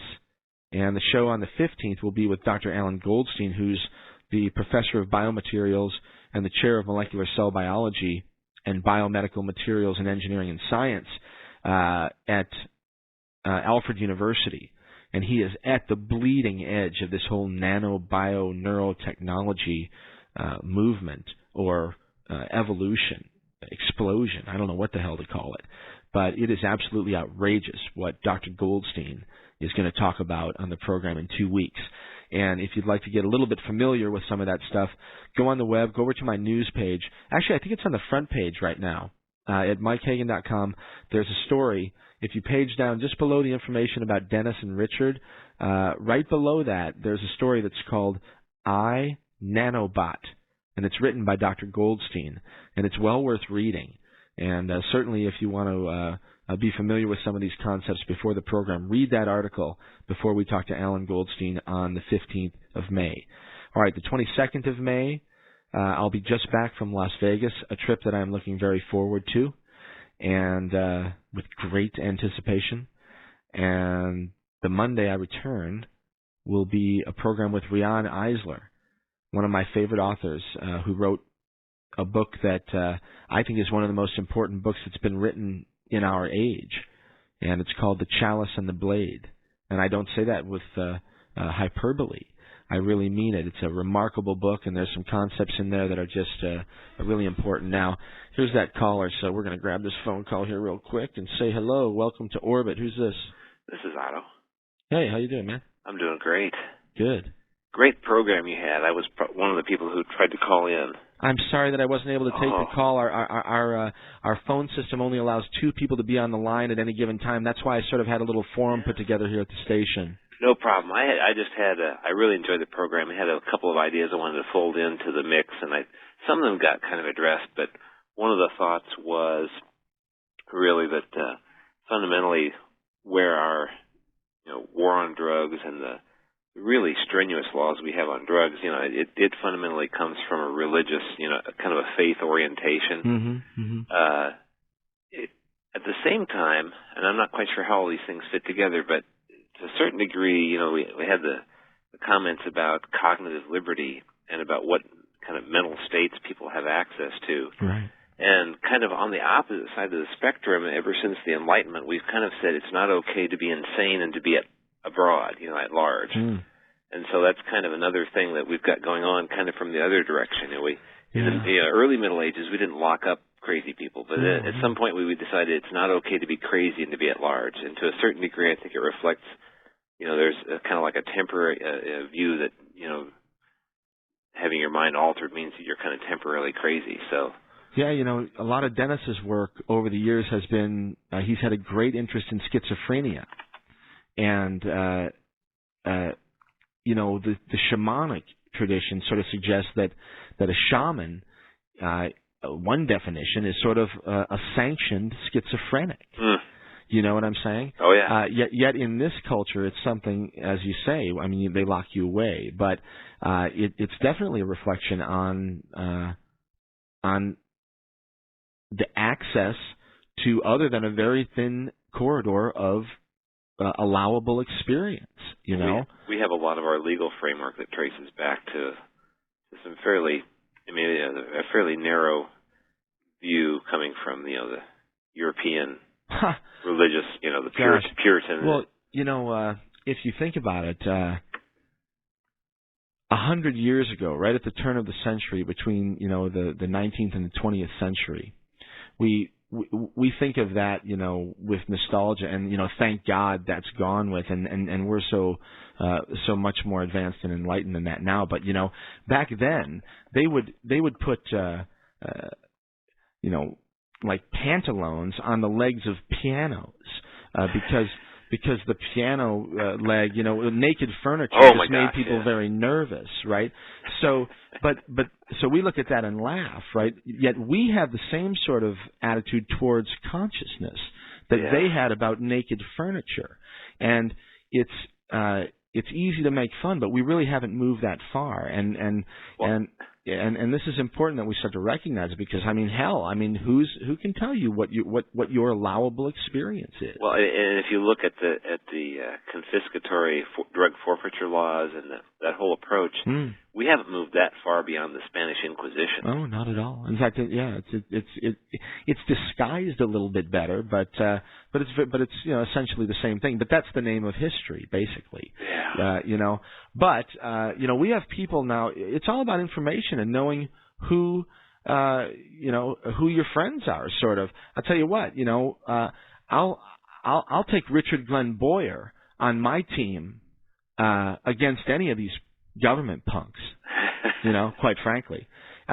So I think that we're learning that, sometimes you just got to take the bull by the horns or so, or just do your own thing. I mean, I'm not advocating anybody do anything. I'm advocating that I'll do whatever the hell I want, and I won't harm anyone in the meantime, and I'll try to be a good person, Well, that's the rational argument for why the drug laws, even maybe even potentially from a conservative perspective, the drug laws don't really make that much sense from a rational point of view. No, it's and from a efficacy point of view. I mean, it's been, as Dennis pointed out, and just an abject failure. I mean, you might as well argue that it's what it really is a war on Central and South America and the polity of those countries. Yeah, and a war on personal freedom. I mean, and this stuff, and money comes into a lot of it. But money certainly is not one of the issues with the psychedelics. There's never been a whole lot of cash generated from ayahuasca or from even mushroom, for that matter. It's because they're deconditioning agents, and if you get a whole lot of people taking deconditioning agents all the time, they start to see things through a different lens, and pretty soon all of those established power structures start to fall away. And that is why the psychedelics are illegal, because they just totally threaten the establishment and all the institutions that are somehow sacred, but yet have been absolute. We've been betrayed by all of our institutions, whether it was purposeful or not. But they've absolutely failed us. And but of course, institutions are like animals; they just want to stay alive. The third thing I wanted to fold into the mix, and I think some of your folks talked about it a little bit, was really the role that technology is going to play. Man. Within, and here I'm thinking of a speech I saw that was put on by the Council on Foreign Relations, where they had Ray Kurzweil come and speak. Sure, I know Ray. Yeah. And I've talked to his partner on the air, Dr. Terry Grossman. He's been on the program before. Yeah, and so he gave this talk, and he said, we've got, Intel has on their 15-year plan basically that 15 years from now they're going to have hardware capability equal to the human brain in terms of computational speed. And, the same exponential progress that we've seen every year for the last 100 years in information technology on the hardware side is also true on the software side, and MRI imaging and stuff like that. It's going to continue to progress. And so along about that same time, we're probably going to have reverse engineered the software for the human brain too. That is, we'll understand down to the molecular level thought. And so it'll be possible to incorporate devices, little nanostructures into our bloodstreams, and then they'll be, wired to the net, and you can basically just flick a switch with your thought and move yourself into any virtual reality that you could get access to. I mean, obviously there's going to be a lot of programming involved there, but at that point, whether or not it's actually just done by technology or with some, physiochemical mind-altering drug, what's the difference? No, it's the line becomes very blurry. And you're right. I mean, this is stuff that Dennis's brother Terrence spoke, really clearly about many years ago. Long before this stuff was coming to be.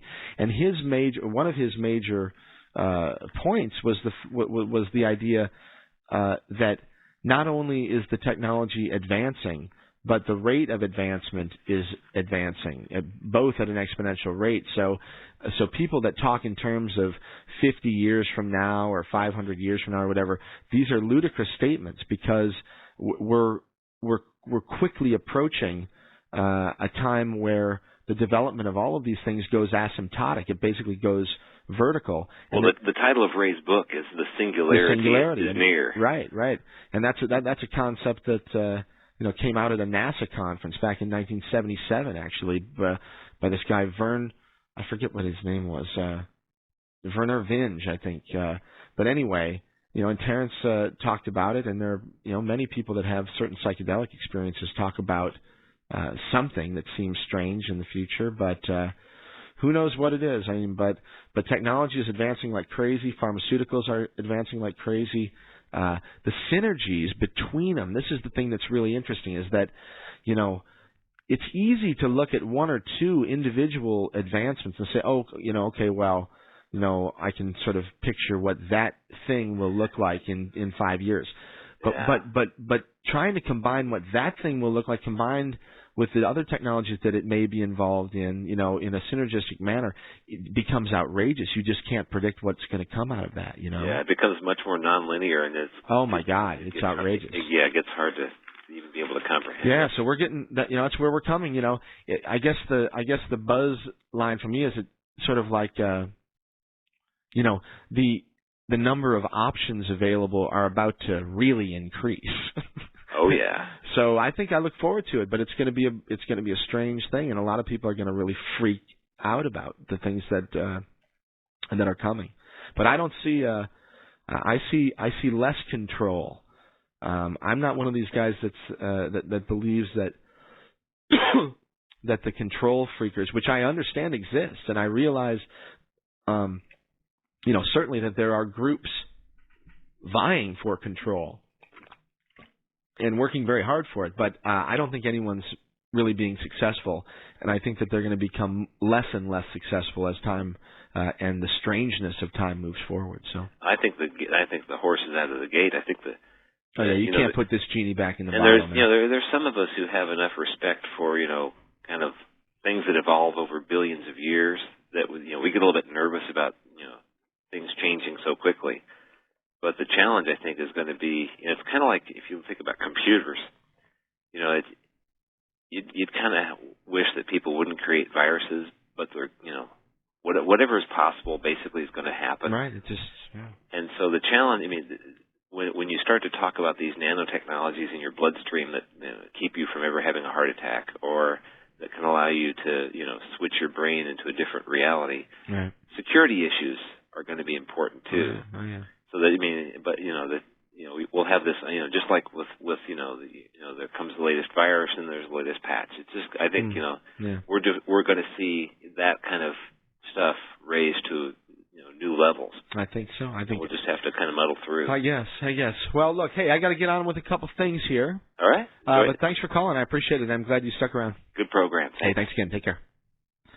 All right, so let's play another song here. We'll come back and sort of finish things up. I got a couple stories in the news. We can do space weather. But we'll play one more from ISM here. And this one is called Out of the Way. Again, relevant to the conversation tonight. And more information about this wonderful band from New York, STM Records, www.ismmusic.com. And you can find them on my website as well. This song's called Out of the Way, and I'm being redundant.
Out of the way, ism. Radio Orbit, this is Mike. All right, we got a few more things. Space weather, quickly. Mars, if you're looking for Mars, well, it's about 180 million miles from you. And it's actually pretty dim right now, not easy to see. But tonight, the moon will find it for you. The pair will be sort of side by side and in the sky right now. So get outside and go look at them. Also, there is a pretty interesting sunspot right now on the front side of the sun looking towards us, designated number 875, and potential for anything from this puppy. It's actually sort of like two of them together, and it looks like the eyes of a monster, as a matter of fact. So there's some interesting imagery of that at spaceweather.com.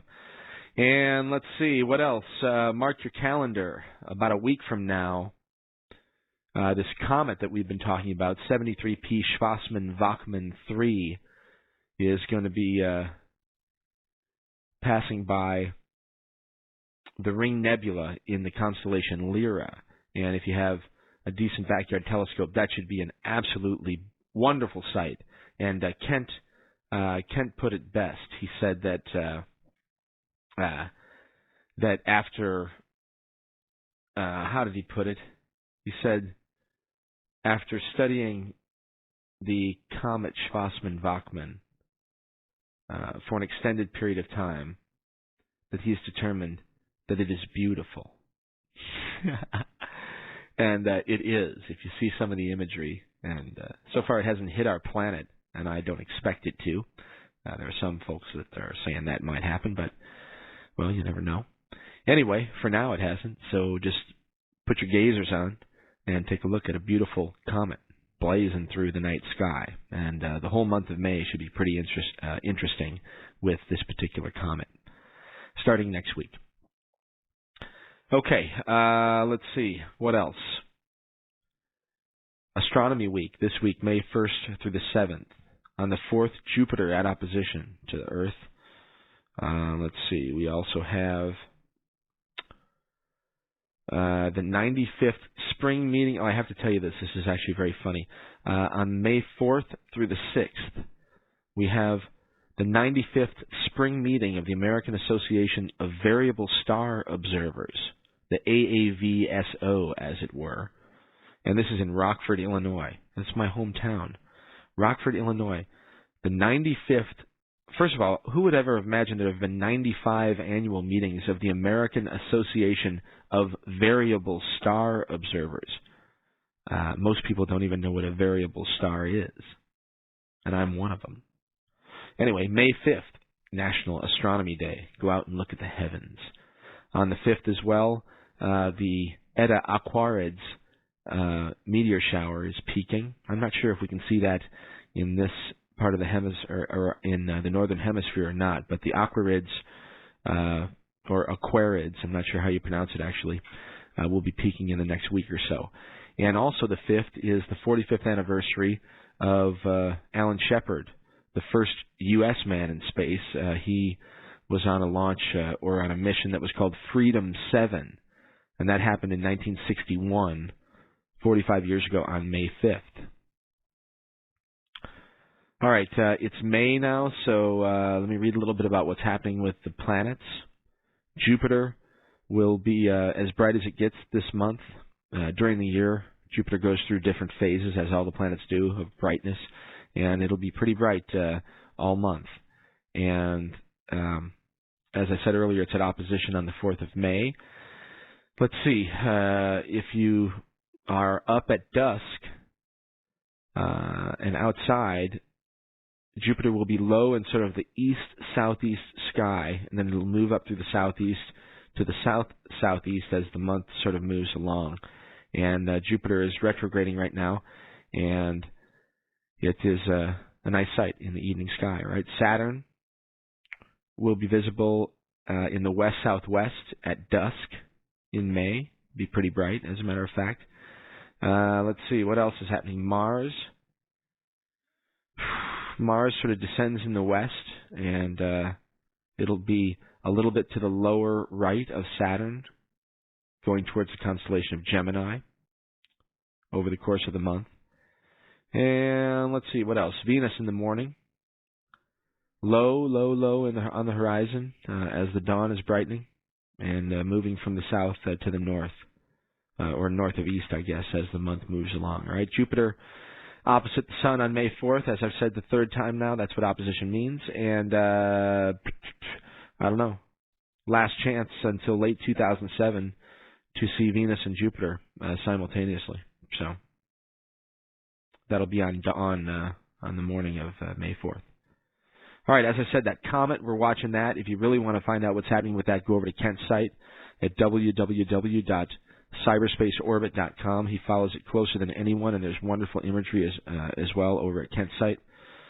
And let's see, there's more going on in the stars, as always, but we won't fiddle with it right now.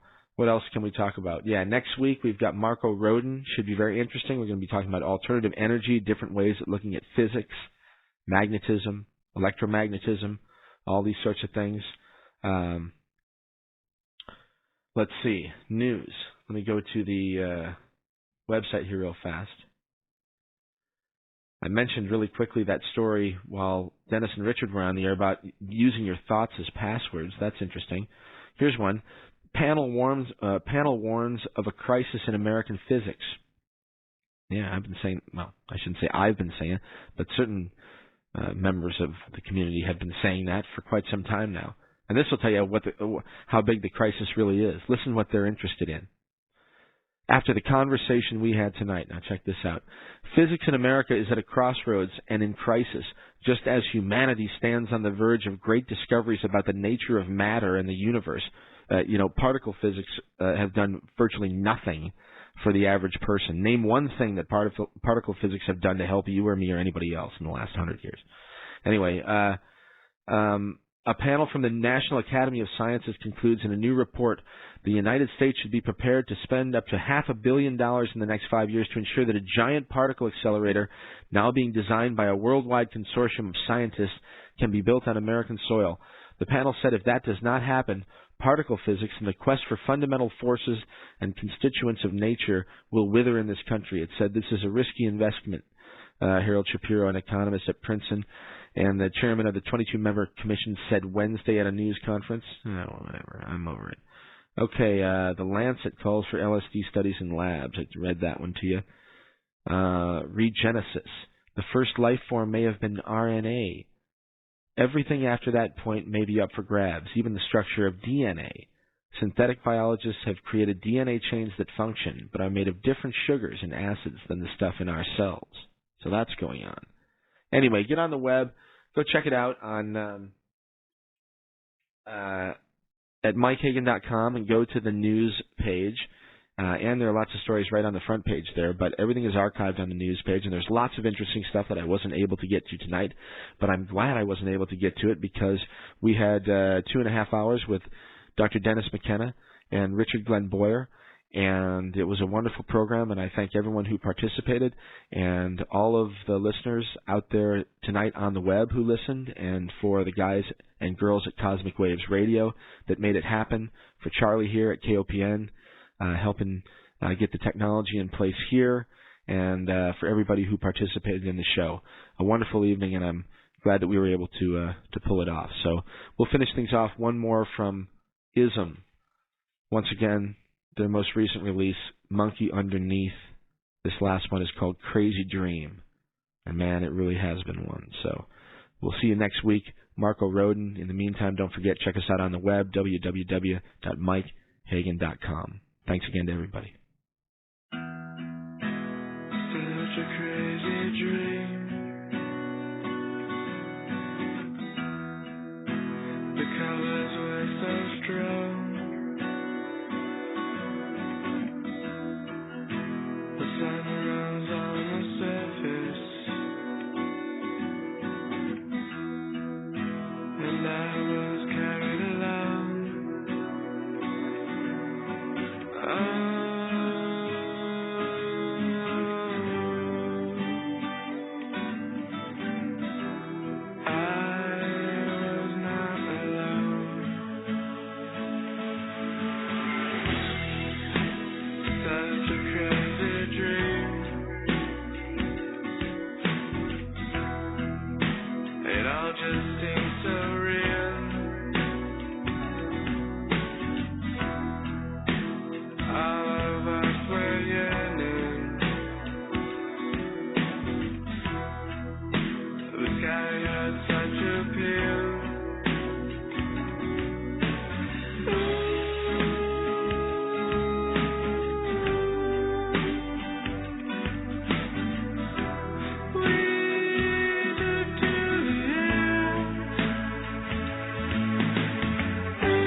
KOPN Columbia 89.5 FM. My name is Mike Hagan. You're listening to Radio Orbit. We'll be back in just a few minutes.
good evening, or good morning to you, or good day to you, whomever you might be, wherever you might be. Welcome to Radio Orbit on KOPN Columbia, 89.5 FM.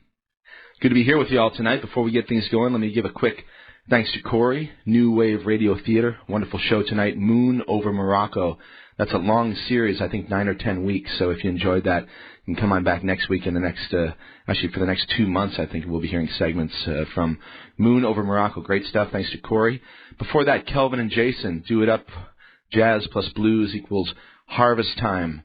Tech Radio, keeping us up on the radical world of high technology and gadgetry. Jeff Wheeler starts things off every Monday from 3 to 5 p.m. with Uncommon Light, good music and talk and news, super cool radio.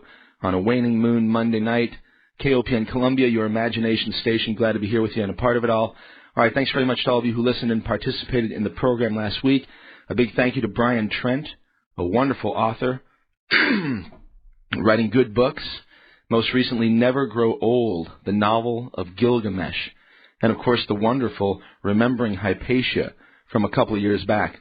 Great stuff from Brian Trent. We also heard music from a group who named themselves Smile Smile. Thanks for the nice songs. Information about all the musicians I feature on the program can be found on the web at my site, in the music archives. Lots and lots of good music happening all around these days. Tonight we'll share some more of it with you. We'll hear the sounds of Welder. Welder is one of the performance names that my friend Brendan Angelidis uses, but however he is presenting himself, his music is wonderful. So we'll hear tunes from Welder throughout the program tonight. We started things off with Impossible Word, and we'll hear another song from Welder in just a few minutes. If you missed last week's show, or any other for that matter, you can always hear them after the fact. They're all on the web, www.mikehagan.com. Just slide on over to the program archives. You can get a listen to everything that we've been doing over the last few years. See what you think of it. Share it with others if you get the gumption, okay? All right.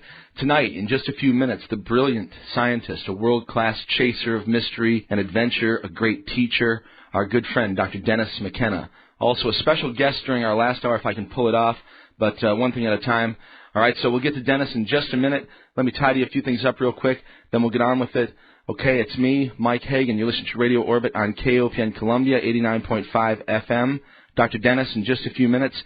Meantime, here's Welder again with a quick one. It's the title track to his recently released EP. It's called Bamboo Snow.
You're listening to Radio Orbit with Mike Hagan on KOPN 89.5 FM.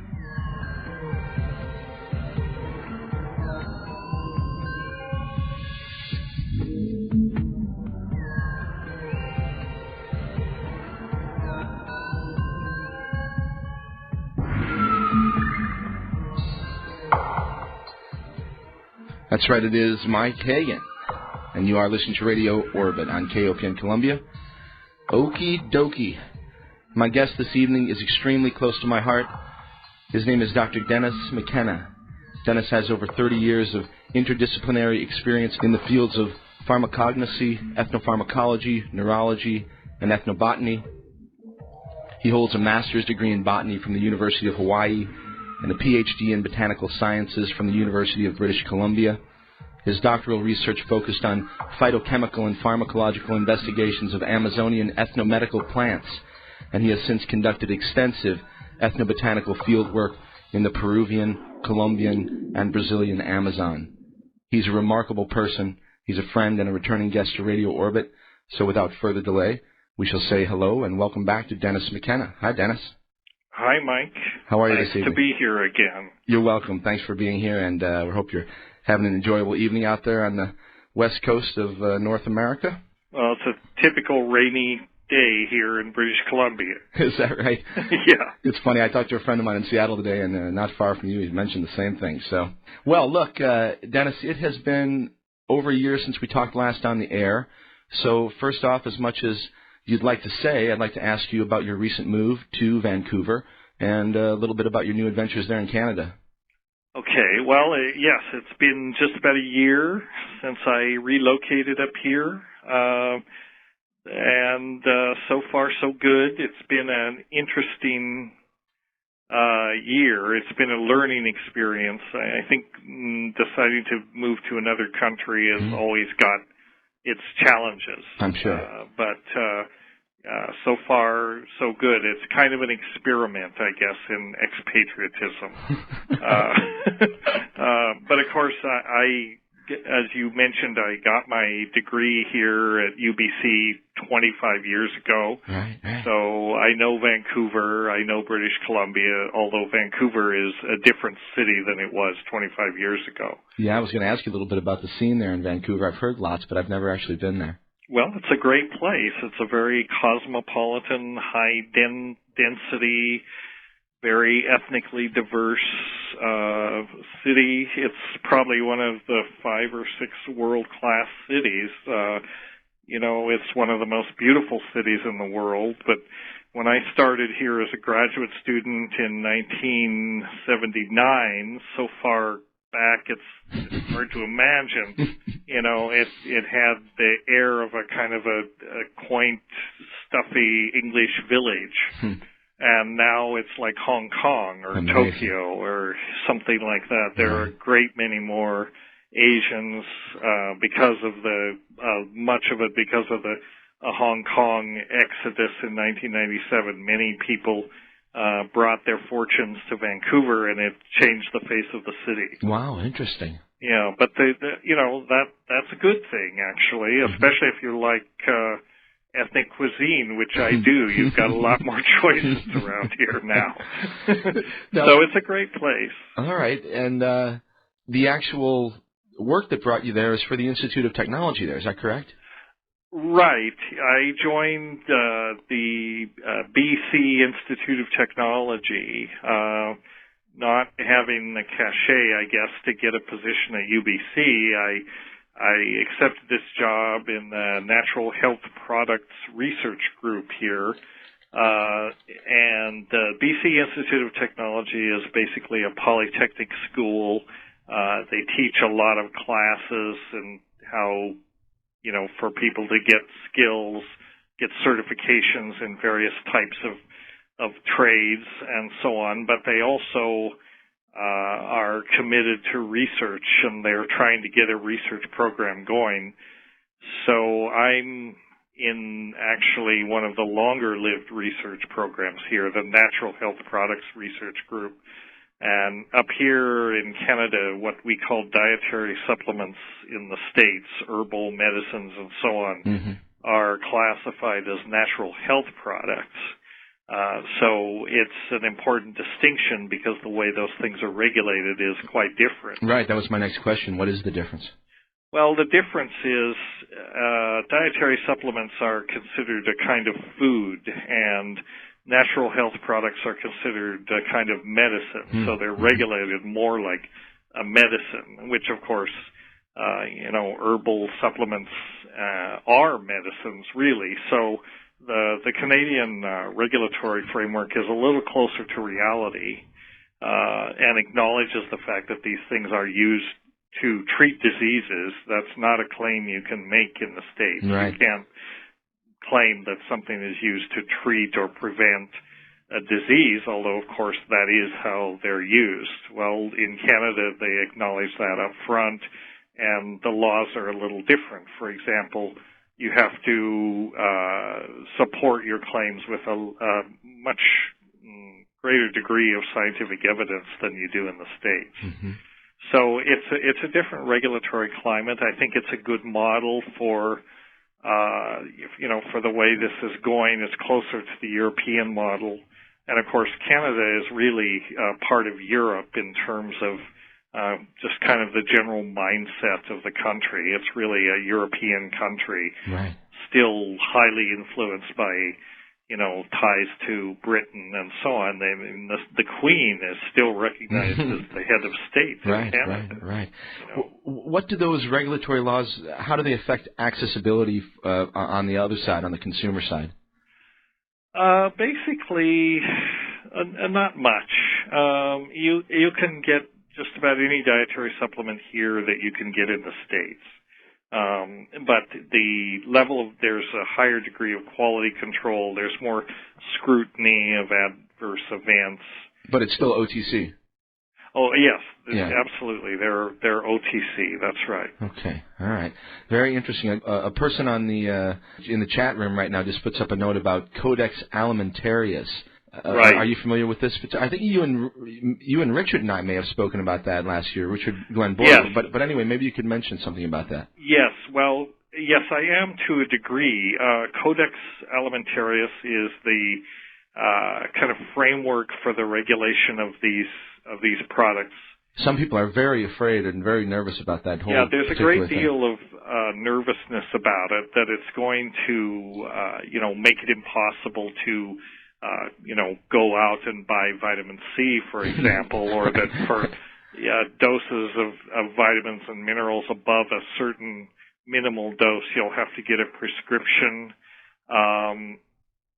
And quite frankly, I'm not sure that that's going to happen. I hear both sides. I have friends in the industry in the States who say, this is never going to trump our own laws, and basically we have to adhere to our own laws, and Codex Alimentarius is not going to make a difference. But other people are saying, no, it will take over. It's part of the globalization strategy. It's all being, sort of mounted through the World Trade Organization and conspiracy on the part of the pharmaceutical industry to take over the herbal industry. There's a great deal of misinformation, and I don't really know the answer. I don't think we're quite there yet, although it may happen. It may come in the next few years. Okay. But, it's really a question of what will people put up with. Yeah, that's really what it comes down to on a lot of fronts, I guess. Right, and as we know, people will put up with a lot. And, remarkably so. Our legislators will put up with even more than the people will put up with. So, it's hard to say. Unfortunately, in the regulatory climate, in all of these things, money talks, and lobbyists pretty much get what they want, and the rest of us who don't have deep pockets or lobbying budgets more or less have to go along with it. So this is, one reason why people need to become more active, although sometimes it seems it seems like it's a zero-sum game, but it's either that or give up. Right. And we're not about to give up. Certainly not. All right, speaking of not giving up, we do have allies, and some of them are not human. And I'd like maybe to talk a little bit about perhaps an update on your work in Peru and the plant compounds that you've been researching down there, and I guess maybe a question about whether that work is continuing there at BCIT. Well, okay, yes to the last question. It is continuing. I have, as I think I mentioned last year, I have had a grant for the last 3 years from a private research organization to investigate Amazonian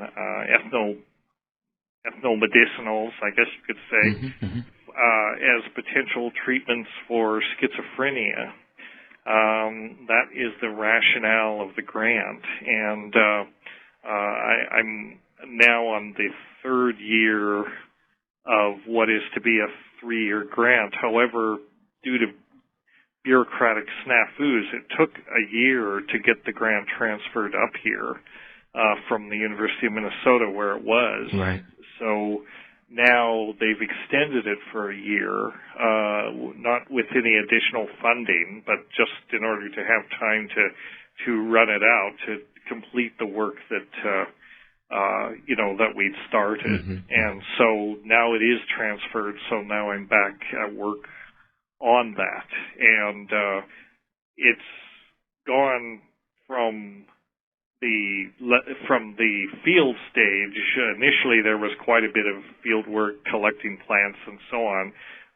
Some of that is still going on, but we've had some very successful collecting expeditions. So we've got out of our initial list of 250 candidate species that we wanted to look at, we have got about 150. So now we're in the process of sorting all that out in terms of their chemistry and their biological activity. We're using receptor binding assays, which are a sort of simple, quick, and dirty way to look at an extract to see if there might be something in that mix that binds to or that interacts with a receptor, a neural receptor of interest. And so this is a way to take a crude extract and kind of profile it or fingerprint it, if you will, to see if it tweaks any of these receptors of interest. How do you do the assay? Is there an animal involved, or is it a human? No, the assay is actually dead simple. Once you get it set up, it's a simple matter of you take a radioactive drug, a drug that has been labeled with an isotope, such as tritium, that you know is selective for a particular type of receptor. In the realms that we've discussed, for example, the hallucinogen DOB or DOI. These are some of the compounds that Shulgin synthesized. Very highly selective for a certain kind of serotonin receptor called the 5-HT2A receptor. That seems to be a common receptor that almost all hallucinogens interact with. They may interact with others as well, but that seems to be the key receptor. So if you can get a label on something like DOB or DOI, which happen to be halogenated for the chemists among you, which means it's very easy to put a radioactive form of bromine or iodine on those things. So then you basically take a rat brain homogenate or a homogenate of tissue, you put it into some buffer, you incubate it, you add the radioactive drug, and it binds specifically and selectively to the 5-HT2 receptors. Then you put in your unknown drug, or in this case your crude extract or a fraction from your extract, and you measure the concentration it takes to knock that label off. In other words, what is the concentration of the cold drug that it takes to displace a certain amount of the label? And if it only takes a little concentration, then you know it's pretty selective for those receptors. Right. I So, the same techniques. You just vary the labeled drugs that you use, you vary the tissues. So you can look at, roughly 60 different kinds of receptors once you get the assay set up, and you can rather quickly screen quite a number of compounds or quite a number of extracts. I should say, having said all that, I've done a lot of receptor binding work in my day, back in the day, but most of this work, this initial screening work, is being done by my colleague, Dr. Brian Roth, at UNC Chapel Hill. Yeah, you've mentioned him before, sure. Yeah, he is the person that worked out the pharmacology of Salvia divinorum, and the person who figured out that Salvia divinorum, that Salvinorin A, the diterpene, is very selective kappa opiate, very selective for the kappa opiate receptors. But what he does in his spare time, I guess, is he's the director of the National Institute of Mental Health has a psychoactive drug screening program, and so researchers can submit anything as long as they have a legitimate reason to. They can submit an extract or a compound that they have synthesized or something that they've isolated from a plant or an animal, and they can just submit the sample and say, please screen against the following bank of receptors, and you specify which receptors you want them to look at. It's very useful because they screen thousands and thousands of compounds, and they're very good at what they do. They know how to do it, and they have all these assays set up.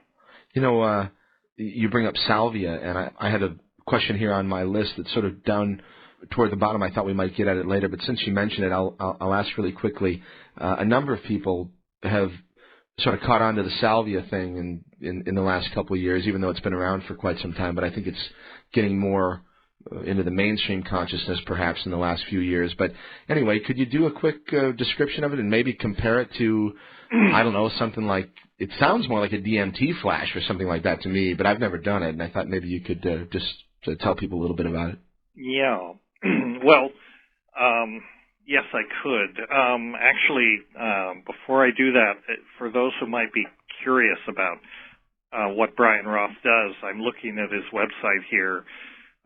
This is for those that might want to just see what's going on. It's a pretty interesting website. Yeah, please give us the address. And the website to this psychoactive drug screening program is http://pdsp.med.unc.edu. pdsp.med.unc.edu. Right. Okay, that's Brian Roth. Not a very memorable name, but it's the psychoactive drug screening program at the medical school at University of North Carolina at Chapel Hill. Okay, all right. Where he's located. All righty. So if you go to that's the home page, and then you can see, the kinds of data.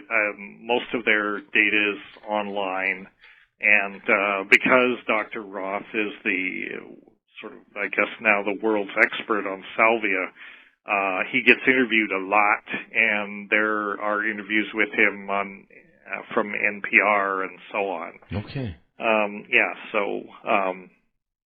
Just for those that are interested in the pharmacology of these things, that might be useful to know about that website. Good. I just posted it up there on the website. Okay. Now, when it comes to salvia, salvia it's like DMT in the sense that it's short. When the leaves are smoked, it's a very short-acting experience, only about 15 minutes, which is the same time frame as DMT when DMT is smoked. But in almost every other respect, salvia is different. For one thing, it's not what I call a true psychedelic.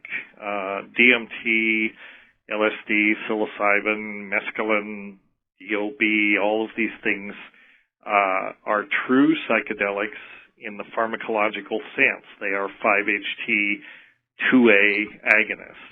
So they hit this very selective group of serotonin receptors as well as others. So salvia is a completely a critter of a different color. It hits the kappa opiate receptor. There are basically three major types of opiate receptors: the kappa, the delta, and the mu receptors. The mu receptor is the one that morphine, for example, is most selective for, although morphine is very unselective. It interacts with all three types. Salvia divinorum, or rather salvinorin, the diterpene in salvia, hits only the kappa receptor. And in that respect, it's quite unusual for a drug, because most drugs hit multiple receptors, at least to some degree. And what's quite remarkable about salvia divinorum, it's apparently highly selective only for the kappa receptor, the kappa opiate receptor, and no other receptors. No other opiate receptors or any other kind of receptor. Is it active orally too? Can you eat the stuff? It is not apparently orally active. It is so-called buccally active in the sense that you can chew a quid of the leaves. This is how it's traditionally taken. The fresh leaves are chewed, but the absorption is through the mucous membranes in the mouth, not through the gut. I see. And then, of course, the diterpene itself is volatile, so the dried leaves can be smoked, and it's absorbed much more quickly, and it passes away much more quickly. And in terms of effect, it's more like a dissociative anesthetic. Its effects are similar to something like ketamine, in the sense that it causes sort of a complete dissolution of reality, often a feeling that you're out of your body. It's extremely bizarre, the effects. I'm not an expert on the effects. Many people are more experienced with it than me, and partly the reason for that is that I don't care for it. I mean, even an old psychonaut like me finds this stuff highly peculiar. And one aspect of it is, one aspect of it is, what do you bring back? Yeah, what do you get out of it? Sure. What do you get out of it is the question. And I don't get much out of it other than just a feeling of, gee, that was weird. Gee, that was strange, sure. Much the same could be said of DMT in the smoked form. DMT is a true psychedelic. When it's smoked, though, the effects are so overwhelming and so fast that by the time it's over with, you're sort of just left shaking your head and saying, my God, I know something profound happened, but what was it? Right, it's so quick it's hard to hold on to. Which is, of course, with DMT, one gets around that with the whole ayahuasca business. Which DMT in the orally potentiated form lasts much longer. Okay. All right, real quick before we take a break, Hefter. How are things at Hefter? Are you still involved? Yes, I'm absolutely still involved with Hefter, and things are going very well. Good. Excuse me, I'm hiccuping here. Things with Hefter are going well. We're continuing to try to raise money, and we're sponsoring several different clinical studies.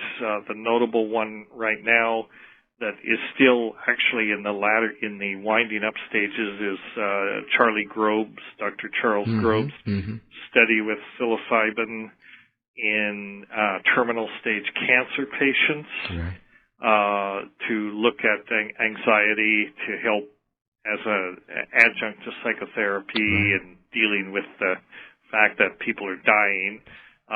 Very positive results are coming out of that. And there are now 2 other studies that are about to start, which we're partly supporting. One of the encouraging developments on all this is that because the the terminal cancer patient study has turned out so well, and we pretty much established that psilocybin is safe to give to people even in, even in a fairly severe state of compromised health. Mm-hmm. It's an inherently non-toxic compound. Yeah, probably helps. So it's opened up the possibilities that the sort of inclusion criteria for the next trial will not be limited to terminal patients. It can actually be expanded to patients who are not necessarily terminal, but may be having difficulties dealing with their illness and the resolution of all that. So it opens it up to a much wider group of patient potential population. Patients, yeah. And it's just another step on the road to the notion that in the not too distant future, these options may be available to people. Mm-hmm. I mean, sort of on the political side, the whole rationale of doing this, but other than simply doing the research, which is worth doing in itself, but on the political agenda or the medical agenda, the idea is that if you can do some clinical studies, show that a compound like psilocybin is both safe to use and effective for what it's being used for, then you can apply to the FDA for orphan drug status, and you essentially can create a situation where, you can have medical psilocybin, just like we have medical marijuana, which of course is, implacably opposed by the federal government, but endorsed by a number of states. Right. Hopefully the FDA has not been so politicized that the decisions will be based on politics. There are still some in the FDA who cleave to science, and our experience has been, at least the group we're working with, if we show the evidence, then they'll give the approval. So that's the hope. That's the kind of steps that this thing has to go through before it's available for general practice. Okay. Well, it's a better position than we were in a couple of years ago, for sure. Yeah. In spite of the political climate, as a matter of fact. So. Right. Well, sometimes the most unexpected developments happen in the worst of times. Isn't that the truth? So. Okay. All right, look, let's take a little break, okay? Okay. All right, we'll come back in just a minute. Everybody, it's Mike. You listen to Radio Orbit on KOPN Columbia, 89.5 FM. My guest is Dr. Dennis McKenna. You can find information about Dennis.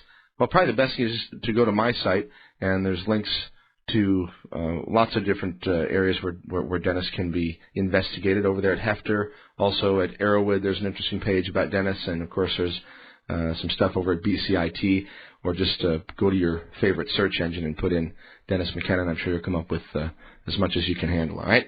Okay, in the meantime, this is KOPN on the web at kopn.org. We'll play a piece of music here from my good friend Eskimo/welder/Brendan Angelides, and we'll come back with Dr. Dennis in just a couple minutes. It's Mike. You're listening to Radio Orbit on KOPN Columbia, and this song is called Isle of Skye.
Isle of Skye. That's Eskimo on KOPN Columbia 89.5 FM. My name is Mike Hagan. You're listening to Radio Orbit.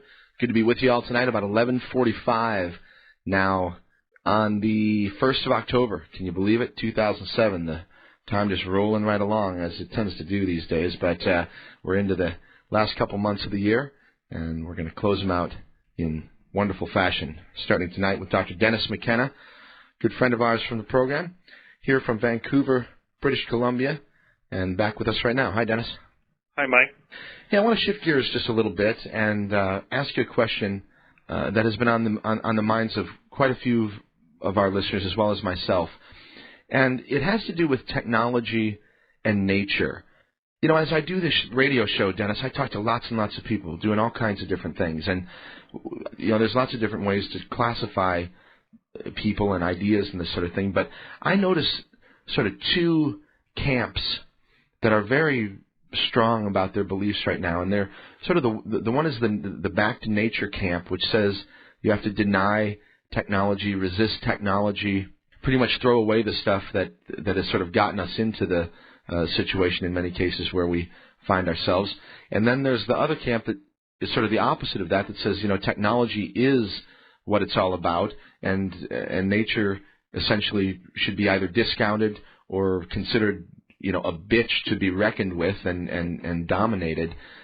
I guess the question in quick fashion is, can they coexist in harmony, or does it have to be one or the other? How do you see Well, these I think things? it's a false dichotomy. You know, because they have to coexist in harmony. Right. And everything is natural. Right? Right. We are part of nature. And I think a lot of the hubris and the problems that we've created for ourselves is our failure to recognize and acknowledge this. You know, that we are part of nature and we have to live in a way that is harmonious to nature. Nature is not simply for us to exploit. It doesn't work that way. Nature, you know, that's been the model for the last, well, essentially since the founding of the Industrial Revolution. And now we're beginning to see the consequences of this sort of rapacious approach to nature. If we keep it up, it's obviously not sustainable. And there is no miracle technological fix. But having said that, I think that technology is always part of the solution. It's definitely part of the solution. Even technology, though, is part of nature because we are part of nature, and it's the human mind that dreams these things up, these technologies. I'm reminded of the often repeated debate about natural versus synthetic compounds, you know, in the natural products industry. You know, natural is somehow better, you know, but they're overlooking the fact that even synthetic compounds were made by completely all natural organic chemists, you know, who are part of nature. Right, we can't get away from it. You really can't get away from it, nor do you want to. Nature has a tremendous amount to teach us still. You know, and it's not in our interest to destroy it. It's in our interest to sustain it because we can't live without it. I mean, if you simply look at global warming, all of the environmental crises, if you think about our relationship to the plant kingdom, I mean, it's as simple and stark as that. You know, plants absorb carbon dioxide. They release oxygen. Without oxygen, we wouldn't be here to talk about it. And plants are the main source of oxygen in the atmosphere. So we're involved in a symbiosis with the plant kingdom, with the biosphere, a symbiosis, maybe more accurately, a kind of parasitism, because plants could get along fine without us. But I'm not sure. In fact, I know for a fact that we could not get along without them. Right. Not only do they clean the air and do all kinds of things to the soil, but they create all these secondary compounds that are so helpful to us. That are so helpful to us. I was reading a review a while back in the Journal of Natural Products, which is a scientific journal, but it was a review on drug discovery and natural compounds in the drug discovery realm and pharmaceutical research, there's always a tendency to say, well, it's too much trouble to go to the rainforest and collect plants. We can just hire chemists and they can synthesize things in the laboratory all day. And we'll just, and we don't have to negotiate with indigenous peoples about intellectual property rights. Mm-hmm. Everything we invent is our own. And, we don't need plants as sources of new drugs, even though we've only looked at only about 10% of all plant species as sources of new medicines, new drugs. Remarkable. But this article was pointing out that between 1981 and 2002, which is the era that they have statistics to cover, there were about 827 new compounds, truly new, what they call in the industry, new chemical entities or new molecular entities that went from discovery to the clinic. In other words, discovery to through all of the regulatory hoops, all of the screening hoops and so on to become actually approved by the FDA as a new drug. Of the 827 or so compounds that went through this process, 61% were natural products. Wow.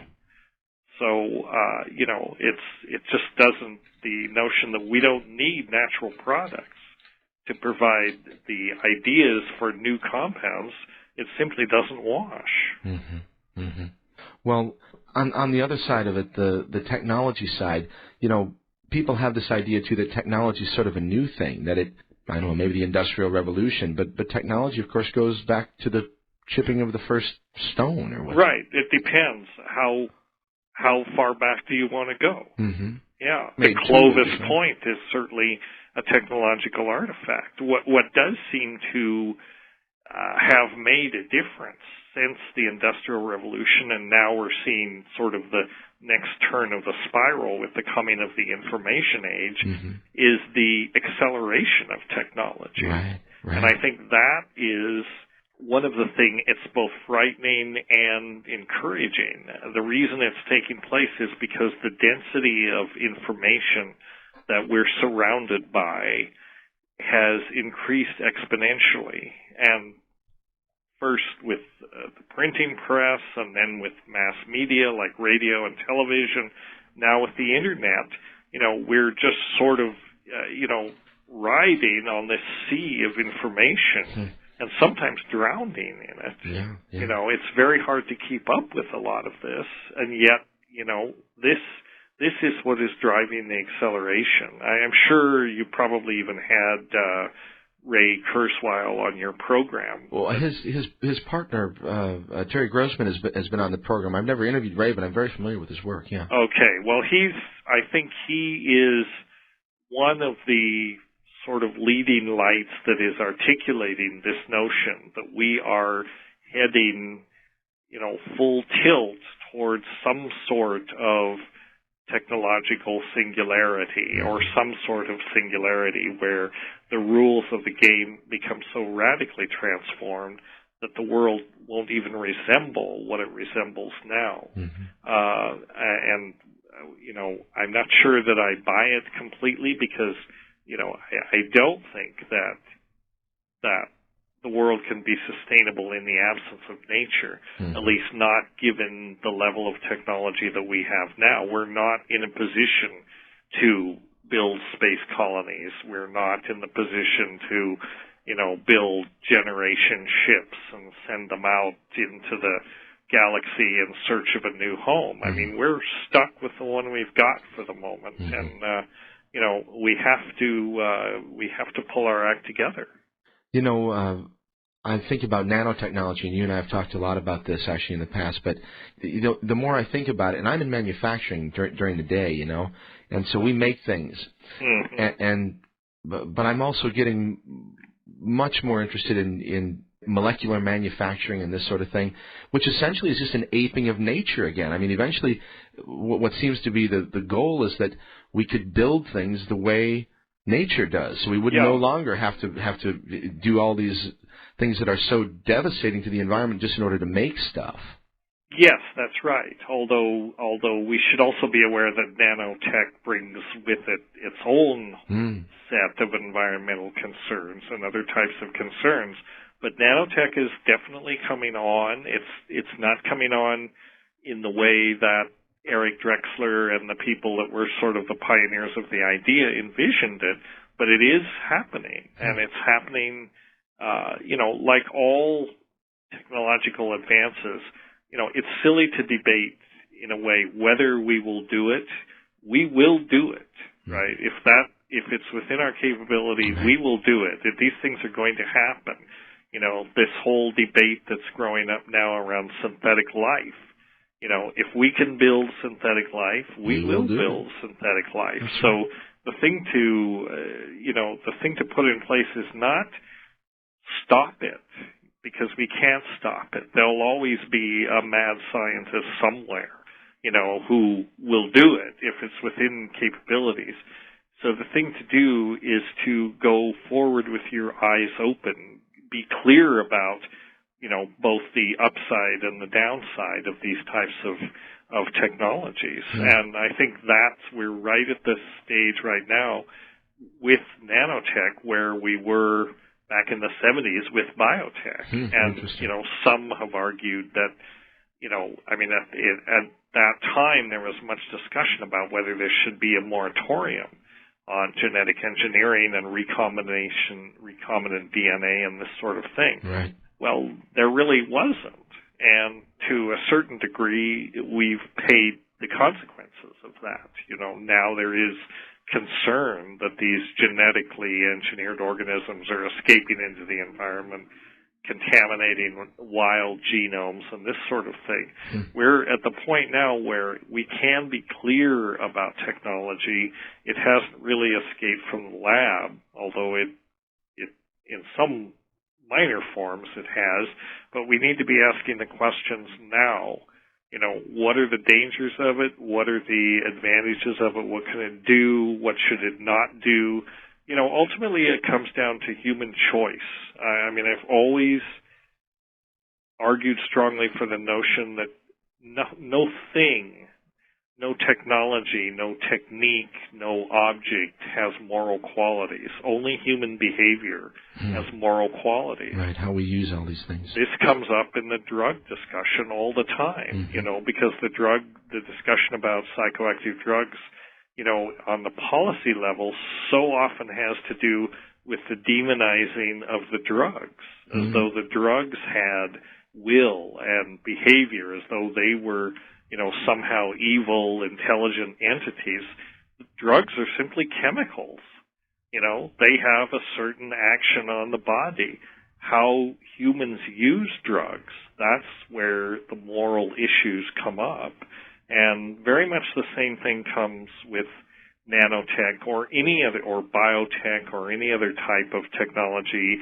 It's always a two-edged sword. It can be used for harm or not, and it's never really one or the other. There's always advantages and disadvantages.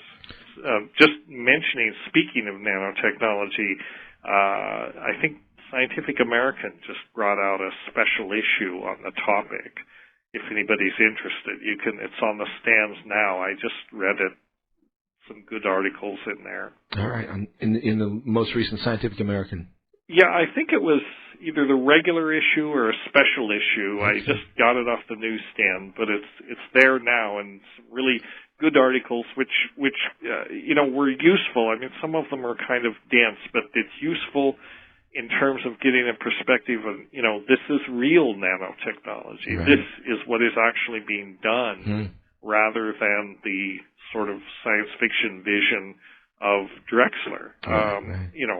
Not that I'm criticizing him. He had the vision, but, there were certain things that were glossed over. One of the big challenges for nanotech has always been the notion of how do you build the assembler, which is this postulated machine that can replicate itself and make more and more assemblers, because you can't really do it with atomic force microscopes. You can't make these things one by one. you have to be able to make trillions of them at the same time. Right, that's what they're working on. And of remarkable. course, biology still, biology is nanotechnology. It's the closest model that we have. So, I think a lot of nanotech, as it eventually emerges and becomes more important as part of our daily life, it's going to look a lot like biology. It's going to be biomimetic, as they say. Amazing. Everybody, it's top of the hour, midnight straight up. You're listening to Radio Orbit on KOPN 89.5 FM in Columbia, Missouri. My name is Mike Hagan. We're listening to our good friend Dr. Dennis McKenna on the line with us from Vancouver, British Columbia. Dennis, what about nanotechnology and medicine? Are you seeing similar effects in that particular realm? Absolutely. Well, yeah, this issue of Scientific American discusses that quite a bit because obviously one of the most important applications is for medicine, for initially for diagnostics, because you can, even with the techniques they're exploring now, you can build tiny sensors that essentially can go into cells, or you can apply cells to them and they can detect, for example, cell surface markers for tumors and this sort of thing. Another aspect of nanotechnology, it turns out that DNA is a great material to work with. I mean, we think of DNA as what carries the genes and it replicates itself and all that, which it does, all those things. But chemists are using DNA essentially as scaffolds to build these nanomachines. And there's quite a bit of discussion of that in this special issue about how DNA can be sort of repurposed, reverse engineered, if you will, to nanotechnological applications. God, the whole thing is just so sci-fi. When I just really close is. my eyes, it's like, oh my God, it's like a psilocybin experience or something, because you see the twisting geometry. I can almost see it in my head. Yeah. Man, oh man, Which of course raises the issue of, what do you see when you take psilocybin? What are these things? I mean, they do, on some level, seem to be machines or, super technological artifacts of some sort. You can't really tell, but in a way, it's like, the human imagination reaches toward this notion, these notions. I mean, nanotech and really all technology, if you think about, emerges because somebody imagined it. Somebody dreamed it up. Somebody dreamed it up. They first had an idea, right? They had an image, and then they realized the image or actualized the image in the physical world. Maybe they simply had an idea for, well, if I cut this stone a certain way, it'll be sharper, and I mean, that's not a very, it's not a very far out idea, but it's essentially visualizing something and making it happen. Right. And now we have tools to do that are even more powerful. Absolutely. I mean, the sort of the dream of nanotechnology, we're there with information technology, although it's not that isn't perfected, but we're able to move bits around. We're able to move information around in very efficient ways and put it and configure it exactly as we want to. That's the dream of nanotechnology, except we want to be able to do it with atoms. Right. Instead of ones and zeros, we want to actually be able to move physical building blocks of matter around in these very precise ways. Amazing. We spoke a little bit earlier about cancer.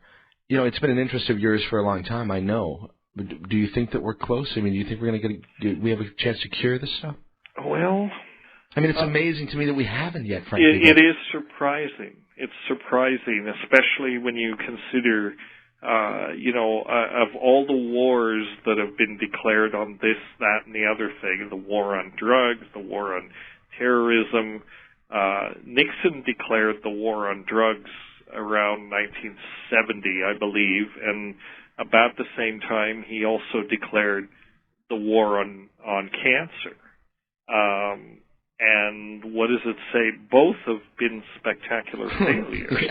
That's for sure. Actually, I mean, in some ways, cancer therapy has not advanced much beyond what was available. My mother died of cancer in 1970, and the techniques that they were using to treat her were radiation and surgery and chemotherapy. This is essentially the same techniques that are being used now. The chemotherapeutic, there have been some advances. There are better chemotherapeutic agents, although that many are still pretty toxic. So they've gotten better at on the diagnostic side of it. They've gotten better at diagnostics, and that's a big part of it, because if you can catch these things early, then you have a much better chance of arresting it. I mean, I'm certainly no oncologist, but I think where the real promise lies in cancer therapy is some of these immunotherapies that are coming up, because in some ways cancer is a dysfunction of the immune system. It's basically a failure of the immune system to detect these alien cells at a stage before they proliferate, and there are whole parts of the immune system that are like this internal watchdog because everybody's getting cancer all the time, right? Cells mutate and they start to proliferate, and the immune system targets these things and X's them out before they have a chance to get going. Well, when those mechanisms fail, then you have cancer. And what's interesting there are many interesting things about the immunotherapies, but the most promising immune therapies for cancer go straight back to traditional Chinese medicine, because these medicinal mushrooms, such as reishi and turkey tail, Trametes versicolor, and all of these mushrooms that the Chinese medicine has used for thousands of years medicinally, it turns out they contain a group of compounds called polysaccharides or beta-glucans. They're these polymers made of sugars, basically, but these materials are strong immune stimulants, and they are being used to sort of activate the immune system. And they have been used in clinical contexts in China and Japan for a long time. There are even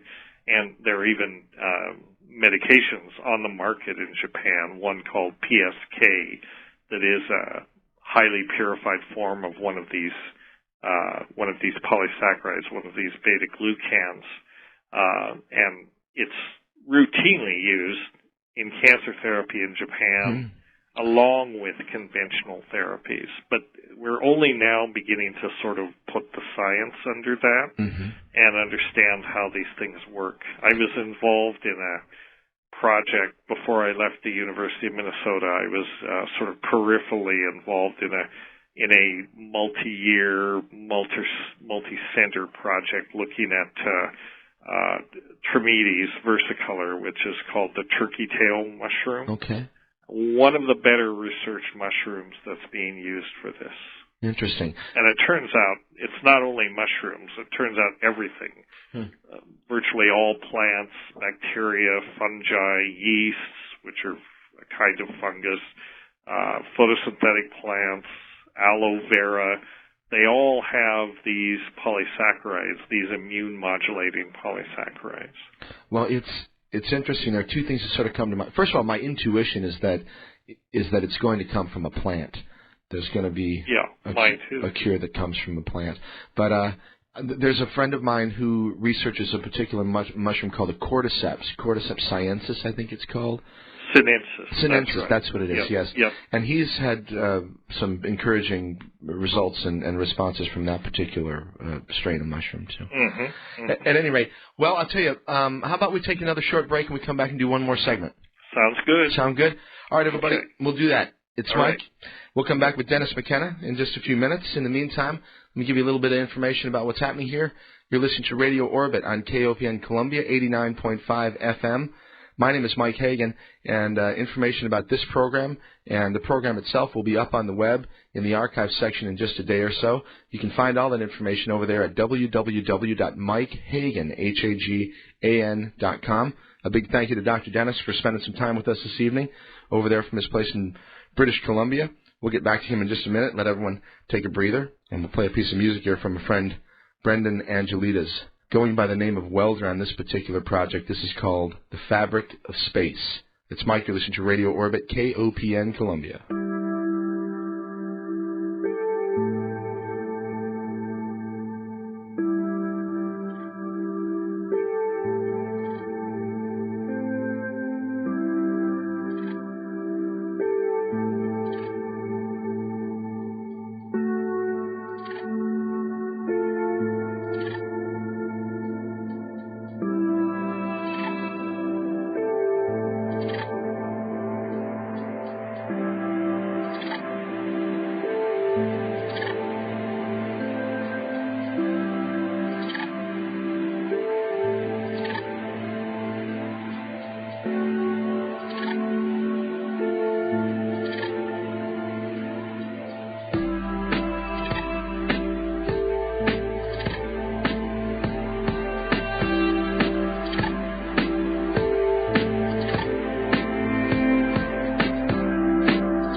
fabric of the space. That's Welder. Information about my friend Brendan on the web at www.weldersounds.com. And you can also find him on MySpace at myspace.com/weldersounds.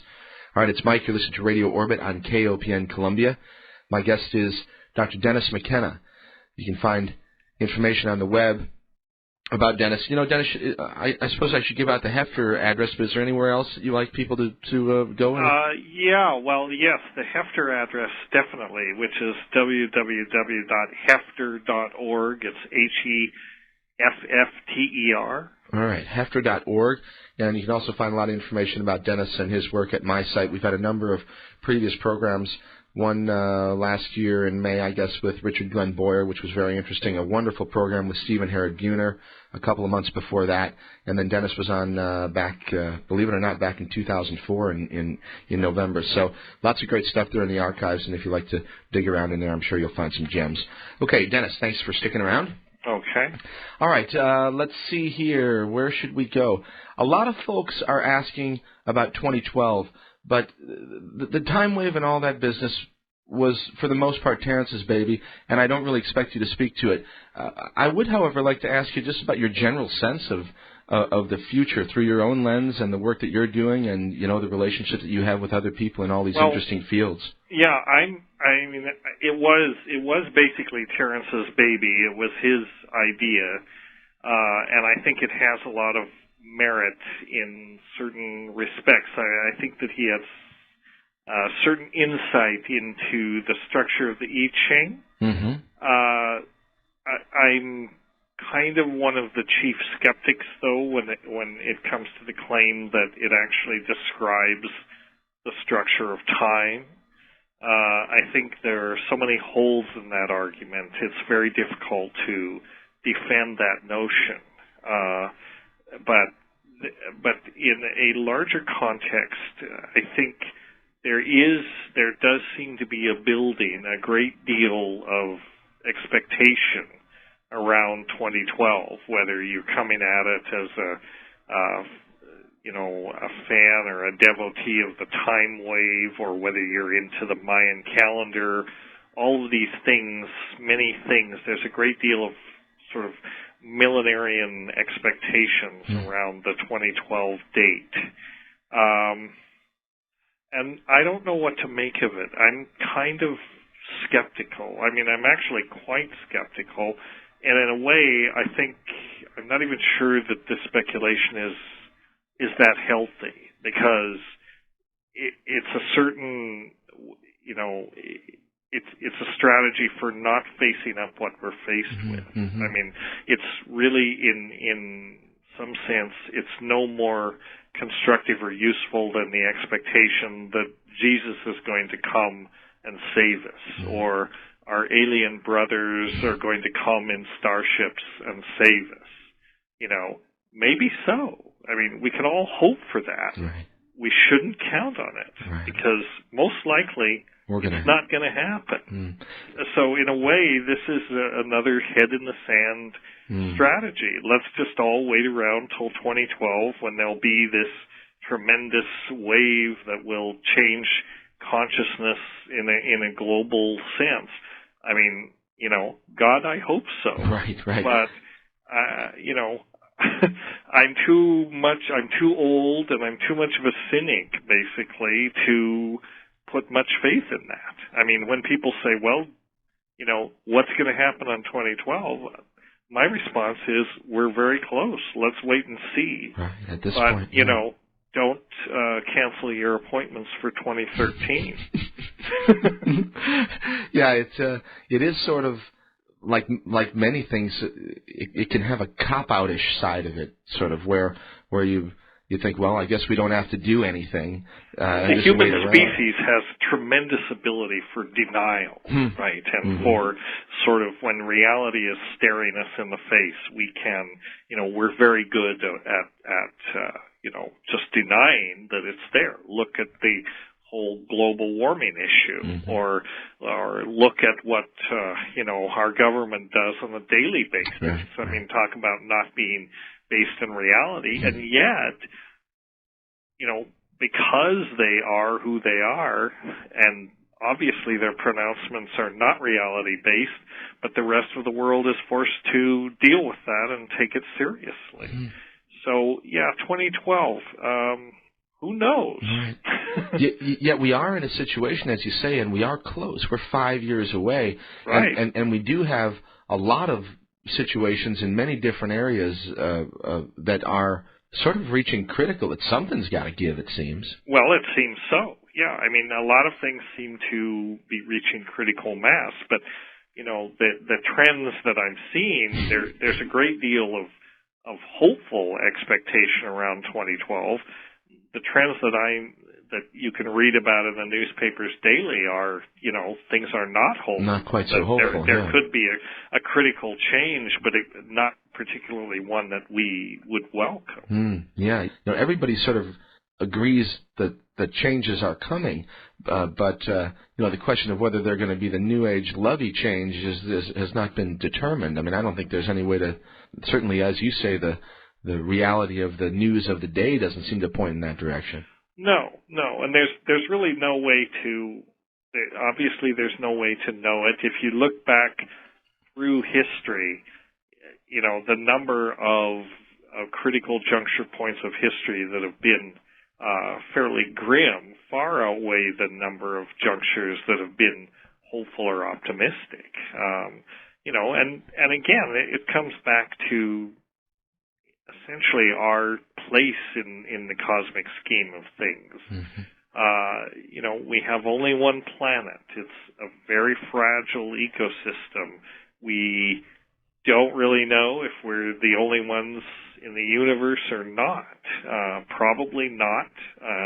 Reason would say that, you know, probably not. What is it about us that makes us unique? But we don't have any actual evidence that there are aliens, that there are others out there. So we're pretty much stuck, even if they are, the distances in time and space are so vast. I mean, if you discount the whole UFO phenomenon and all this other stuff, which I'm not automatically discounting it, but I think that, you know, the level of evidence, it all comes down to this, Mike. I don't know who said it, but I firmly believe that extraordinary claims require extraordinary evidence. Right.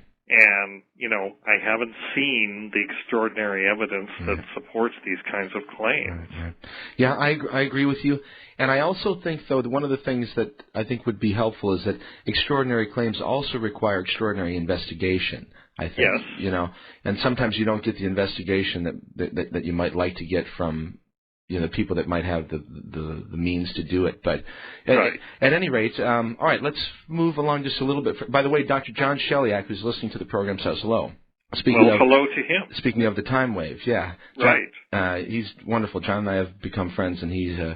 and he's been on your show. He has, yeah. He actually he was actually here in town last weekend, and he spent a couple days with me at my home, and we had a wonderful time together. He's a wonderful guy. So.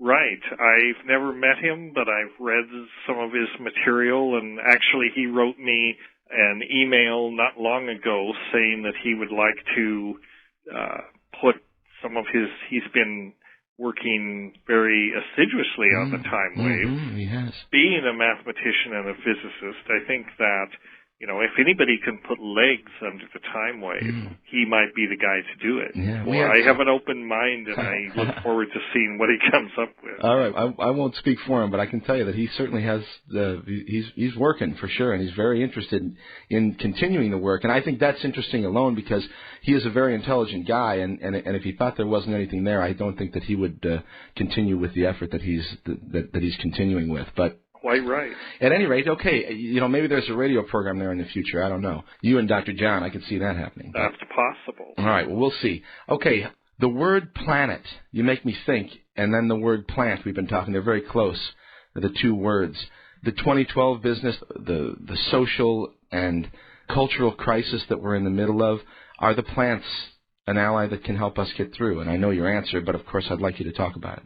Well, yes, obviously my answer is that they are, I think the third word that is part of that trilogy is plan, right? Plan, planet, plant. Yes.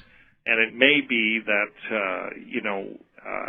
people that are familiar with the use of these psychotropic plants and shamanic traditions and, their traditional use in the context of shamanism will tell you that it's just sort of a given. It's really conventional wisdom that these plants are intelligent, and the plants are in some ways messengers from the community of species, I think, is one way you could put it, a way that the community of species has evolved to, in some ways, communicate with this out-of-control ape that's somehow gotten loose on the surface of the earth, with this hypertrophied brain, and, is running amok.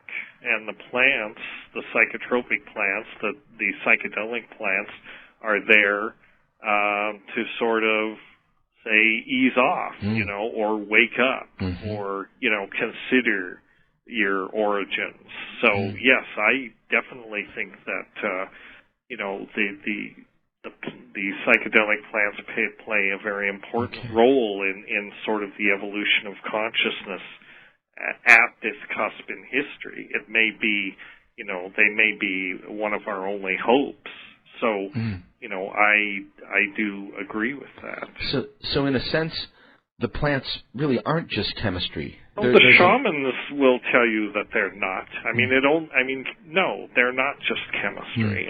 That's not our subjective experience when we encounter them. Absolutely. There are obviously chemical properties that the plants have that give them the unique ability to interact with our neurochemistry in a certain way. So they are chemistry, but it's not just chemistry.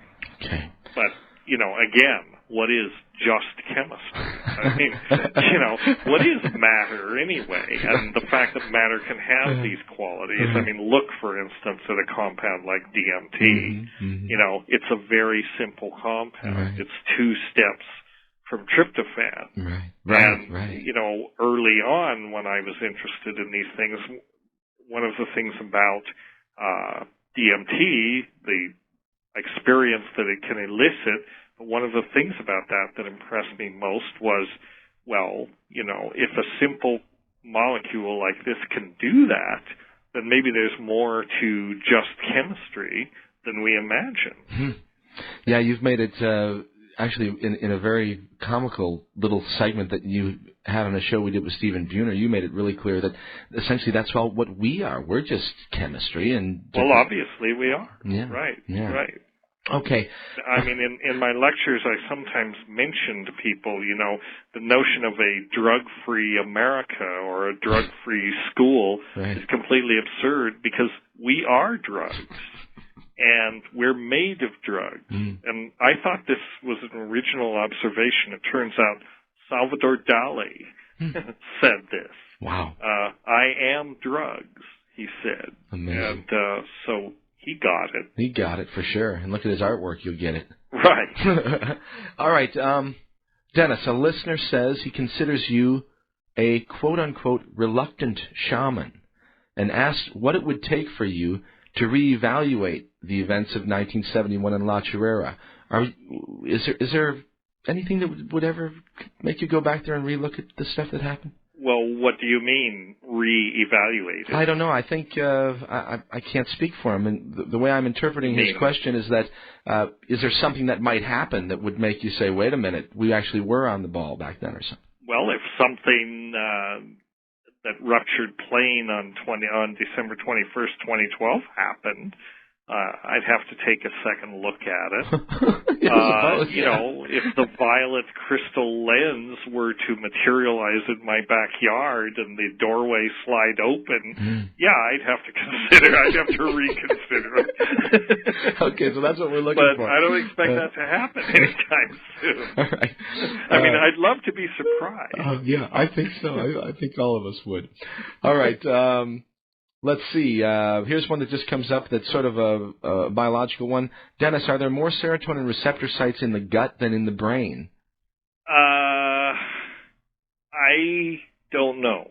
I've heard that there are, but I'm not sure where that information comes from. Okay. It's a good question, though. There are serotonin receptors all over the body, and in fact, serotonin was first discovered as a hormone, helping maintain vascular tone. That's what it means, serotonin, in the bloodstream, and having hormone-like effects before it was ever discovered in the brain. But the same is true of many types of neurotransmitter receptors. I mean, there are, for example, all the opiate receptors. Most neurotransmitter receptors are well represented in the gut, which makes sense because the gut and the neural structures come from the same embryological origins. Okay. Here's one that's a personal question from me, okay? Okay. I've been experimenting with I like to grow things, and I'm always messing around with my plants and mushrooms and stuff like this. And I became familiar with this guy whose name is Luther Burbank. Do you know who he was? Oh, yes. Right? Yeah. Well, I was fascinated by his story because scientists, for the most part, looked at him as sort of a heretic or something, yet he was very successful in doing what he tried to do in creating these essentially new species of plants. Yeah. I don't know. I guess I'd like you to talk to that a little bit. Well, he was an inspired botanist. I mean, he is one of these figures. He's a bit like, he is a bit to the plant world, the same as Nikola Tesla was to the world of engineering. You know, I mean, Tesla was a visionary. Yes. He imagined all these machines, and then he created these machines. But he was a total gone visionary. Yeah, one of my heroes, yeah. And Luther Burbank was much the same, that he just seemed to have the touch. I mean, it wasn't simply a green thumb, you know, there was something about him that he had an extraordinary talent for growing plants and for breeding plants, and he was just a genius of the plant kingdom, of plant breeding. And this is long before genetics and any of that sort of thing. Oh, yeah. Right? I mean, yeah, purely Mendelian. He was able to do it all with just Mendelian genetics. How can we do that? How can we do it? Yeah. You know, I mean, with people like, sure, we can do it, but people like that, they just have innate talent. I mean, that's what genius is. How can you, that's like saying, well, how can we be like Tesla? Well, you know, I don't know. I mean, I think you have to have a certain talent. You have to basically be a genius, and then you have to have the ability to, you know, acquire the tools, the knowledge that you need to apply that genius. Right. And these guys were just in the right historical time and place to be able to do that. All right. Okay. What else you got on the docket? What's happening in your world? You got classes that you're teaching? I know sometimes you go to Hawaii in the wintertime. No, I'm not teaching any classes here at BCIT. This is all research, although there's a lot of teaching that goes on here. I'm but sure. I'm not part of it, which is kind of disappointing because I enjoy teaching. And yes, my course in Hawaii is going forward. We're pretty much fully booked for this year, and this will be the 5th year straight that we've done it. So Still titled Plants and Human Affairs? It's called Plants and Human Affairs. And, of course, my co-teacher on that, my co-instructor is Kat Harrison, who is Terrence's ex-wife. We're still getting along fine, and Good. we're looking forward to teaching that. We're actually considering offering some version of it in Peru next summer. Yeah, you mentioned that to me. Yeah. I'm enthusiastic about the idea. I want to do it, and Kat is. I'm trying to convince Kat that we should do it. Wonderful. She's also enthusiastic, but it's like it just seems like so much time, and it's quite a challenge to get it going. And I say, well, if we start now, you know, we'll be ready. So yeah, I'm hoping we can do that. I still have my affiliation with the University of Minnesota. I may go back there in a few months. I'm not convinced I'm going to make this trip to Canada or this move to Canada permanent right now. But it hasn't been a bad experience at all. It's mostly personal reasons that would take me back. Have you been to Peru this year? I have not made it to Peru this year. I was hoping to, but probably early next year. Okay. All right. How about one last question here that just came in via the web? Okay.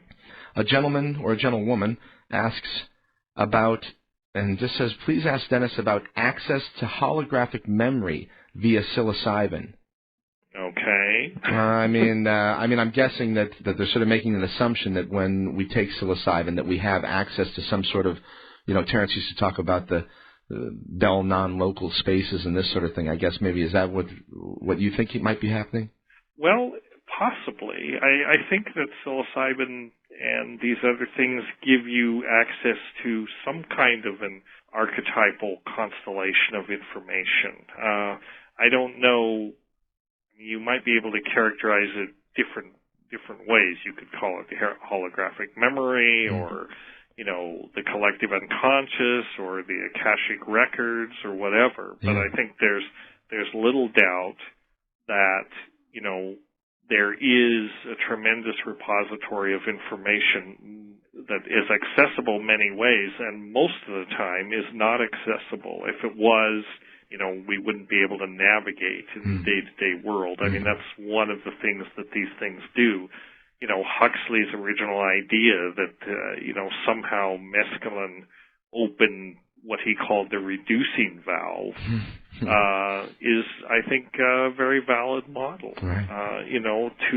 We've discussed this before, I think, on the program, to the extent that, the brain synthesizes reality, and then, we proceed to live in this confabulation that the brain constructs. The hallucination that we've all agreed to call consensus reality.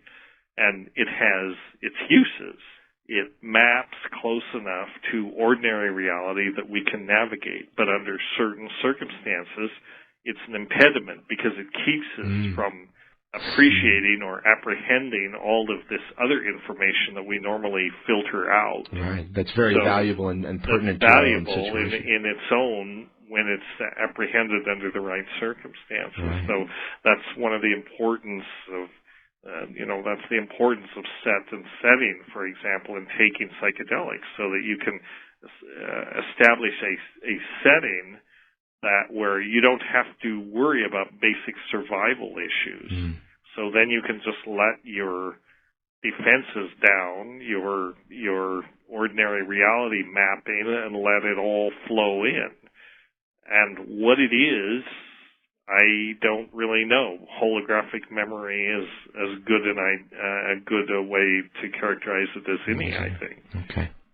All right. Well, I have to say thank you, and it's been wonderful as always. And always a pleasure. Yeah, Dennis, you do great work, and we're all appreciative of everything that you do and that you've done. Please give our best to your family and to Kat and to Clea and Finn, and hopefully everybody's doing well. I will do that.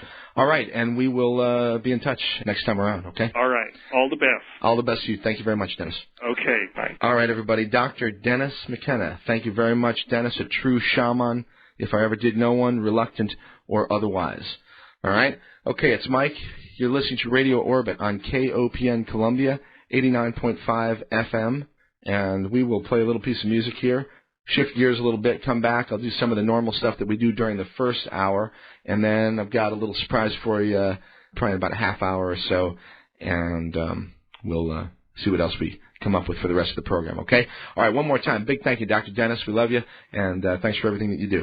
All right, it's Mike. You listen to Radio Orbit, KOPN Columbia, 89.5 FM. This is a song called Rain.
All right, everybody, that's a song called Rain.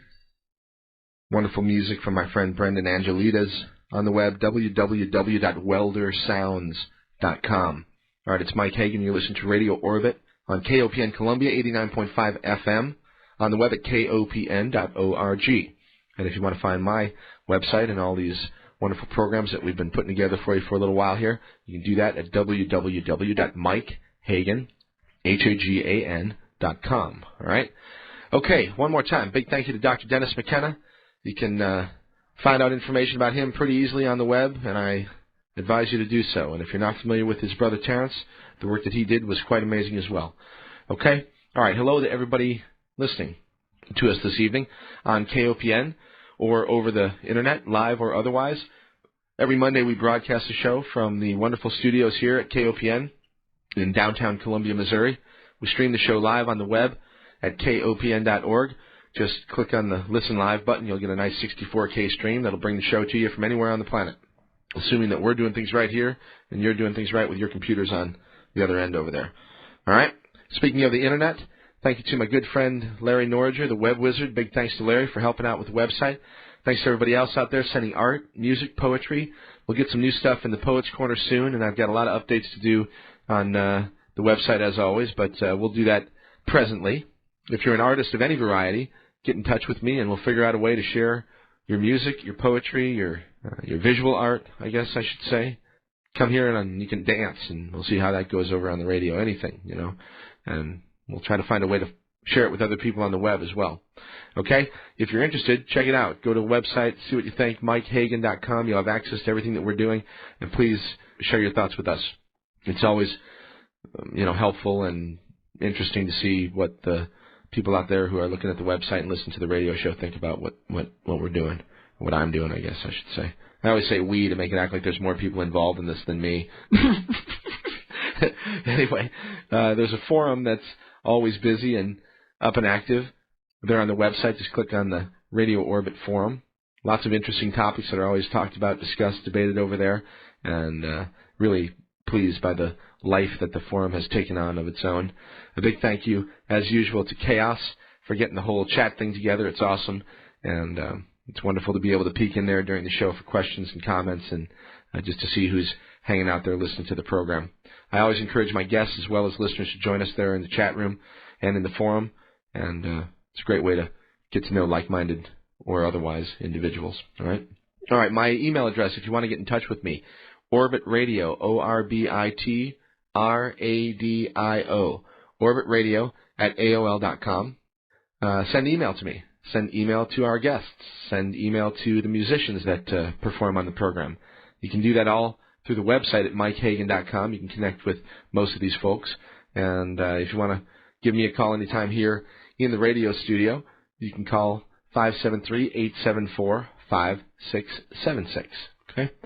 All right, let's talk a little bit about upcoming guests. We'll take a break at the top of the hour. We'll come back, do some space weather real fast, and then I've got a special guest that I'm going to try to get on the horn with us at about quarter after, and I'll tell you a little bit about him in just a minute here. But next week, Jay Widener on the 8th of October. Looking forward to having Jay back on the program. The week after that, Dr. Bruce Lipton.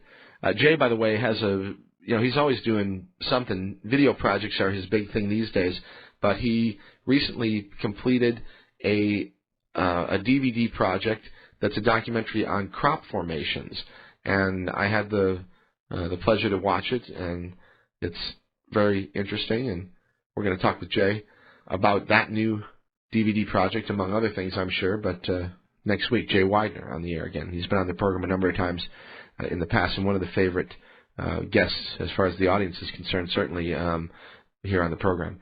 All right, the following week, Dr. Bruce Lipton, another gentleman doing wonderful work out there in the sort of combined sciences, putting a lot of interesting ideas together, and in a very hopeful sense.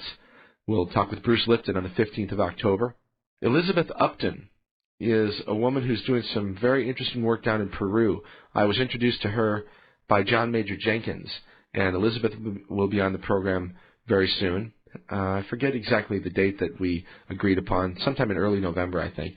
But we've got a lot of stuff planned for the next couple months throughout the end of the year, and just a pleasure to be speaking with all these wonderful folks and sharing the conversations with you all, okay? Got some wonderful music also lined up for the next couple months. My friend Sherelle C. Limes, a.k.a. Shannon Diaz, I ran into her the other day on the street, and she's back in town, and Shannon's one of my favorite local musicians, and real cool girl as well. Anyway, she's always writing and always doing new stuff, so I'm going to get some new music from Shannon sometime in the next couple months. We'll have her on the program and share some of her new tunes with y'all. And lots of other stuff happening around town and around the country and around the world, as always. So it's a pleasure to be able to, hear all this stuff and share it with you guys, all right? Okay, announcements here. John Lilly, the wonderful Dr. John Lilly, who was one of the pioneers in the field of cetacea research, one of the guys that, finally got people to take a serious look at the dolphins and the whales, and an inspiration certainly to many of the people who have been on this program, including Dr. Dennis McKenna. I'm certain that the Dennis, was influenced by John Lilly. In fact, I imagine that they probably knew each other. I know Terrence and John were familiar with one another. I don't know if they were friends, but, this was a guy that was very influential to a lot of the people who I consider heroes. So John Lilly, certainly one of my heroes as well. He was the mentor of Dr. Michael Hyson. Of course, from the Sirius Institute, Dr. Michael Hyson, a dolphin researcher who, along with his wonderful partner, Star Newland, have been doing amazing work in the footsteps of Dr. John Lilly for many, many years, and lots of other people as well. So here's to him. Dr. John Lilly died on September 30th, 2001. Unfortunately, I didn't start doing this program until a couple years after that. I would have loved to have John Lilly on the program here. All right, one other thing I should say. I want to say congratulations to my friend KMO. It's the first anniversary of the C Realm podcast. And KMO is a good guy and someone who's doing a great radio show. And if you haven't checked him out, you can do that on the web at c-realm.com. He interviews lots of interesting folks, and although we don't talk to the same folks for the most part, we do talk to the same types of folks and cover many of the same topics, and I sure appreciate the work that he's doing. So congratulations to KMO, the anniversary of the C Realm podcast. Good work, and hope you continue to do the thing as long as we can. All right, one other thing. I've had a number of questions regarding this whole AIDS, HIV, silver business that we continue to be interested in. And a lot of people are sending me emails saying, what can we do to help? And the simple answer is go to your library. Those of you who have a library card, and at pretty much any library now in the country and around the world in most cases, there is something that's called WorldCat, WORLDCAT, WorldCat. And WorldCat is a sharing of information between libraries all over the planet. And if you go to the WorldCat search that's on the computers in your library, or you can just go to the desk and one of the librarians will do it for you. They did it for me at my library here in Missouri, in Columbia. But go to the library and request a progress report. You just pick one. You go in there and find one. But the way to find it is use WorldCat, and you have to use some keywords. And the keywords are Special Virus Cancer Program. If you put those 4 words, Special Virus Cancer Program, in the WorldCat search engine, you'll get a whole bunch of documents that come up. Progress report number 8, progress report number 9, etc. There were 15 of these progress reports.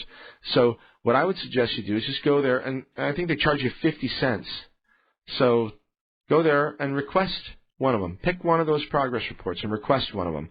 And if your library doesn't have it on its own shelf, it will arrange what's called an interlibrary loan, and the document will be sent to your library, and then you can check it out for 30 days or whatever and make copies of it or whatever. And then you can, number one, convince yourself that this program actually existed, and then number 2, you can get in touch with your quote-unquote representatives and tell them to represent you and ask them, what they think of this document, and tell them that you'd like to request an investigation and a review of the U.S. Special Virus Cancer Program. That's what you can do to help. All right? Okay. It's Mike. You're listening to Radio Orbit on KOPN Columbia, 89.5 FM. We're just about the top of the hour, so I'm going to play another song here from my friend Welder. And then we'll come back and, we'll do space weather. I got a quick space weather piece that I can go over. And then I'm going to have another gentleman on the phone, if it works out. His name is Mitch Schultz. And Mitch and I have an interesting story how we met. He heard an interview I did with Dr. Rick Strassman a couple of years ago. Rick, of course, is the author of a book that's called DMT, The Spirit Molecule. And Mitch is a filmmaker who was interested in DMT, dimethyltryptamine, and he heard my interview with Rick Strassman, sent me a note, and we began to correspond. And he's making a film that's actually called DMT, The Spirit Molecule. And I got an email from him a couple of weeks ago, and he told me the film is almost completed. It'll be out in the spring. And I thought, why don't you come on the air and talk a little bit about it, and, just introduce yourself to the audience, and then when the film actually comes out, we'll have you back on the air and talk a little bit more greater length. So, in the next 15 minutes or so, we'll have Mitch Schultz, the author, or I guess I should say the director, producer of DMT, The Spirit Molecule, a documentary about dimethyltryptamine that's due out in the next 6 months or so. And Dennis, as a matter of fact, was interviewed for that particular film project, along with a number of other people that I'm sure that you all that listen to my show would be pretty interested in. So, Mitch Schultz in just a few minutes, okay? All right, in the meantime, let's play another one here from Welder. This song is called, what do I want to play? This is a great song. It's called Find You Here. It's Mike. You're listening to Radio Orbit, KOPN Columbia. And once again, this is Eskimo, or Welder. In this case, the song was recorded. He called himself Eskimo. But, sorry, Brendan. I promised that I'd just refer to him as Welder tonight. But at any rate, it's great music, whatever he calls himself. This is called Find You Here.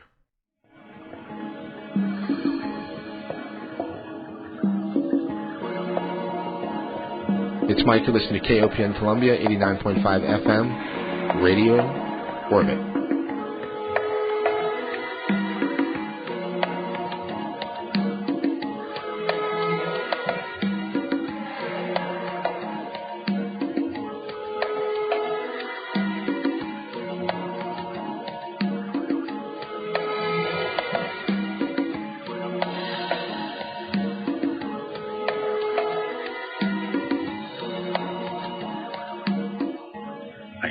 Find you here.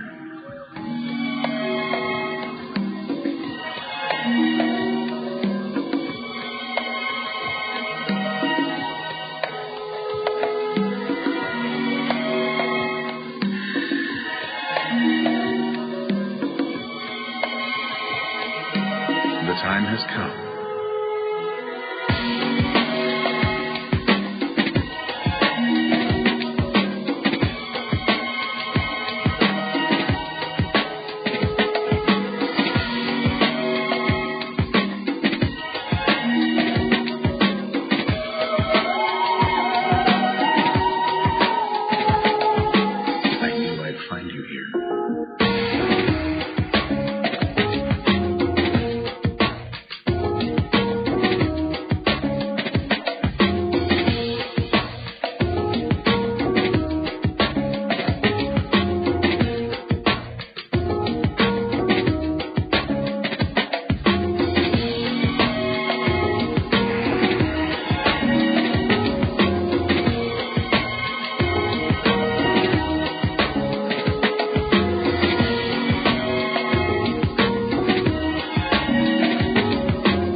Find you here.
I knew I'd find you here. That's Eskimo, a.k.a. Welder, a.k.a. Brendan Angelides, my friend on the web, www.weldersounds.com. We'll hear a couple more before the end of the program from Brendan. All right, it's Mike. You listen to Radio Orbit on KOPN Columbia, 89.5 FM. And let's do space weather here, all right?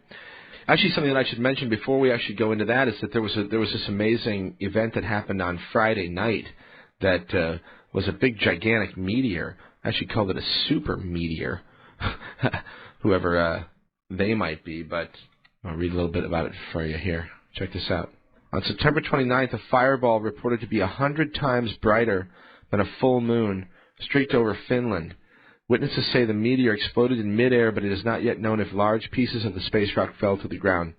Finland's biggest astronomical association, URSA, says that a light phenomenon seen over much of the northern and eastern Finland on Friday was a meteor, the brightest seen in the country, more than 30 years.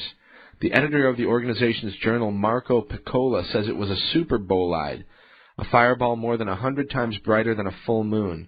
The fireball was apparently caused by a space rock striking the atmosphere over northern Ostrobothnia and then exploding over Finland. URSA says that the rock may have weighed some 200 kilograms. However, it was not clear on Saturday whether any meteorites fell to the ground. The dazzling shooting star spurred worried phone calls to emergency centers in various parts of Finnish Lapland as far apart as Kemi, Enkutekio, and Ivalo. Anyway, a major event up there in the skies above Finland, and the only thing that I'll point out is when the people say that the rock may have weighed some 200 kilograms. They have no idea how much it weighed. It could have been the size of Venus for all they know. Anyway, something very interesting happened up there, and people talking about it on the web and over at Space Weather and on the forum over there at MikeHagan.com. All right, let's see. There was also something that happened for the first time recently. It is what they call a cometomagnetic storm. Astronomers have witnessed a geomagnetic storm that affected a comet. Now, this is amazing, actually, because Kent Stedman and I have talked about this, and Kent's documented this on his website long before April 2007. But what happened was a coronal mass ejection was sort of launched out from the sun and hit Comet Encke as Encke was moving around the sun. And at the first look of this, they actually have a video put together from NASA. It looks like the CME actually rips the comet's tail off, but it's a magnetic thing that's probably happening, an electromagnetic thing. The same thing that sparks aurora borealis here on Earth. The energy of these CMEs will affect the magnetic field of a comet, and had a very interesting effect on this comet. And I think it's very, very compelling evidence to consider the work of the people that are talking about, the ideas of a plasma-based electric universe, electric galaxy, certainly electric solar system. The fact that all of these bodies that move around the sun and that revolve around their centers in the galaxy, all of them are electromagnetic bodies, and they all share an electromagnetic connection. And so a comet isn't just an icy rock that's flying by. It actually can have an electromagnetic effect and can be a causative factor as well. Kent and I have posited that these CMEs that seem to interact with comets are it's not just a fluke. It's because of the electromagnetic connection between the two, and essentially it's a spark that's arcing between the two different objects.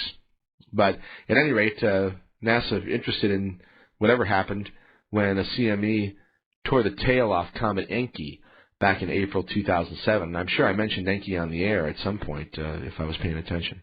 All right, another comet has been discovered. This one is called Lonios, and it was discovered, I'm not sure exactly when, but over the next month it's predicted to increase in brightness to the 4th magnitude, and that means it'll be visible to the naked eye, sort of barely, but it should be an easy target for backyard telescopes and binoculars. Comet Lonios the actual designation that the astronomers give it is C2007F1. But it's making its first visit to the inner solar system, at least since we've been watching this sort of stuff. And on October 29th, right around, I think we have a show on that day, actually. That's cool, actually. But right around Halloween, it will get very close to the sun, up there in the same, about the same distance away as Mercury. And what happens then is anybody's guess, Sometimes new comets do interesting things, and we'll just have to keep our eyes on it. That's going to be an interesting one, though, for sure. So, all right, that's what's happening up there in space weather. Let me look at the calendar here, see if there's anything that I should mention that's of note. Of course, we have the usual asteroid and comet flybys, Canadian Space Agency Science Data Workshop. That's going on this week. The workshop on next-generation nucleon decay and neutrino detectors. Wow. I don't know about that. Comet 46P, Virtanen, that's getting close here. Sigma 7 launch. Let's see. Well, the 27th, I take that back on the 4th of October. That's the 50th anniversary of Sputnik, the launch of Sputnik 1, a very, historic and important project and mission that was undertaken by the Soviet Union. Put a guy up there into space, or a satellite, I guess. I don't think that was a manned satellite. Sputnik 1 just went up on its own, but it was the first satellite, I think, to actually orbit the planet. What else do we have going on here? World Space Week begins October 4th. Oh, and I guess plenty of other things, but nothing really of note. So, all right, let's take another short break here. I'm going to get Mitch Schultz on the line, and we'll talk about his film DMT, the Spirit Molecule, for a few minutes, and then we'll see what else we can put together for the rest of the show, okay? All right, everybody, hang in there, and we'll come back in just a few minutes with Mitch Schultz. You can find information about Mitch on the web at Spectral Alchemy, spectralalchemy.com, and it's just sort of a contact page, but if you want to get in touch with him, that's the way to do it, okay? All right, in the meantime, let's play another song here from Welder. This one is called Crosshatches. It's Mike. You're listening to Radio Orbit on KOPN Columbia, 89.5 FM.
KOPN Columbia, 89.5 FM.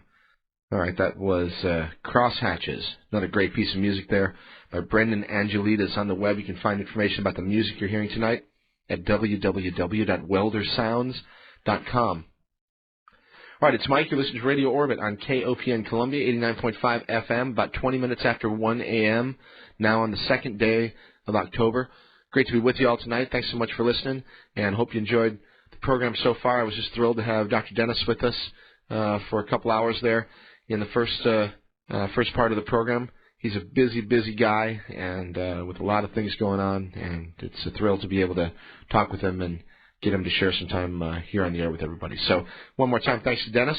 And we will also say hello in a moment to another guest who is named Mitch Schultz. And Mitch is a documentary film producer, I guess. We're going to have him tell us exactly what he does, but I know certainly that he's making a film that's called DMT, the Spirit Molecule. And, of course, that's something that interests me and lots of the other people who listen to this program. And I think we're just going to say hello and let Mitch tell us a little bit about himself. Welcome to the program. Mitch Schultz, hi. Hey, Mike. Thanks for having me. You're welcome. Thanks for coming on this late at night. You bet. Not a problem at all. So very excited about the documentary. We're moving forward pretty quick, and I guess if I could just start and tell a story about how I kind of got hooked up with the whole thing was through you, actually. Yeah, well, tell me, before we do that real quickly, tell us a little bit about yourself. You know, the fact that people even, if somebody says DMT to me or psilocybin or anything like that, I usually say, okay, I want to know a little bit more about you, because we seem to be sort of a tightly knit group anyway, and the way that we get to the place we get is usually interesting. So how did you get interested to begin with in this stuff? Well, and that's part of the whole story, actually, Mike. It's back in New York. It's probably about 5 years ago now, and a friend of mine had some DMT, and this was my first experience with it. And wow. It was something that I just had never heard anything about. Mm-hmm. So it kind of caught me off guard. I bet. Yeah, exactly. But it was a very amazing experience and life-changing in a lot of ways. And that whole moment just kind of spurred my interest, and I said, I have to know more about this. Mm-hmm. So just doing some research, and obviously came across Dr. Strassman's book. Right. And that's kind of what pushed it over the edge. And I said, I think the world kind of needs to know something about this. Right. Yeah, when I read Rick Strassman's book, I was blown away, too. He was one of the, when I started doing my radio show, I made a list of, I think, 10 people that were sort of my top 10 people that I thought, okay, if I can get interviews with these 10 folks, then I'll consider myself, good. And I actually did what I wanted to do. And I have since actually done that, but he was on the top 10, and he's a very interesting guy, and that book is I think will probably be remembered as a pretty important book eventually. I think so too, and it's been a pleasure to kind of partner up with Rick on this project, and I wanted to bring him on, not just to kind of say, okay, Rick, I want to look at your research and take it and make a movie out of it, but I had to have him on board, for obvious reasons. And he's been instrumental in helping us put the whole cast of characters together and just kind of being there. He knows what, at least has done a lot of the research, and I think that's going to help push the project along and make it that much better, I think. Yeah. He's great, and how remarkable the web is. I mean, it's so cool. Like you say, you and I wouldn't be in touch with one another were it not for the fact that you were able to do a little work on him, came across the show here, and next thing you know, we're chatting about it. Exactly. Yeah, it was kind of a cool experience, and I appreciate you sending that disc along. That's what kind of started this whole thing, so thank you. Yeah, no problem at all. Okay, so let's talk a little bit about the film and what your objective is with it, and who's in it, and where you've gone to film it, and all this sort of thing. Well, we started this last January. We started out in New Mexico, where Dr. Strassman is, and where the whole research took place. So we went there. We shot about 8 of the volunteers from the study, and several other people. We had Stephen Barker from LSU, and then Dave Nichols was there. Rick was there, of course.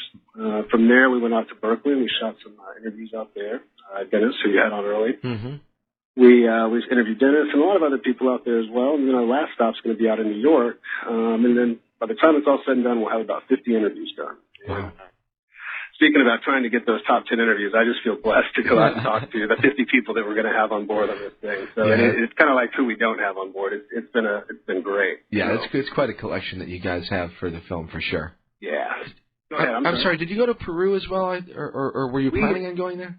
We're planning on going to Peru, and it looks probably right after the first of the year is our goal to go down to Peru. Mm-hmm. And I think Dennis McKenna will be joining us down there, as well as Dr. Strassman, and that's going to be an integral part of this film, is the indigenous use and how long that's been going on and how ingrained in the culture and society it is, and how that's kind of starting to translate and come up, in our culture here in America and in the Western world in general. Right.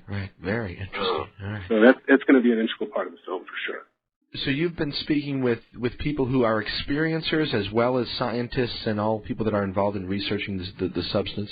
Exactly. And we're going to be looking at artists and their visionary art, talking to quantum physicists, trying to look at a lot of different realms that I think kind of tie back into DMT in some weird way. And I'm not going out trying to find any answers. I think I'm just going to throw as much out there as I can and hope to let the audience kind of decide what this might all mean. Right. I just think there's too much out there for any one person to chew on or one film to even, to kind of even make a dent in the whole thing. So it's just kind of a starting point, I think, more than anything. Well, I think it's great because, and you're right, I mean, I think that I hesitate to say in the West, but it's basically what it is. It's basically in the whole planet right now. Exactly. But we're just now, us quote-unquote educated people are just now getting educated, Yes. and so there is a whole lot that we don't know, and we're just starting to scratch the surface of these things, and so I'm glad that you're really not trying to draw any particular conclusions, just putting stuff out there and saying, well, look at this, check this out, Exactly, and it's just it's going to be a kind of a strange introduction, I think, to a lot of people. But I think the time is right. I think there is some you're saying kind of around the world right now. There is somewhat of this awakening, at least I'm sensing, anyways, for myself. That people are starting to be a little more aware of this and a little more open to it. I think you're right. I sense that as well, and I talk to lots of different people that, in a general sense, I think seem to feel the same way. Something's going on. Yeah, exactly. And it's interesting that, if you take DMT or if you take psilocybin, and Rick did a psilocybin study too. Nobody talks too much about that, but he did a psilocybin study as well that I'm sure is very interesting to talk with him about. But at any rate, these substances sort of intimate something like this, that something's going on, and they're there to sort of midwife us through the whole thing. Yes, and it's they're not something to really mess with. I think sometimes they can be a dangerous thing at times if they're not respected, and we need to be careful with what they are. That's why I think more research needs to be done, and they can be very powerful tools at the same time. So. Yeah, I think that's a fair statement. I mean, like any powerful tool, you better be careful how you use it. I don't care if it's a table saw, or a small, neurotransmitter. So I think that table saw could be a good analogy, actually, with DMT. Yeah, it'll tear you apart, Exactly. But in the right the right setting, with the right head on, and the right situation, it can be very beneficial as well. Absolutely, and that's the other main thing. It's the set and setting, and it's hear it over and over again, but it is the most important. Right, it really is. I mean, that's what it all comes down to, essentially. So, all right, well. Is it going to be a full-length documentary? Is it going to be an hour long, half hour long? What's it going to be? Well, we're shooting for 90 minutes, 90 to 100 minutes, so a feature-length doc, and we are definitely hoping for theatrical release, and that's what we're going to be pushing for. We want to get to a wide audience, but again, in a respectful way. All right. Film festivals and this sort of thing, probably.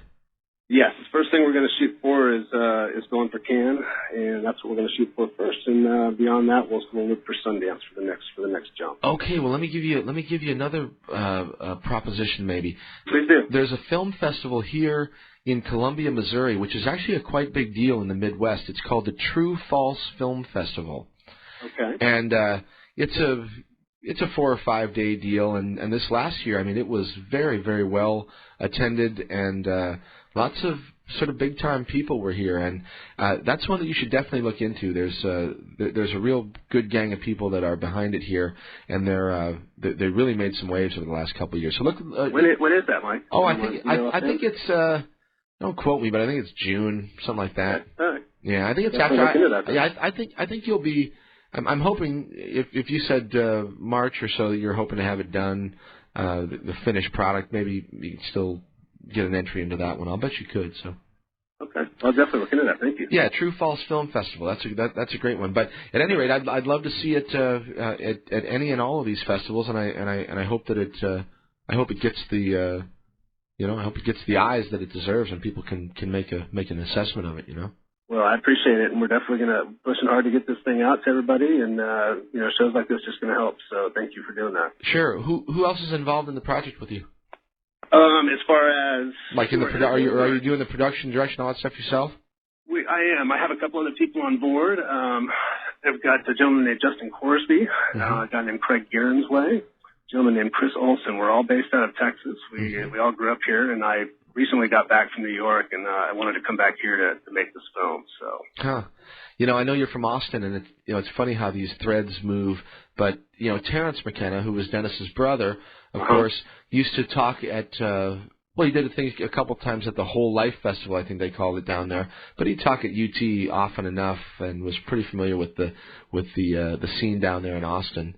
It's a great vibe down here. It's the only place in Texas Yeah, I love it here. I love it, and I love it. So it's a great place. Yeah, Austin's a great town, no question about it. Very similar, actually, to Columbia, Missouri, believe it or not. I'll have to come check that out. I've never been. Yeah, they're both sort of oases in the desert of sorts, Anyway, okay. Well, is this your first film project, or have you done more before this? I've never directed my own, so this is my first feature to direct. I've worked on a lot of different independent productions and some TV stuff, but this is my first baby. So. Wow. And I just feel lucky to have this as my first project to direct. So it's a kind of an amazing thing. Well, I'm looking really forward to seeing it when you guys get it completed. I'm really looking forward to it. So, what else? What do you got on the future plans? You gonna do a follow up? You gonna do another documentary? You got anything else you like to talk about? I had a couple little things kind of kicking out there. I have another documentary in mind. I'd love to do a Nikola Tesla documentary. Wow. Yeah, I don't know if you were listening earlier, but Dennis was talking about Nikola Tesla a little bit. I missed it. Well, see, there you go. There's other tie-ins again. Yeah, he actually referenced Nikola Tesla, and we talked about him for a couple of minutes on the show tonight. So, and he's one of my heroes, certainly. Yeah, one of mine as well. Yeah, that's why he'd be an interesting documentary. Wow, wonderful. I look forward to that one too. So. Well, there's plenty of them. Yeah, let's get one thing at a time, though, right? Yeah, exactly. All right, man. Well, look, I'll let you go. It's 2:30 in the morning there actually, you're in Texas. You're not in New York, but at any rate, it's 1:30 like it is here. So we'll let you get on to whatever it is you do at this time of the night. And I appreciate it. Thanks for having me on, Mike. You're welcome. Now, contact information at spectralalchemy.com, right? Spectralalchemy.com. We are also, if they want to go to thespiritmolecule.com/DMT. That site has just gone up, and it'll get a little bit better sense of what the film's all about and who all is involved. Okay, one more time. It's the Spirit Molecule /DMT? thespiritmolecule.com/DMT. Okay, the spiritmolecule.com/DMT. And that's going to be a site for the actual film itself. For the film itself, you got it. All right, cool. All right, well, I look forward. I'll go check that out myself, and I'm sure you'll get that thing up to speed as you get the movie more and more close to completion. Absolutely, and I'll keep you posted on everything. Thanks again, Mike. Very good. Take care of yourself, Mitch, all right? Take care. All right, everybody. Yeah. Okay, everybody, that's Mitch Schultz, and Mitch is the director, producer of a film that is soon to be released called DMT, the Spirit Molecule. And a lot of wonderful people involved in that project, including Dr. Dennis McKenna, who we shared some time with earlier tonight. So on the web, one more time, thespiritmolecule.com/DMT. And if you want to get in touch with Mitch, you can also do that at spectralalchemy.com, or you can send me an email or whatever, okay? All right, that's going to be one to look forward to. I really look forward to it. So we'll talk to Mitch again, maybe toward the release date or afterwards. Maybe that's it. After it's released, we'll get a look at it and then talk to Mitch again about the film and wish him the best of luck with regard to all these festivals and getting some exposure for the film. All right, it's Mike. You're listening to Radio Orbit on KOPN Columbia, 89.5 FM. And I'm going to take a break here and play a song by Welder called Sumeria. About 6 minutes or so I get a nice long breather here. We'll come back, talk about a couple things in the news, and wrap things up in the next 20, 25 minutes, okay?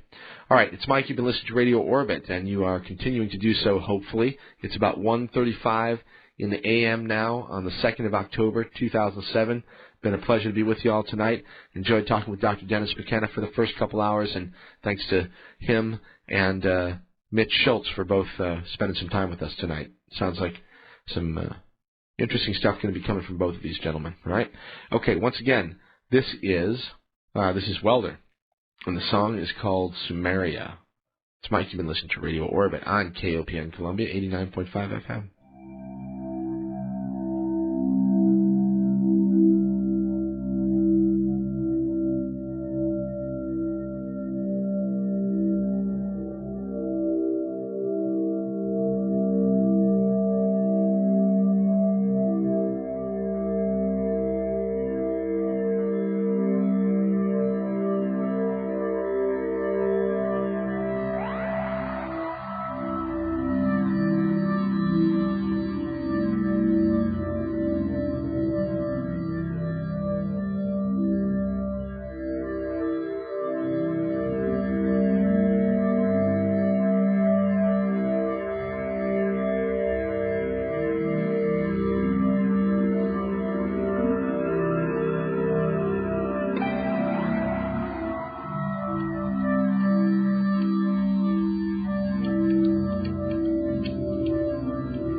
All right, that's Sumeria, a song from Welder. We've been listening to music from Welder throughout the program tonight.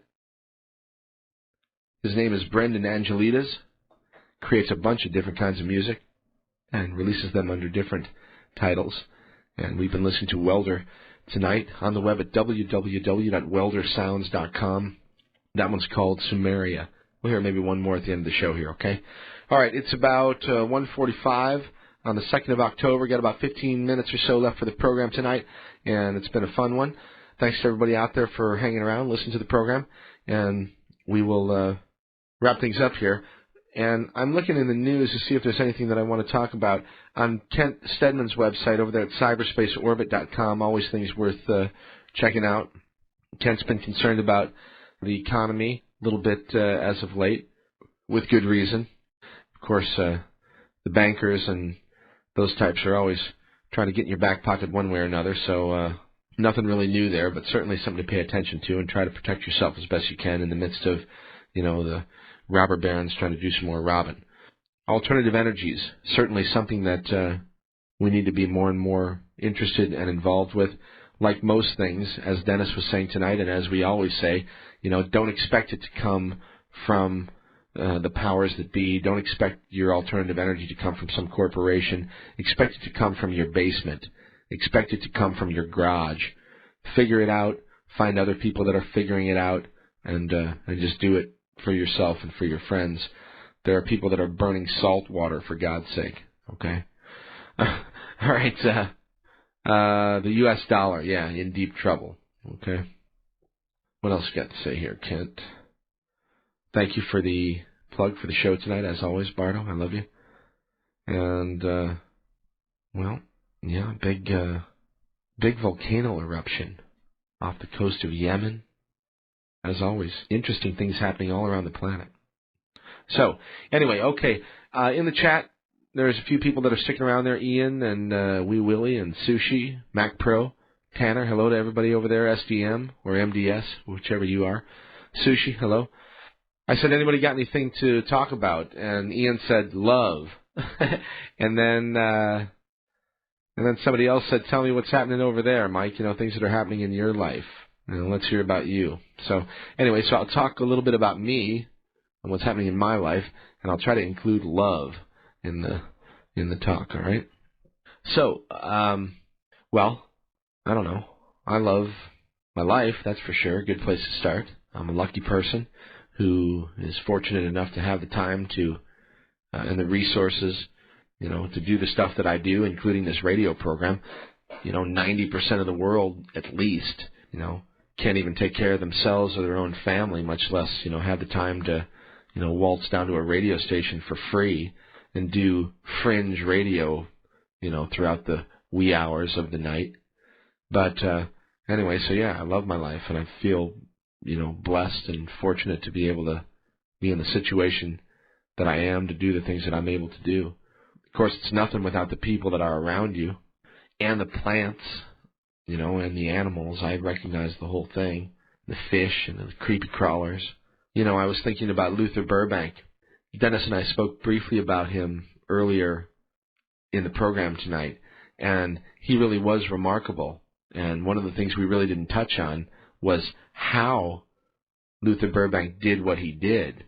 And what he did was remarkable.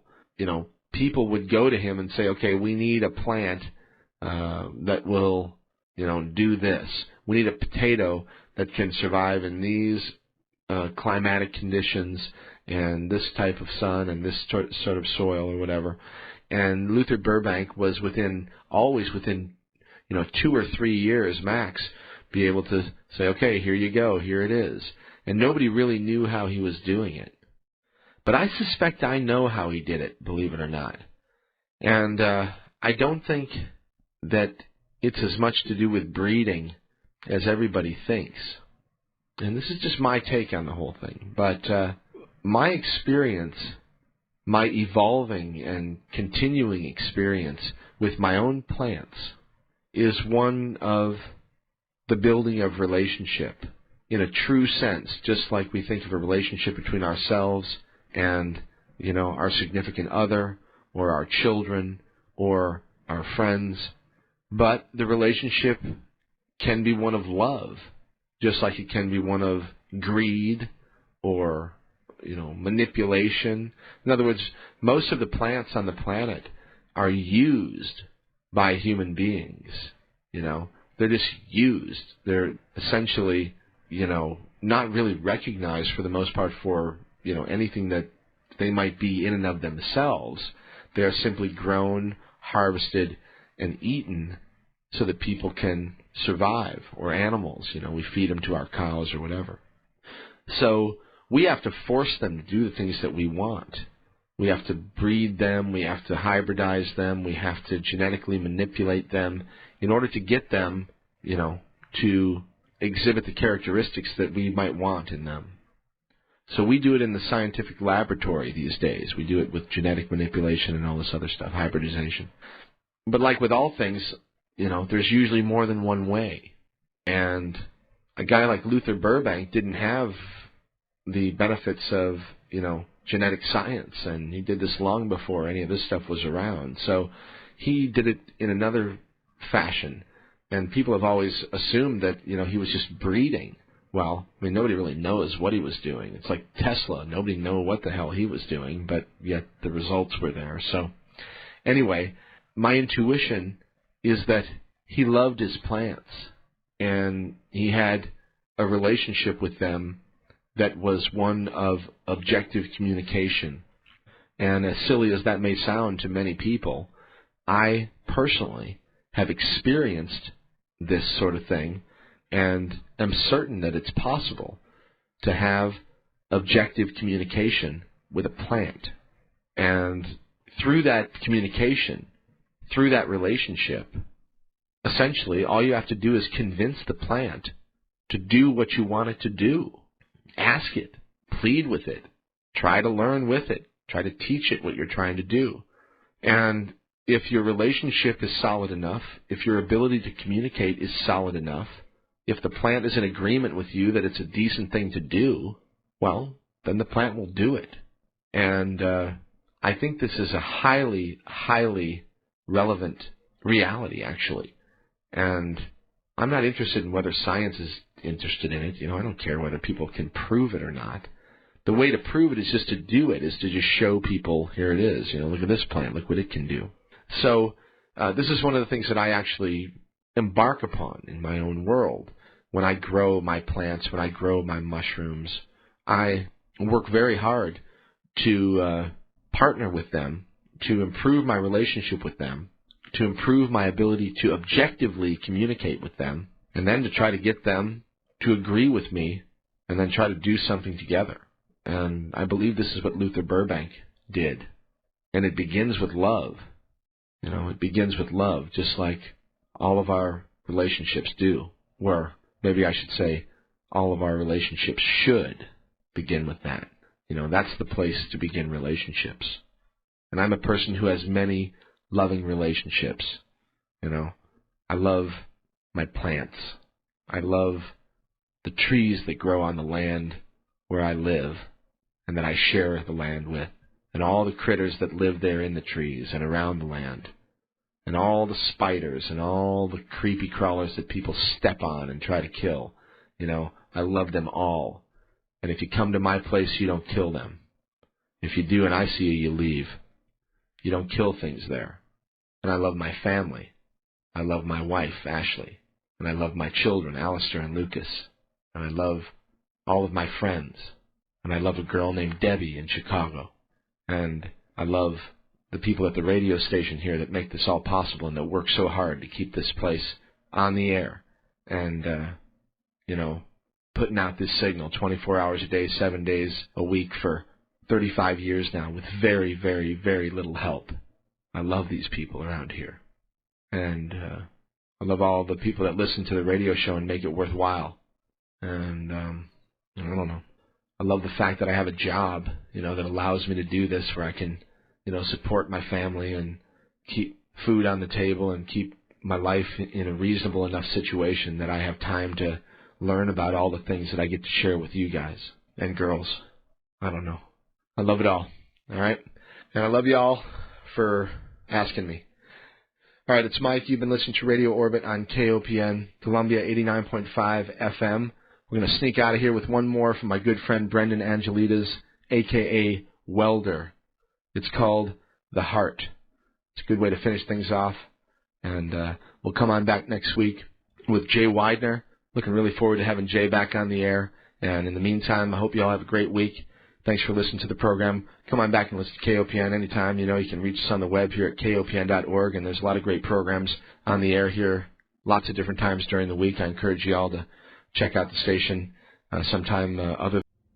Now what are you doing? I'm awaiting inspiration.